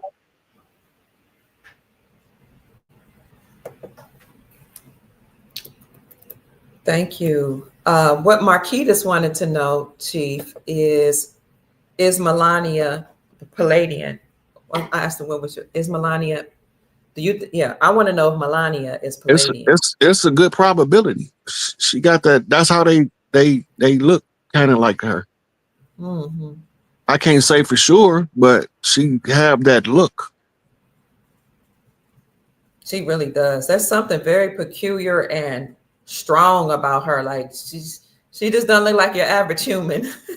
You know that the Pleiadians, okay, it's the 7 sisters, the 7 stars in the Pleiades, and they all got different looking people. Okay. But they all are very, very attractive. Some of them are melanated, some of them not. And then you got the spectrum in the middle. But you normally can tell them because they have what's called a very peaceful disposition, and they try to solve any problem before it gets to conflict. But if you take it to conflict, I'm gonna tell you myself, you on your own, because I'm not coming. They the wrong ones. They control light magic. And the 7 sisters is the 7 rays of the light spectrum. Okay. And where everybody think is the dome is the Van Allen belt. It's a radiation barrier, which is the Pleiadian light lock conjure to conceal the warring factions within inside a confined space, because they was disturbing the other people somewhere else with their wars. And that was the catalyst to the formation of the Galactic Council. Somebody got to do something, because these people they just going crazy. Okay.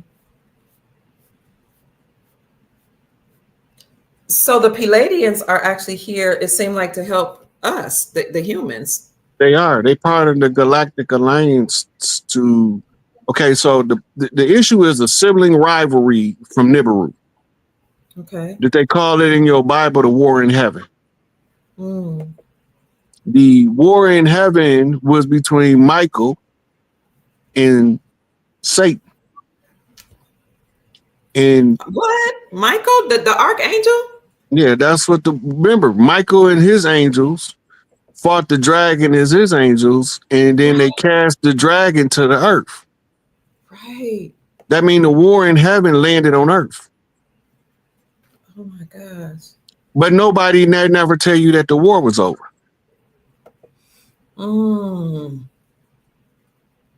The war that landed on earth had to be fought on earth. So we was put in the Pleiadian light lock. A heavy radiation barrier. You can still get out, but you have to go through what's called space windows at the different layers of atmosphere. And if you miss it, your ship gonna blow up. Now that's a challenge for a challenger right there. Absolutely. Wow. Thank you. Chief Mac wants us to know he got word that they are canceling debts right now. Yes. They supposed to have been done it by the 19th, but they think that Trump just talking, and they don't believe that the Earth Alliance is really cleaning the planet up like they are. They believe it's business as usual because they've been in power so long they can't see nobody taking their power from them. Right. Joe Pittman says, my wife and I are so excited that we've come in contact with all of you, and we love you a lot. And then we love the comments as well. God bless you. Here's a question, and I'm going to step away just for a second. And while you answer this question, it says, I'm West Indian. I was 3. Mom said she was going to pass away 1 week before she did. She was 30. How does she know? She did OBEA, OBEA. What does that mean? Was this it's a form of magic from the islands. Okay. Well, I didn't have time to step away right quick. Let me see. What if you do a rebuttal of their authority? Oh, somebody says, respectfully asking, what if you do a rebuttal to their authority? I guess the people that are in power. We already did. Mm. That's why you see them falling now. Okay. Are the Moors the black nobility? The black nobility are Moors, but all Moors is not the black nobility. You remember, you got righteous Moors and dirty Moors. Mm-hmm. Absolutely. Thank you. Somebody says something about not my Moorish ID card. Okay, I don't know. Snoopy So saying if all of them don't have it on there because you have factions. You have factions within the Moorish Science Temple, and some of them still follow the original charter, where others follow the charter that ties them to the contracts. Right now, so the ones that don't have that on the back, they still can't do what Noble Drew Ali could have did, because the other ones chopped them off at the knees. The ones who made the contract.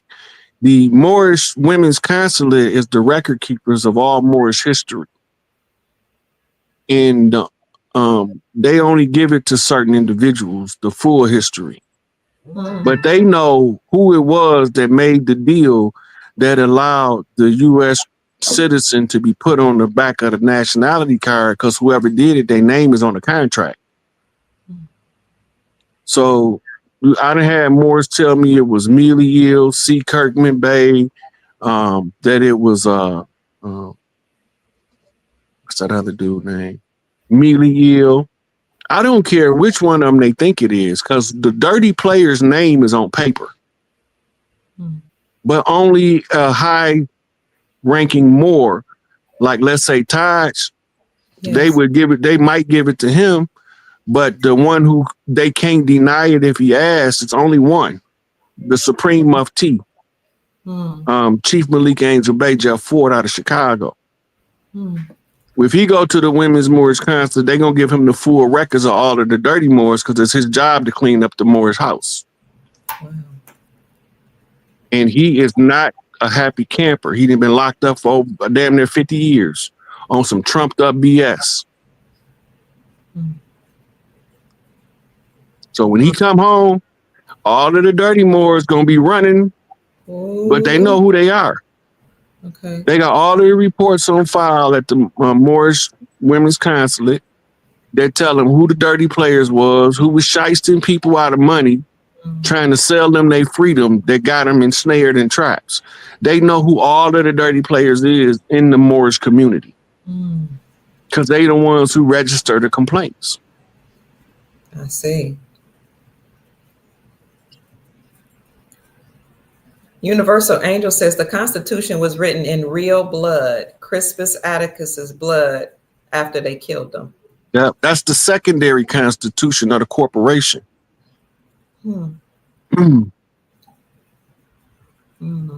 That's when they moved the capital from Philadelphia to DC.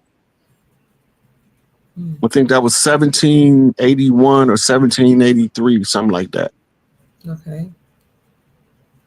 Oh, they can literally sign something in real blood?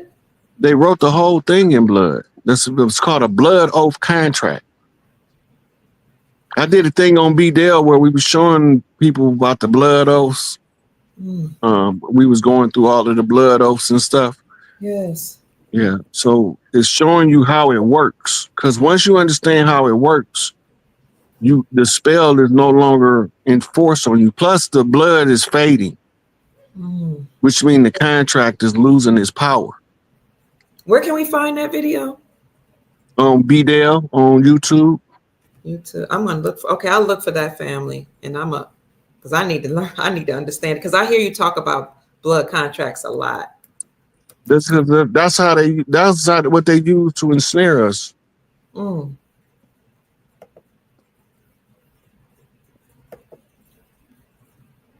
Here it is, right here. Let me see. I'm not gonna keep you up too much longer, Chief. It's getting late. B-Dale, this it? That's the channel. That's the channel. It should be under the lives. It's the only one he got on there with me. I love his brother work. He be thorough. Okay. Let me drop his information in the chat. About that family, I got a feeling this is gonna be fire. It's 50,000, 49,000 views. Blood contracts on the B-Dale show with Chief Rod Hayes. Let me see if I can put that in the chat. There was something somebody said. If you want to see it, it's in the George Washington Masonic Memorial Museum. I think that's in Virginia. Okay. But it's the Constitution that's in the case there. Chief, can anybody just change the Gulf from the Gulf of Mexico to the Gulf of America like Trump just did? Only when the tribes take over will the names change. We got to change the names of everything because everything was named by colonizers. So when we take back our power, part of that is new lines of demarcation. All your state lines are going to be changed. Sometimes 2 and 3 states going to be merged. But the layout is going to be different. Matter of fact, I'm about to send you something, Dr. Kia. This might help you understand. All of this stuff belongs to us.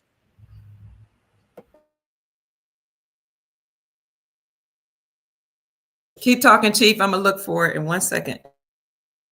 Yep, I'm looking for the map of where they was taking everything and renaming it, and so you're gonna go through phases. You're gonna have an interim term, and then in the interim is when you reorganize, and then you rename everything and reestablish government. Where is that dog?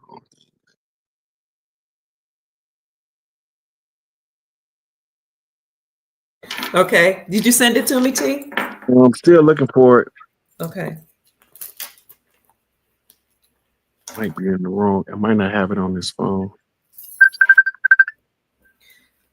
Family, if you are enjoying this and you'd like to send Chief blessing, you can send him a cash app to $SIKAPE. That's $SICAPE. And then somebody's one of the final questions is if you can address med beds. That's going to be released at the World's Fair. I think it's going to be the Iowa World Fair. In Iowa, yes. And not only that, it's so much technology that's going to be released over the next couple of years, but the big dump, the first dump of technology is going to be at the World Fair. It's part of the year-long celebration.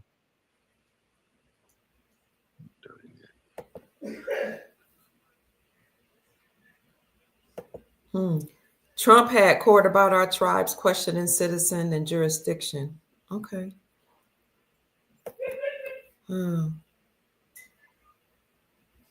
Blowing me away, brother. You remember when Trump was talking about buying Greenland? Yes. Greenland was already a part of us. Remember you talking about buying Canada? Yes. That's because Canada has the same QSIP number as America. Oh. So it was always a part of this area. Yeah. But in order for the crown to hold its control, they had to keep us from organizing clear across the land from furthest north to furthest south. Long as they kept us divided and bickering amongst each other, like, my tribe was here first. My tribe was here first. Yes. They don't give a damn who tribe was here first. Oh. The oldest tribe on the land is the old Mississippians. They call them Olmecs, Incas, Mayas, Aztecs. They all the same people. They lived all the way around what you call today the Gulf, but the Gulf wasn't always there. That's a crater from a meteor. Wow. Okay. They say it was a meteor. I think it was a bomb. Mm.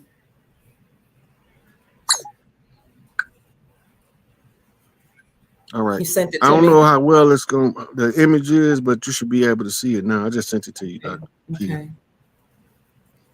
Yes, sir. Let me get to it. Oh. Okay. I see it. Okay, hold on. This here? The new map just dropped. America. Ah.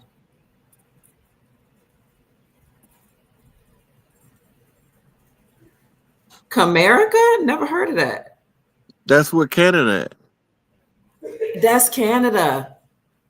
Okay. And then America. Gulf of America. Comerica, American Republic.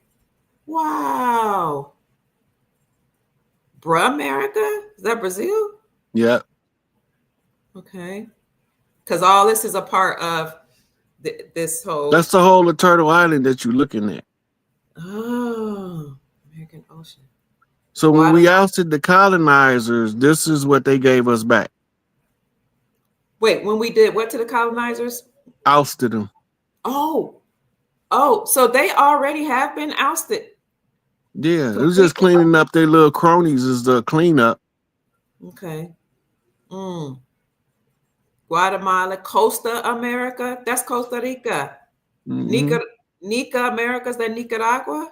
Yeah. Get out. Jamaica. Yeah, it was Jamaica. Jamaica. What's so all of this is the interim names of all of the territories before because the local people have to have a say in the name of their new country. Oh. So under the Republic, everything that's owned by America has to be tied back to America. Even the Atlantic Ocean becomes the American Ocean. Wow. So now I thought it was kind of cute because this is how Trump be doing stuff, right? Uh-huh. Like this how his mind worked. We ain't gonna have Canada no more. It's gonna be Comerica. It ain't gonna be Jamaica. It's gonna be Jamaica. That's just how he is. He just, that's his idiosyncrasy. Yes. Yes. Right. So when you see something like that, you look at it and you be like, oh, that's some Trump shit here. So what was America called before? I know people say it was Turtle Island. What was the land mass of the whole empire? Well, the word America comes from Amaru, Inca. Okay. Inca. Oh, okay. They just anglicized the term and made it into one compound word, America. But it's Amur Inca. Wow. The Amur or Amaru is the people. Okay. And Inca is the land. When we sent people to the motherland, we sent the people afar. Okay. So the people of the afar became the Afar Inca. Right? The Afar tribe is originally American. They've been over in Africa so long that they know where they from. They're gonna tell you they from the cradle. From the cradle of civilization. The cradle of civilization is the Fertile Crescent around the Gulf of Mexico. So you start at the Mississippi River in North America, you go west and south, and all the way down till you go back till you coming back east and you run into the Amazon basin. Right? When you get, that's the whole Fertile Crescent. that man originate from. When they tell us the out of Africa story, they're telling us history in reverse. We ain't from out of Africa. We went into Africa. Okay. When our people got to Africa, the ones who was already there was called Twa. You know them today as San and Pygmy.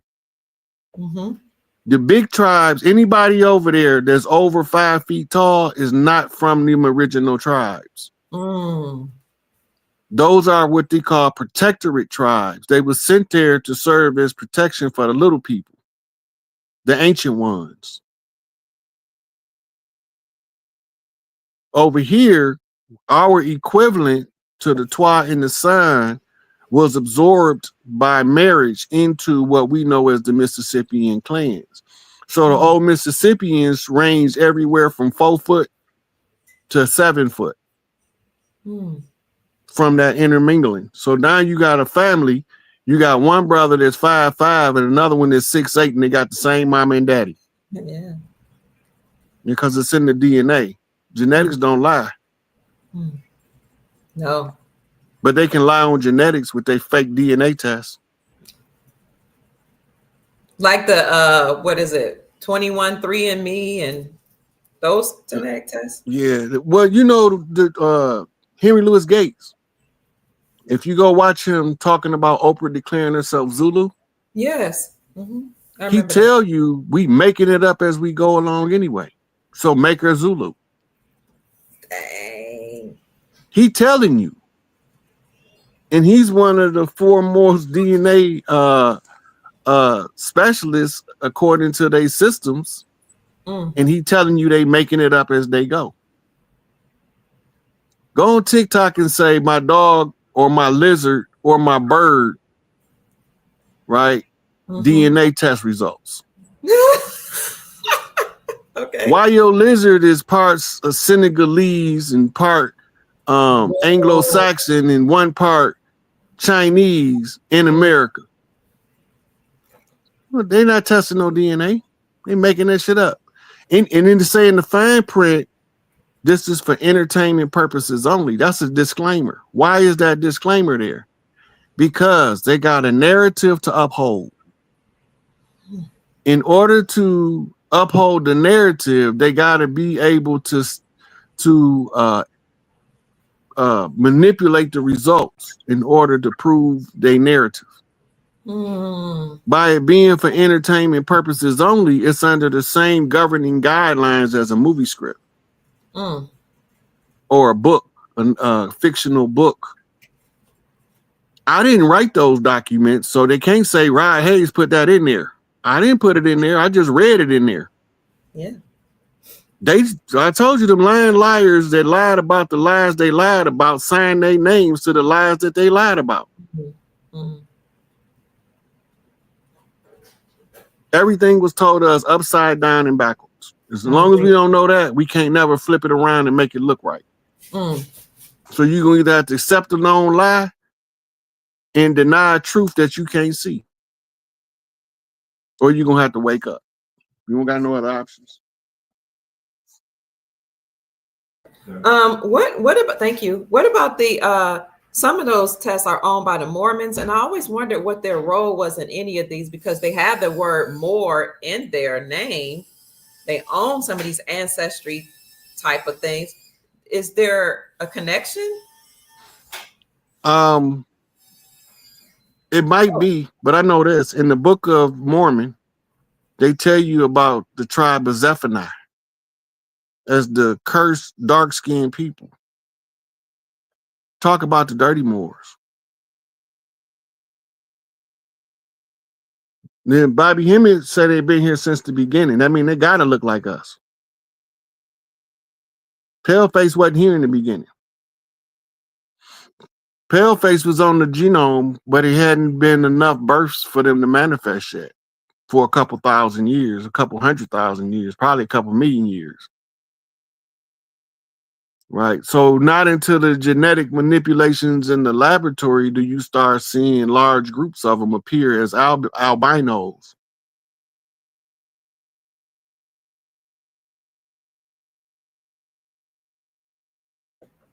Wow. So the different groups of people or ethnicities or races, did they all come from the autogenous people, or they come from different beings and from different star systems? Do we know that yet? This is what we do know. We do know that the original mothers of the earth has every ethnicity of the earth in her genome. Okay. We also know that the 12 daughters of Isis represent the 12 major groups of families that have different skin colors and hair textures. Right? Now, when other people start coming, they have to take on human form. The only way you can take on human form is your spirit has to inhabit a human body. Right. Right. All of the mythical creatures, it's not that they don't exist, but they got on human suits right now. But if you look at people close enough, you can see them beautiful fairies, the water sprites, the fire sprites, the gnomes of the earth.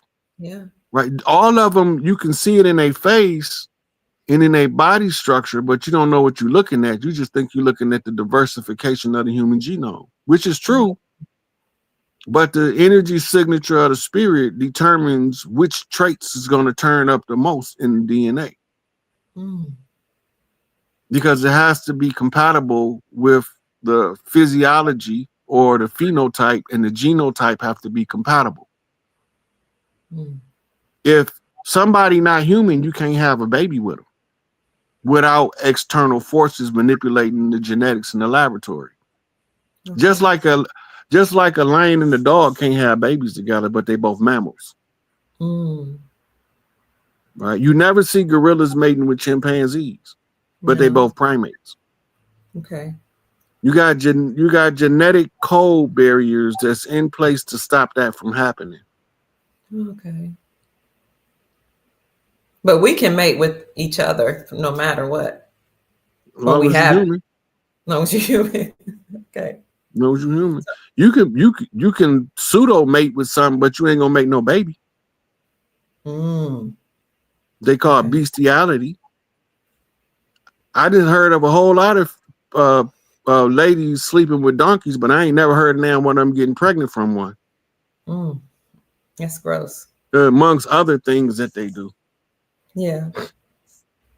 So we've been talking about the systematic takedown of the deep state and those powers that had enslaved humanity, and how we are in transition between that corporation being defunct and the republic, and then turned all over to the autogenous peoples on the land. Jeffrey Short wants to know, well, what is the military's role in all of this? They the overseers.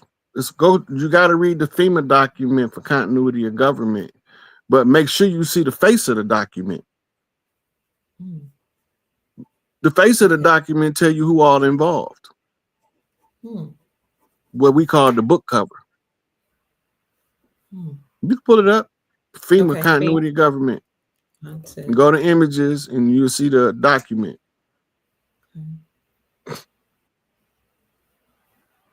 Images. We at the end part of the reconstitution of government.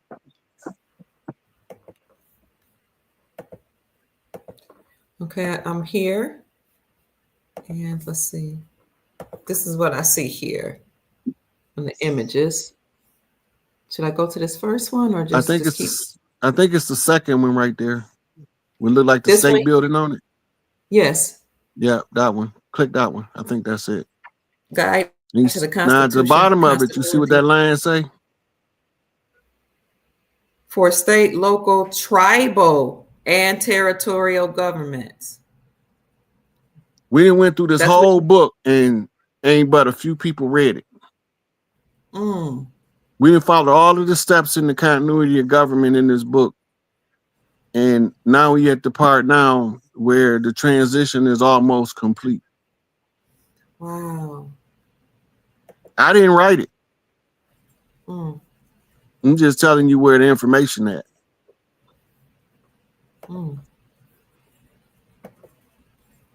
Yeah, I think I need to read that book. I didn't even know it existed.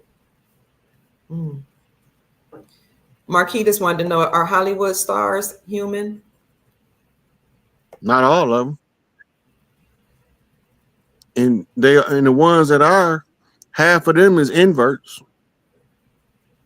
Ooh-wee. Transformers, like. Yep. But Kim Kardashian not human. She the queen of the damned. She come from a mirrorverse. Hmm. Her and Harvey Weinstein, the same thing. Her rank just higher than he is. That's why she look more female than he do. Wow. Queen of the damned? She's from another parallel universe or something? Wow. So how did she mate with Kanye? Them test tube babies. Okay. Okay. Them all surrogates. She ain't carried no baby. Okay. She can't carry no human baby. Unless she can carry it, but they have to artificially inseminate her. Like a seahorse. And it seems like they used her, all her sisters loved, our men. And that seemed like they wanted to, I don't know what that agenda was there. They wanted to somehow put something in the universe. So they all made it with our men, and they seem to have It's a whole coven. Okay. It's a whole coven. The old lady is the ringleader. She's the one giving instructions, but the queen of the damned and the heir apparent is Kim. Okay. I ain't saying she a gold digger, but she ain't with no broken. What can you say? When he get old, he'll ask for a white girl. He was telling you he finna dive on the bear. He finna do what? Dive on the bear. Somebody got to hold the bear till we slay it. Okay. Aaliyah had to expose her. That's why she had to get out of Dodge. When she exposed her in that movie Queen of the Damned. I didn't see the movie, but I might need to. I'm gonna show you something. You know I like doing the receipts. You love the receipts. The receipt king is in the house. Chief Rod. Hey, Chief Pontiac.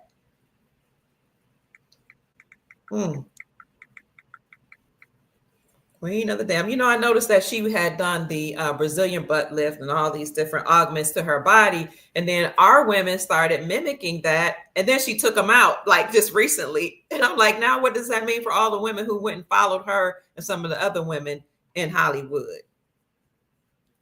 Okay, this is one of the pictures she did in the Queen of the Damned. I remember seeing that picture. Yes, right. Yes. It's another one though. Watch this. This is Aaliyah. Okay. Yeah.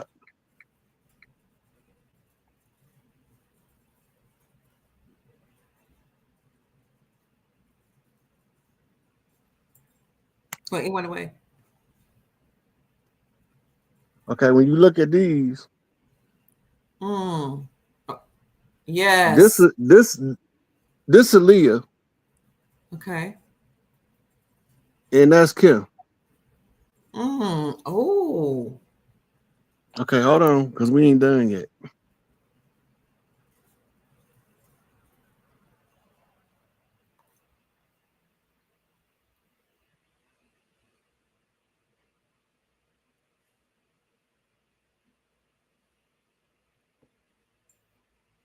Oh, who is that? That's Kim.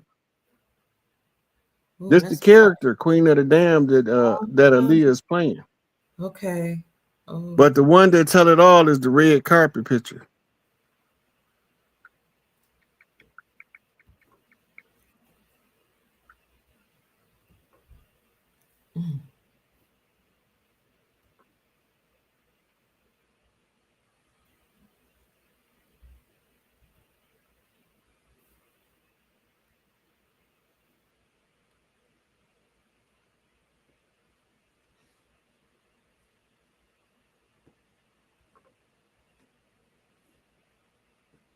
I think they didn't scrub the internet.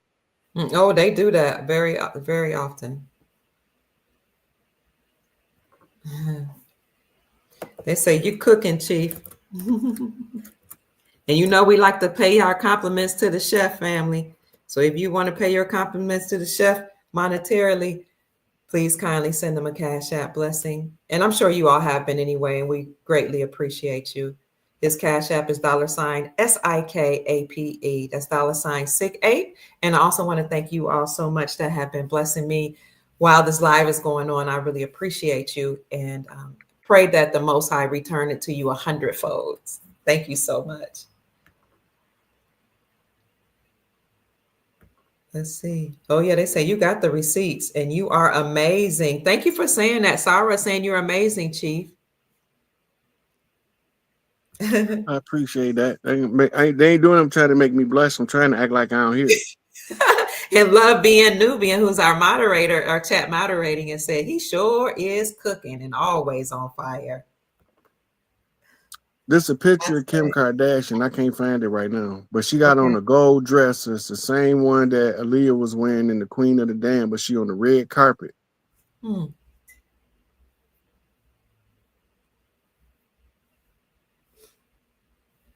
it looked like they scrubbed it. Judah Allen said a lot of these women are chicks with a stick. That's why I told you them old flipper rules.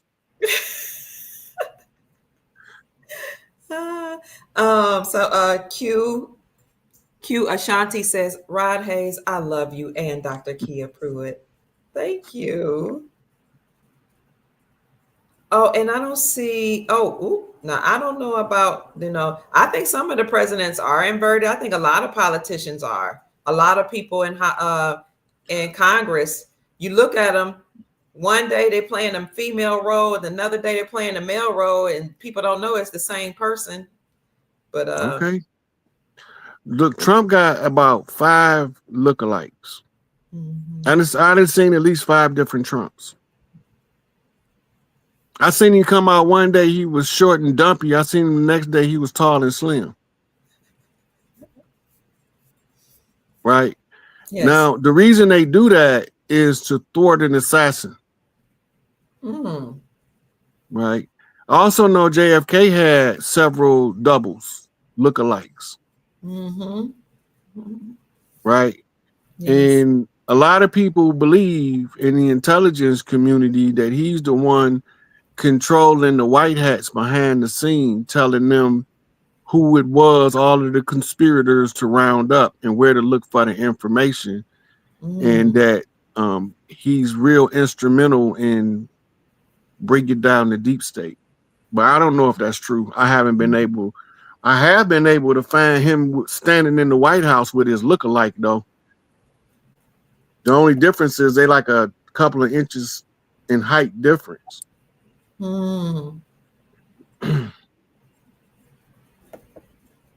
Absolutely. And do you have some people saying that there are 2 Trumps? You remember that Dick Gregory said that. Yeah. And who else said that? Ben Carson said that as well. One with the red tie, one with the blue tie. Oh, Judah Allen or Chief Mack says JFK became Jimmy Carter. Huh. Which you mean the senior? Interesting. I know Jimmy Carter died at least 3 times. He sure did. I just want to know, can we resurrect George and kill him a couple more times? Because he needs more than one death. Jeffrey Short said the real Trump is in Cheyenne Mountain. That's a strong probability. Strong probability. And you can say real in quotation marks. So there are several people that said that one of the Trumps died in 1989, whether it was the real one or not. People go back and forth about that. But the Trump that we know as the president is hidden out, according to Jeffrey, in Cheyenne Mountain. And then Chief Mack is saying that Elvis Presley became Donald Trump. They also says that there's a pastor that is supposedly Elvis Presley. Can't think Elvis Presley been working as the groundskeeper of Graceland for 45 years. Well, however many they say he been dead. He growed a beard got old working as the groundskeeper. That was smart. Well, he just wanted to go off the scene? He had an assassination plot. Oh. They found out he was passing. And they say too many of these little snow faces love him. If they find out that he's a Negro, that might cause the whole... He looked like a Negro when you think about it. He's dark. His mama was an octoroon. Oh, okay. She was a real big mama. She just was a light one. Okay. a lot of them people that was winning awards, they wasn't winning awards for the movies they made. They was winning awards for successfully passing without nobody having a clue. Ooh-wee. That's why the Oscar looked like Ty. But Oscar was the first person to put the structure of movies together. Okay. The guy, Jim Morrison from The Doors, he was the curator of the Doors museum in Montana somewhere. He was the curator because they said that he tell people they hired him because he looked just like Jim Morrison from the Doors. But that was him the whole time.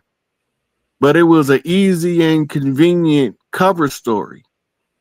I want to look alike. I look like him, so they tried to put me as the curator. So now I'm here curating this. Come on, man. Then they told the story in Eddie and the Cruisers. Eddie and the Cruisers is what Tupac used as his template.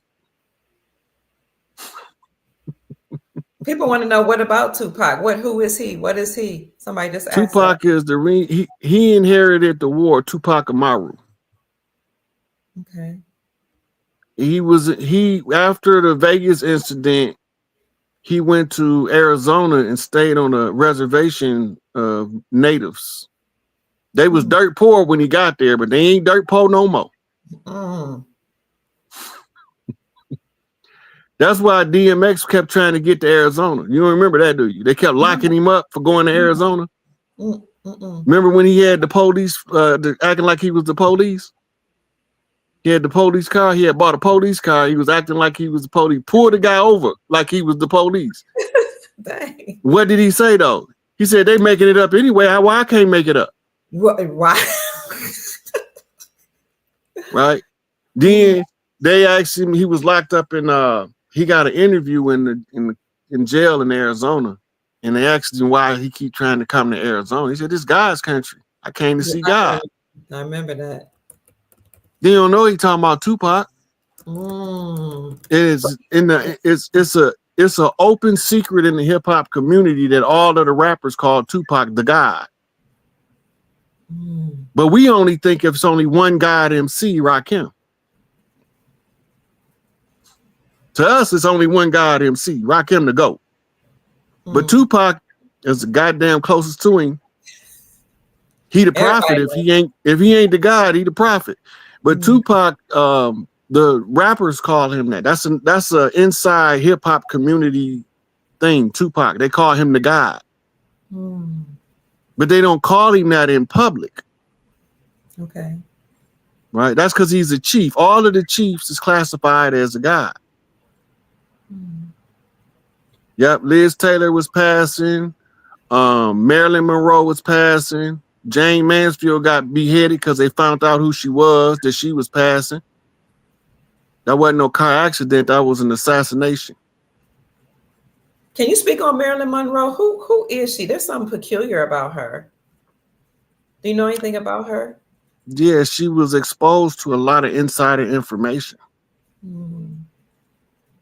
And that's what made them put the contract on her. Okay.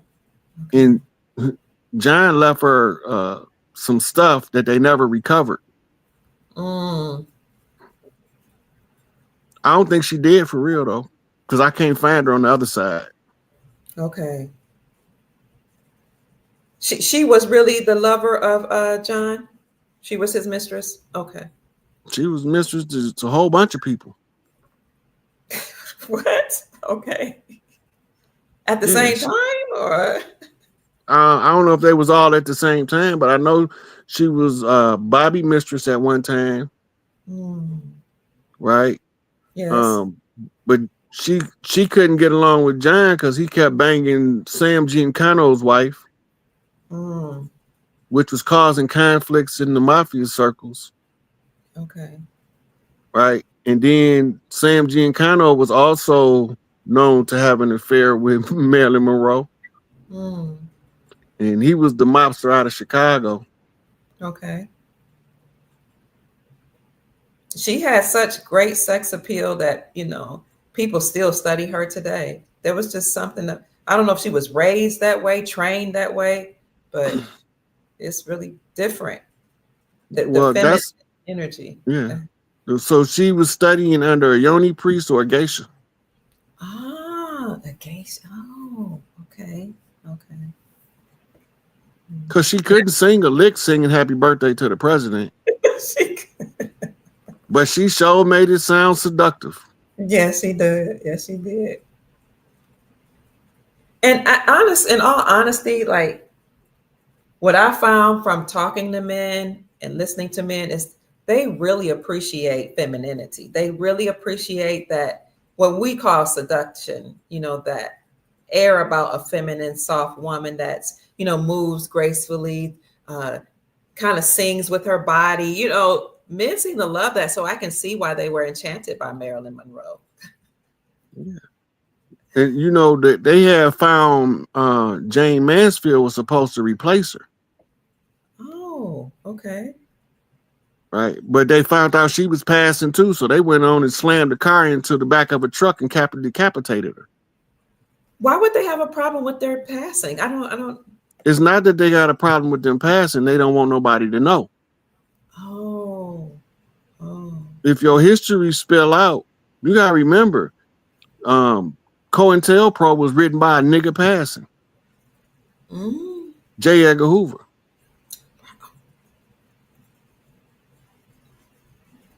Wow.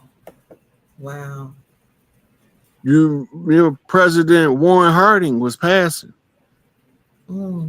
They even tried to call him on it in his campaign. He sidestepped it like a true politician. There was a whole lot of jumping back and forth across the fence before I was born. I ain't no sure what side my mama landed on, but here I am today to serve my American people. His sister was darker than you. They hid her through his whole campaign. Why is it that they don't want people to know who the true American is or the original American? That blows my mind. Like they can't steal your birthright. You got to surrender it or abandon it. They trying to control the narrative to make us surrender or abandon our birthright to the land. They can't do that because I'm here. Okay. In the immortal words of Heavy D, Heavy's at the door, so there'll be no bum rushing. You ain't getting past me on that BS.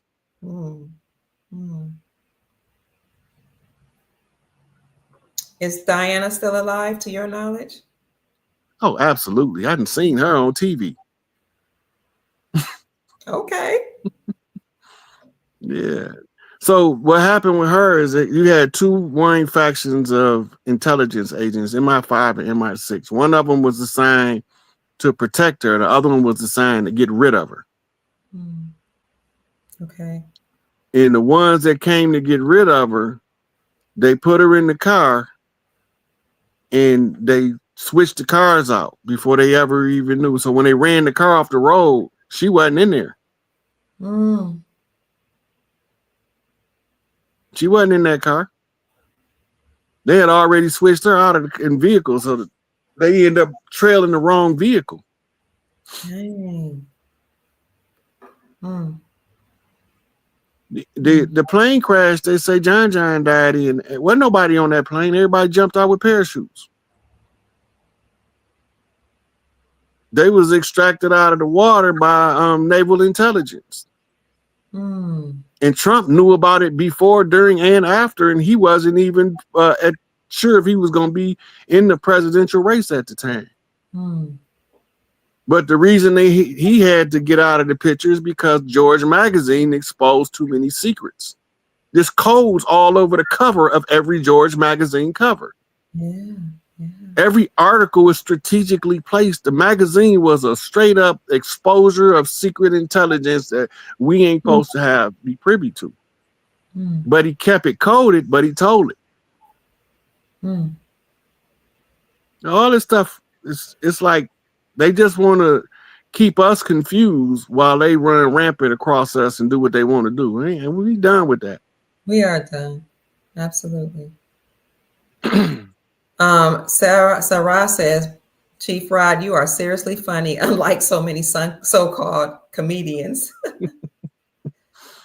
It took me a long time to develop a sense of humor because from the time I was a shorty till I was in my 20s, I was extra serious. Yeah. Because you're about a lot of business. When you got to take care of business, sometimes you don't know what there is to joke about.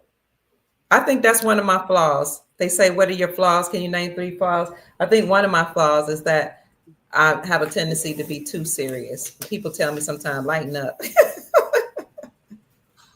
Look, this is what I did. I had like 3 different old guys. One was a wino, one worked behind the bar, and the other one was just some dude I met on the train. But they all said the same thing to me, slightly different wording, but it was pretty much this. Okay. Why you so serious, youngster? You ain't gotta be that serious all the time. You know what you need to do? You need to go home and watch Comedy Central till you get a sense of humor. I watch Comedy Central, Uptown Comedy Club, all of it. Def Comedy Jam. I stayed in the comedy arena until I developed the timing of humor.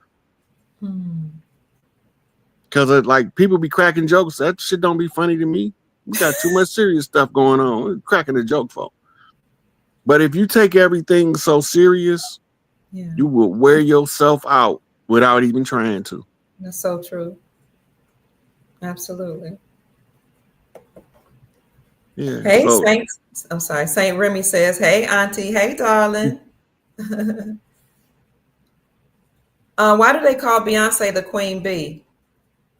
That was Marquitas's question. Because her first initial is B. And she got the blood for the land. She ain't the only one, though. Right? So hers is called the Bay Hive. Drop the hive and tell me what you hear.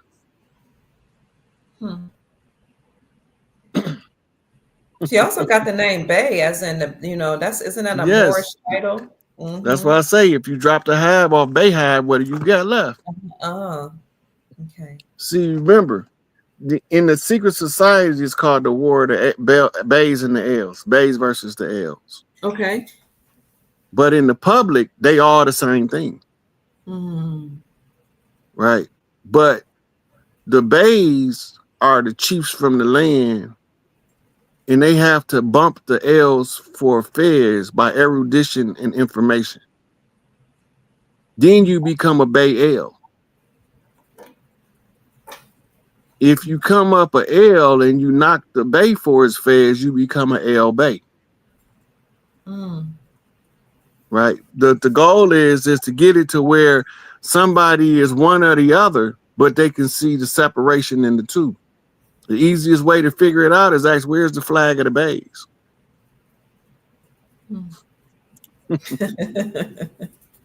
Wow.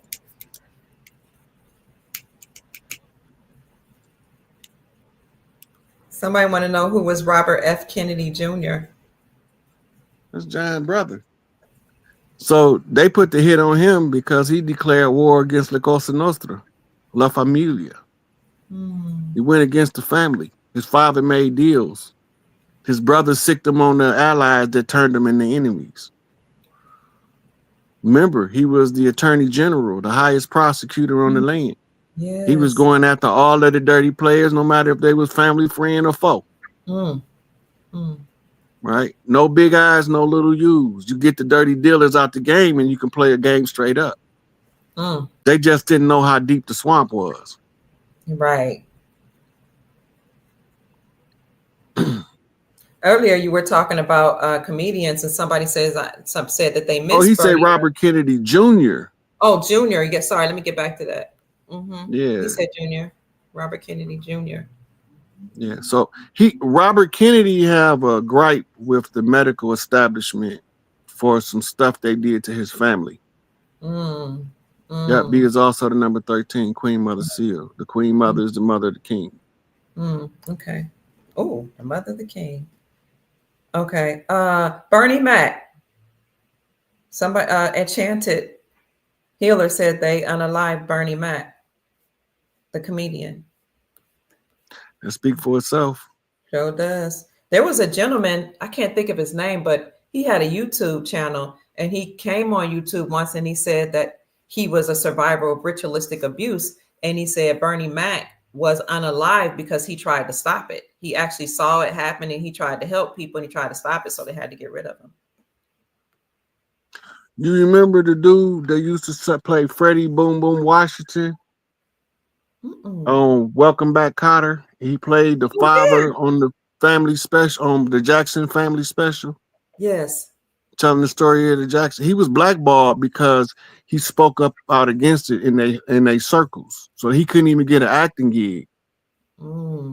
That's why Michael Jackson picked him to play Joe Jackson in that VH1 special. Okay. Right, because he wanted them to know that they was fighting against this Hollywood pedophile cult. And most people don't know what happened to the, I forgot what his real name is. Freddie. But the character, yep, there you go. His name is Lawrence Hilton Jacobs. Yep. He got blackballed for a number of years for going against the pedophile cult. Okay. So he just dropped out of sight. He don't come back up into that Jackson VH1 special. You know who Henry Winkler is? Yes, Fonzie. Yeah. The Fonz. Yeah. He almost lost his career trying to protect that girl from Poltergeist. Oh, Drew Barrymore? She was from Firestarter. No, that's not her. Oh. The girl from Poltergeist, they call her Carol Ann in the movie. Okay. And the lady that you ain't never heard from since Happy Days that played Pinky Tuscadero. Yes. Both of them was trying to save that little girl, and he almost lost his career. She lost hers. I cannot think of that little girl's name. I see her right here. Let me show you.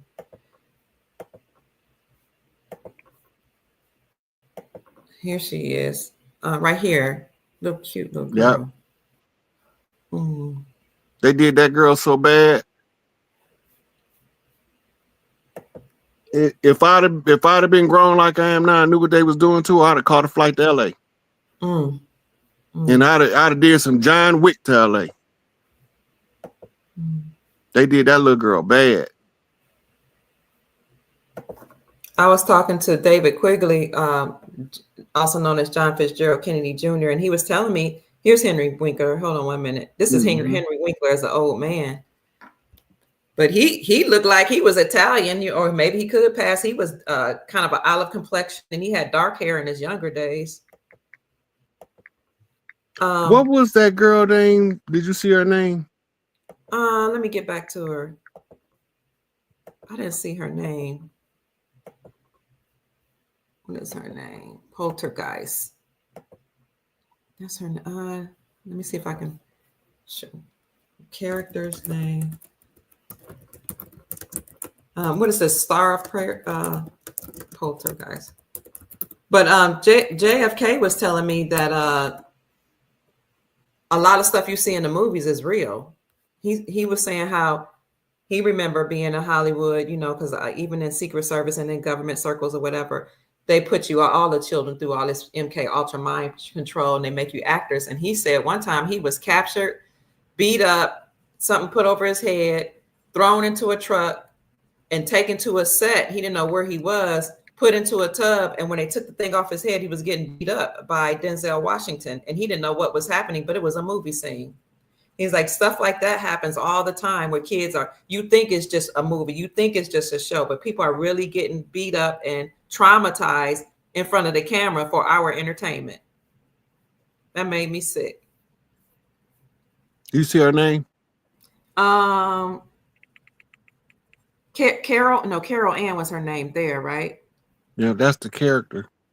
Okay, what was her real name?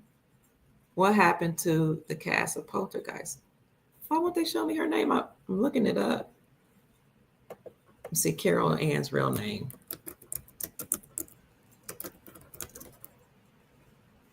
From Poltergeist.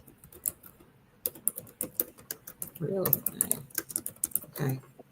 Somebody said, wow, are y'all still on? Heather O'Rourke. Chief. Her name is Heather O'Rourke. This is when he was fighting for. Let me see. That's the Fonz. That's Henry Winkler. Mm-hmm. Okay. Oh my God.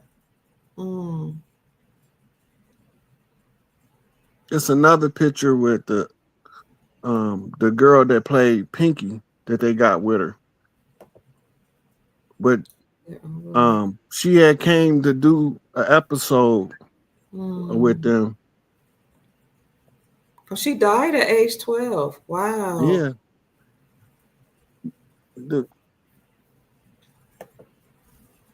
Hold on, let me get this off of here, please. Oh, she was on the show? Okay. Yeah, season 10. So, you know what go ahead. No. They was like passing her around like she was a grown ass woman. He did not like that at all. And it was his managers that told him he was going to lose his career and then nothing he could do to help that little girl. And he said, somebody got to say something. And then they told him, you say something, not only will you lose your career, you might lose your life. Jeez. But the lady that played Pinky wouldn't shut up. She never worked. I don't know nothing else she did after Happy Days. That story reminds me of another little girl. Let's see if I can show you who it is. This one right here. Remember this one right here? John Bonet. Oh, yeah. You know, John Podesta was at that party. John and his brother and Ghislaine Maxwell, they was all at that party. That's a sad story right there because her mother was told that if she told on them, that they would do the rest of her kids worse. And this is John Bonet Ramsey. Okay. So the mother, what was she going to do? Dang. They sat down and held her at gunpoint and made her write that letter. And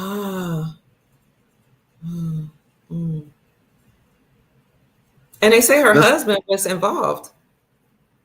He was under the same threat she was. He couldn't do nothing. Okay. He had no juice.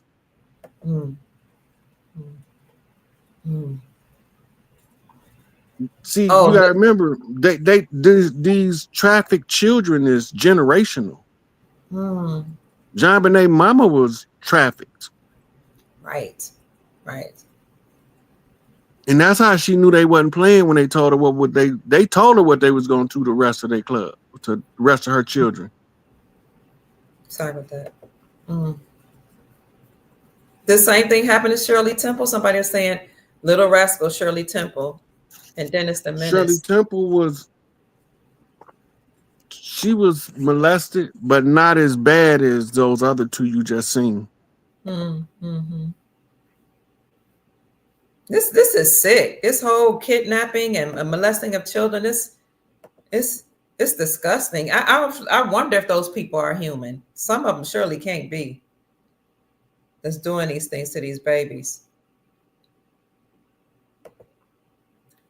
Sonia says, go ahead, Uncle Rod. Thank you for focusing on the mission. And they've been saying the mission is to save the children. So that's all it's about. You can't secure 7 generations if you don't stop what's being done to the children immediately. Absolutely. You got to know who your allies is. Why you see all those children with Mike is they coming to him for help. They listen to them old people talking to keep them away from Mike because he'll tell them how to block us. You know, they didn't want Mike telling the children how to protect themselves from the adults. Because it's certain, like, they don't want problems.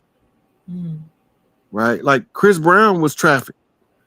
That ain't his mama, that's his handler. Wow. But Rihanna got him out. Then they lied and said he beat her up.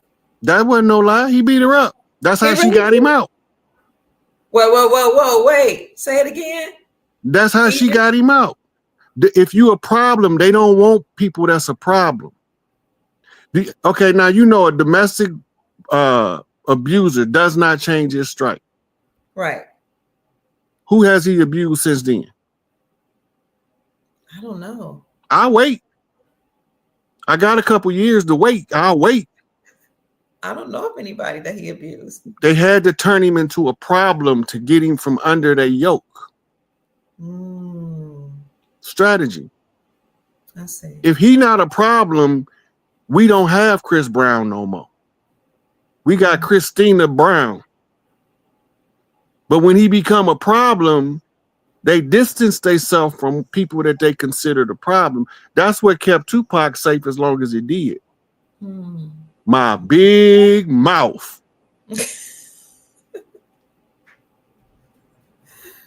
He'll tell you. A lot of those child stars did bad. Especially the further you go back, the worse they was doing them. And the first one to ever have a strong shield of protection around him was one of the earliest child stars known as Sammy Davis. Oh, yeah, I remember Sammy Davis Jr. Most people don't know he started off as a 4-year-old tap dancer with his daddy. No. No. He was Michael Jackson before Michael Jackson was Michael Jackson. Before Little Stevie Wonder was Little Stevie Wonder. He was the first child megastar. He didn't start with Candyman. He was the decline of his career when Candyman came out. Who can take the sunrise, dip it in the stream? Candyman can, the Candyman can. That was the twilight of his career. It was past his prime. He had lit the scene up for 20 years, 30 years before that. And then when he started getting extorted by the Black Hand, he ran the Frankie Boy and they had Mafioso La Cosa Nostra protect him. Now remember, he supposed to have been a black Jew. I remember him saying that. That was his thing. Always. That was because he needed to expose the black Jews. Sammy Davis Jr. Look, put childhood behind his name, performer. Okay. Sammy. You can show you pictures of him when he was a baby. Okay. You can see tap dancing videos of him on YouTube. I remember my mama watching him. He was really popular. Look, he tell you he don't trust them niggas because they killed Malcolm. Wow. He flat out said it. It was niggas that killed Malcolm. Them was some niggas. Yeah.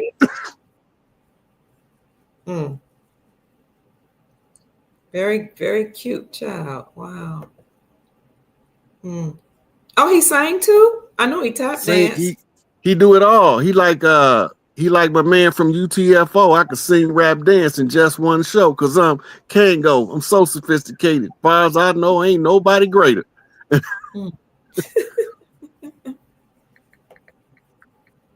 Now, what about, since we're on this thing, what about Little Richard? Because I remember one time Little Richard saying, they stole my shine and they won't give me any credit. I was before a lot of these people and nobody wants to give me credit. You know anything about Little Richard?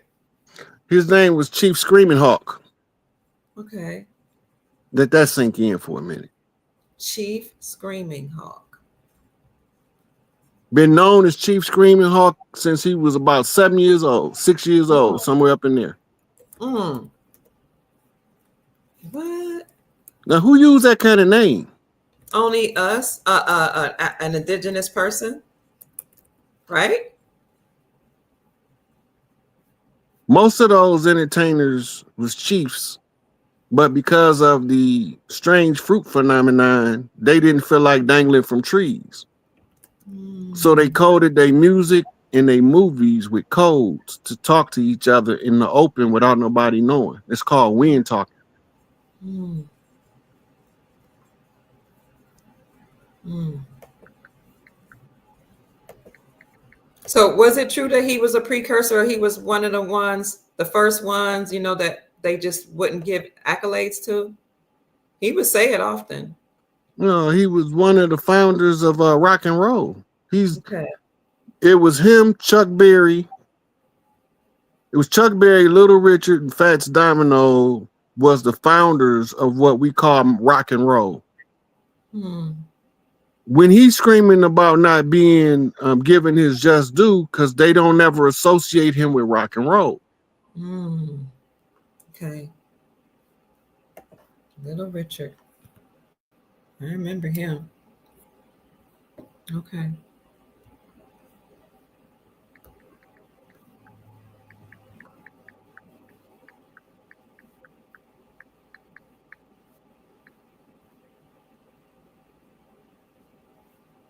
Oh, Patty Duke. I guess Patty Duke must have been a victim. Is that what y'all saying?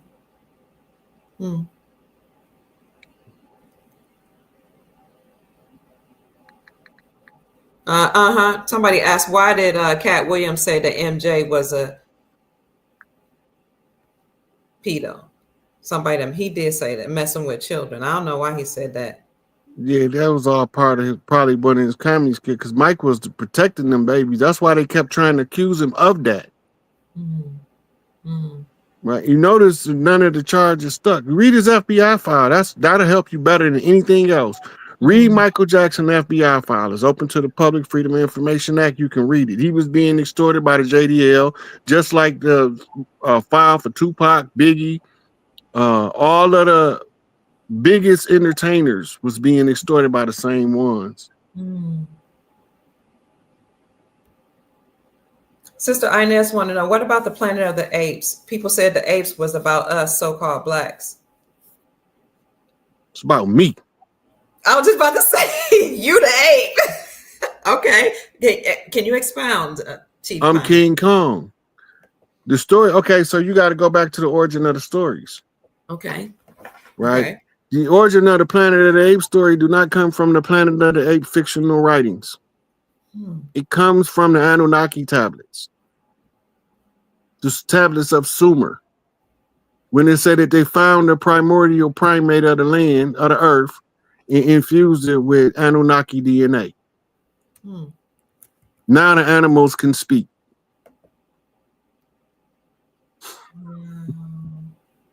Okay. They won't use telepathy now. They'll verbalize. And so how is this about you? The whole leadership of the Planet of the Apes ties to tribal totems. They wanted us to, the same way the term Nagas became nigger and derogatory, and they told us it was Spanish for negro, which means black, or which actually means dead because it comes from Greek, not Latin. And it's necro in Greek. It's negro in Latin. Oh, yeah. Necro means dead. Oh, no. Right. So the totem system, my actual totem animal is the gorilla, the king of the gorillas, the king of the apes. The other lesser apes are still my totems. The chimpanzee, the simians, they're still my totem.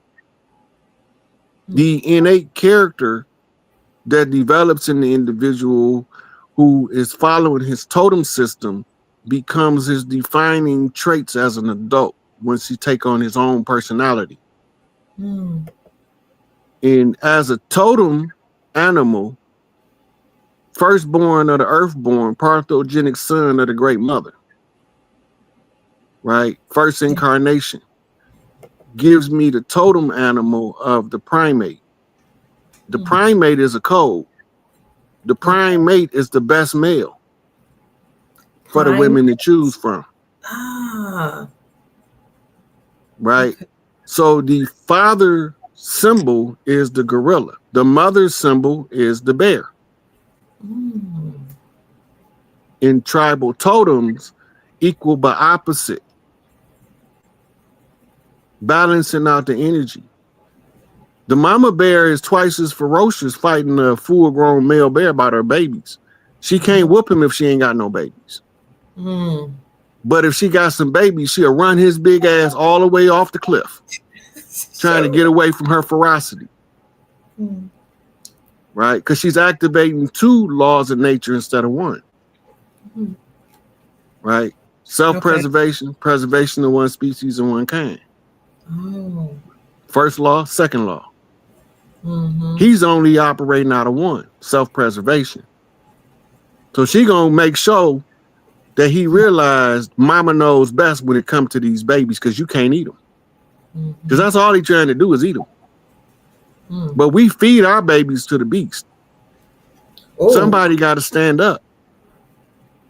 You said we feed our babies to the beast. We send them to school, right? Yes, we do. Do we know what the word school means? No. School is the English rendition of a Yiddish word. The Yiddish word is shul, S-H-O-O-L. And the Yiddish word comes from the Hebrew sheol, S-H-E-O-L. Okay. Sheol translated into English as hell.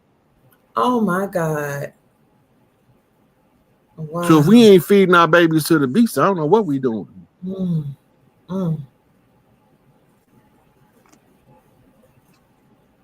I can hear people saying, all right, but we got to work. The reason why you got to work is so that you have to be forced to send your babies to school and your husbands and your fathers to prison. They got a place for all of us.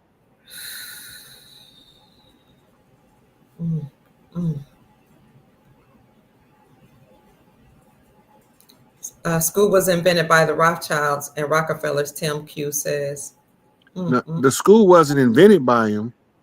It was implemented by them. It's a difference. Okay. The modern education curriculum was to create a community of workers. They didn't want entrepreneurs. They didn't want free thinkers. They didn't want people that think outside the box, what they call abstract thinkers. So to socially condition them all, they used two key psychiatrists work, psychiatrists. They used the Skinner box to put you in the classroom. Dr. Neely Fuller called it the 4 walls method, closing in the mind. And then the second thing they use is called Pavlovian response system. Remember that. The bell. Because you're going to have a whistle or a bell at work, so you need a whistle or a bell at school to condition you for 12 years to listen to the bell. So when you get to work and you don't feel like coming in immediately when the lunch break over, you panic and immediately comply because you heard the bell. You've been conditioned.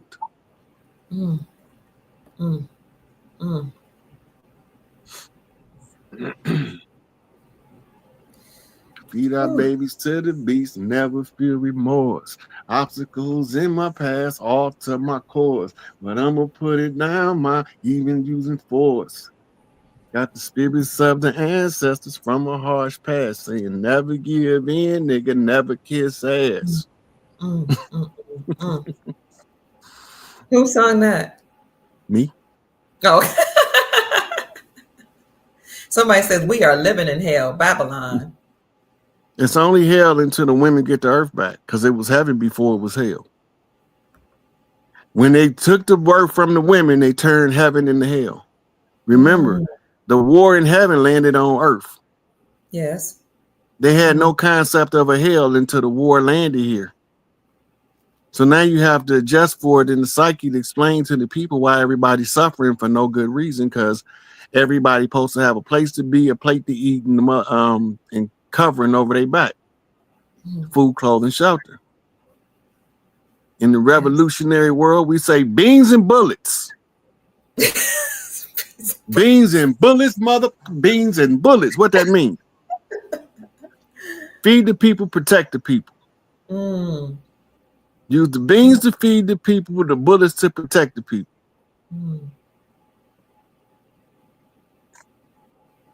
Women are more than just wives.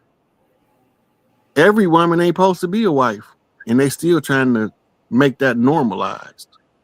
Just like every man ain't supposed to be a husband. Okay. First of all, you calling yourself a husband and you ain't got no farm, you lying to yourself. If you don't know what I'm talking about, look up the art and science of husbandry, and it's going to tell you how to run a farm. So if you don't got no farm and you think you a husband, nope, you just a man filling the position that a husband belong in. So if every woman's not supposed to be a wife, that's what sister said or was alluding to. Thank you.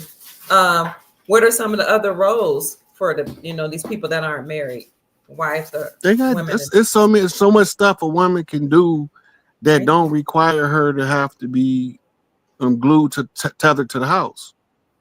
Most of the wives are tethered to the house. Yeah.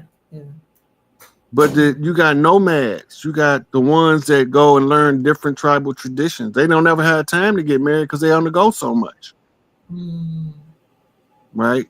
Then you have the ones that's priestesses that's doing priestly duties, and sometimes the men get in the way.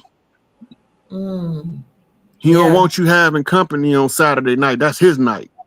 But that's the ascribed night for you to do your woman's rituals. Stuff like that. Conflicts that emerge that don't even need to be there. This is because they teach us how to be selfish, greedy, entitled, self-centered, and victims. The victim role is the enforcement of the rest of them. Because you're supposed to have been born wealthy, but you don't know where your money at. Right. Your subconscious keep telling you this ain't my life, this ain't how I'm supposed to live, but you won't listen to that. So you try to fit in and keep up with the Joneses. And that's how you get stuck on the Jones plantation. You see that clip, Jones plantation? No, I didn't. Go to YouTube, type in Jones plantation. This one gonna carry us out the door, Dr. Key. We're gonna let that play and then mic drop after that. I'm gonna show you which one it is. Okay. This is how they tricked us on the family farm became the plantation, and only thing that's missing is the structure. Right. So you can remember Django when you listening, and the guy that's sitting back watching the smooth talking handler read that one right there, the black and white. Okay. You want me? I can wait till you finish talking. You want me, or do you want me to click? So in Django, remember the pale face come out like he was running things. Okay. But the one that's really running the show talking about who that nigga on that neck? Who that nigga on that neck? Right? Because this is out of context to his rulership. He was the one who married Big Mama and poisoned her. Then he hired these pale faces in order to get the family to work for him when they refused. That's why we didn't like the house nigga. Because the only time he associated with us is when his hired hands took over the house. And we ain't talking about butlers and maids. We talking about pale faces in suits that realize that, wait a minute, all them kids out there don't know this nigga's the one who running the show. Oh, we finna take this nigga power. Let it play. You'll see what I'm talking about. Okay. Thank you for dropping all these jewels. All right, this is the one you said. Is this it? That was that black and white one that you seen. That was this is the it says Jones Plantation. It just hadn't. Yep, that's it.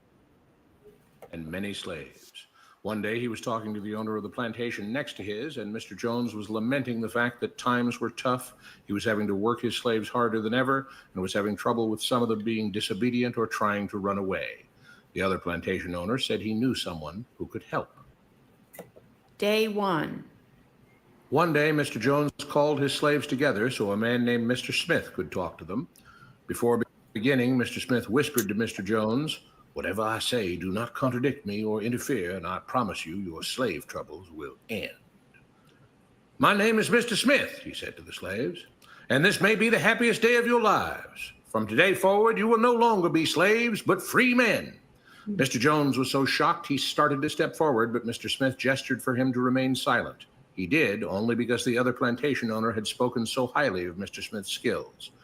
"You are no longer the property of Mr. Jones," Mr. Smith continued. "You are free. No more would you be forced to labor for the benefit of Mr. Jones. Now you can work for yourselves." Now the slaves were all murmuring and looking at each other. Many were smiling, many were looking puzzled. "In fact, you are now free to leave the plantation whenever you want," Mr. Smith said. "However, since we are surrounded by other plantations, if you leave, some other plantation owner will likely claim you as his own the moment you set foot on his property. So I urge you not to risk your newfound freedom by doing something so foolish. Instead, I suggest that you stay here, no longer as slaves, but as willing participants and part owners of this plantation. Yes, this is now your plantation." Mr. Jones bit his tongue to keep from objecting.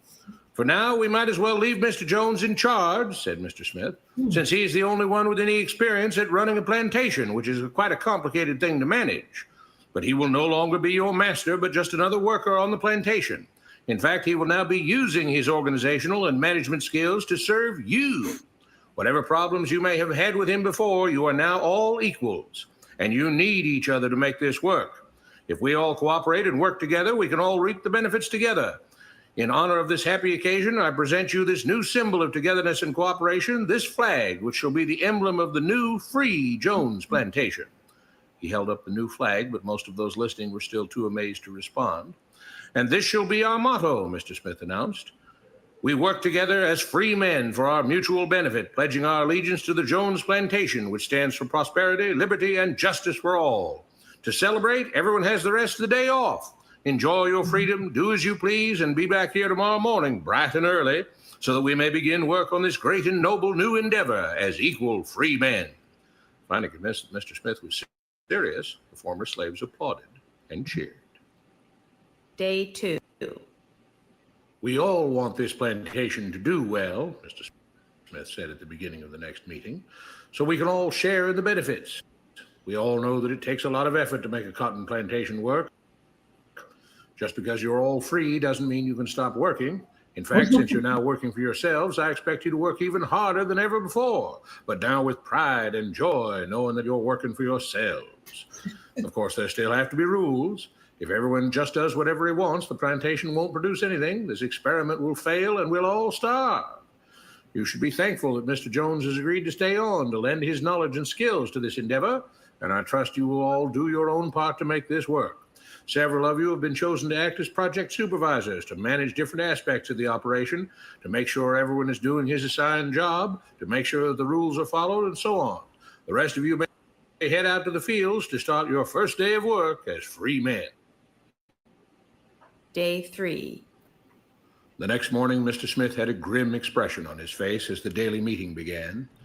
"I have an unpleasant duty to do today," he said. "Yesterday, Charles was caught keeping some of the cotton he picked, presumably to sell for his own personal profit.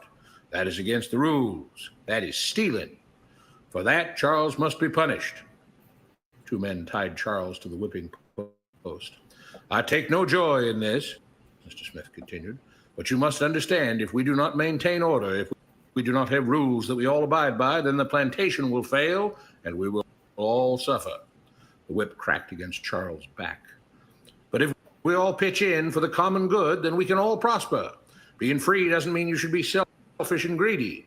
We must each do our assigned duties and obey the rules, and then we can all benefit, and each of you will receive your appropriate share of the profits."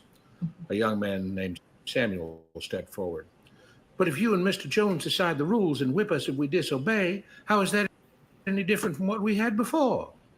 "How can you say that?" Mr. Smith Smith asked. I'm shocked. You were a slave before, and now you're free. Things still need to be managed and organized by those best qualified to do so. Do you know how to run a plantation, Samuel?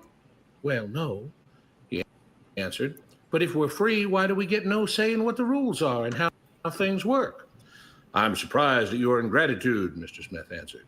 None of you know how a plantation is run, so you're in no position to be making decisions about how things are done here.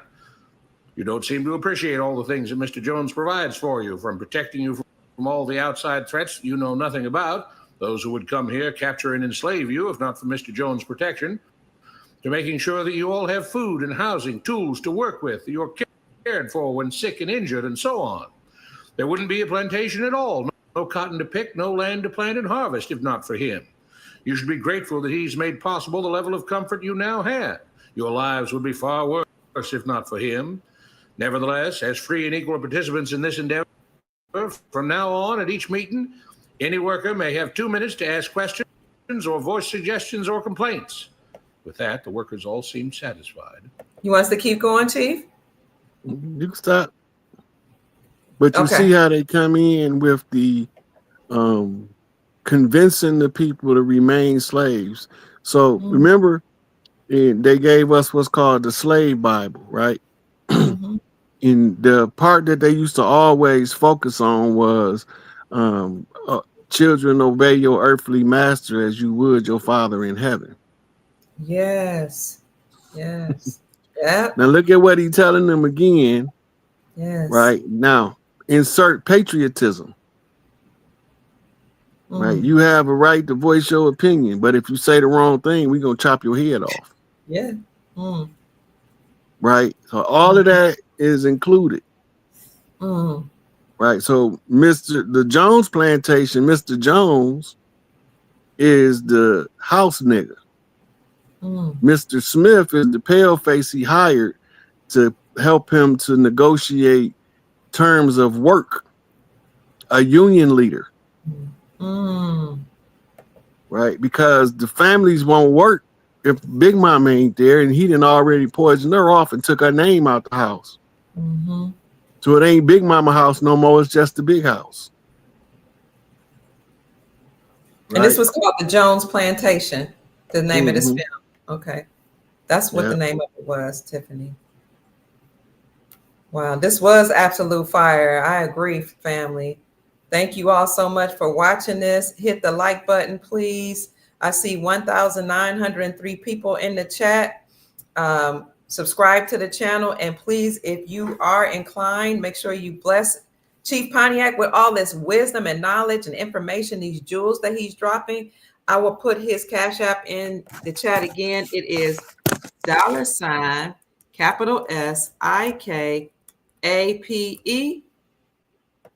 And having said all that, I'm going to ask Chief to please give us his final words. Just believe the real, don't follow the fake. And you'll see them. They separate themselves by quality information. And sometimes quantity if they drop enough receipts. And what's the hope for the future, Chief?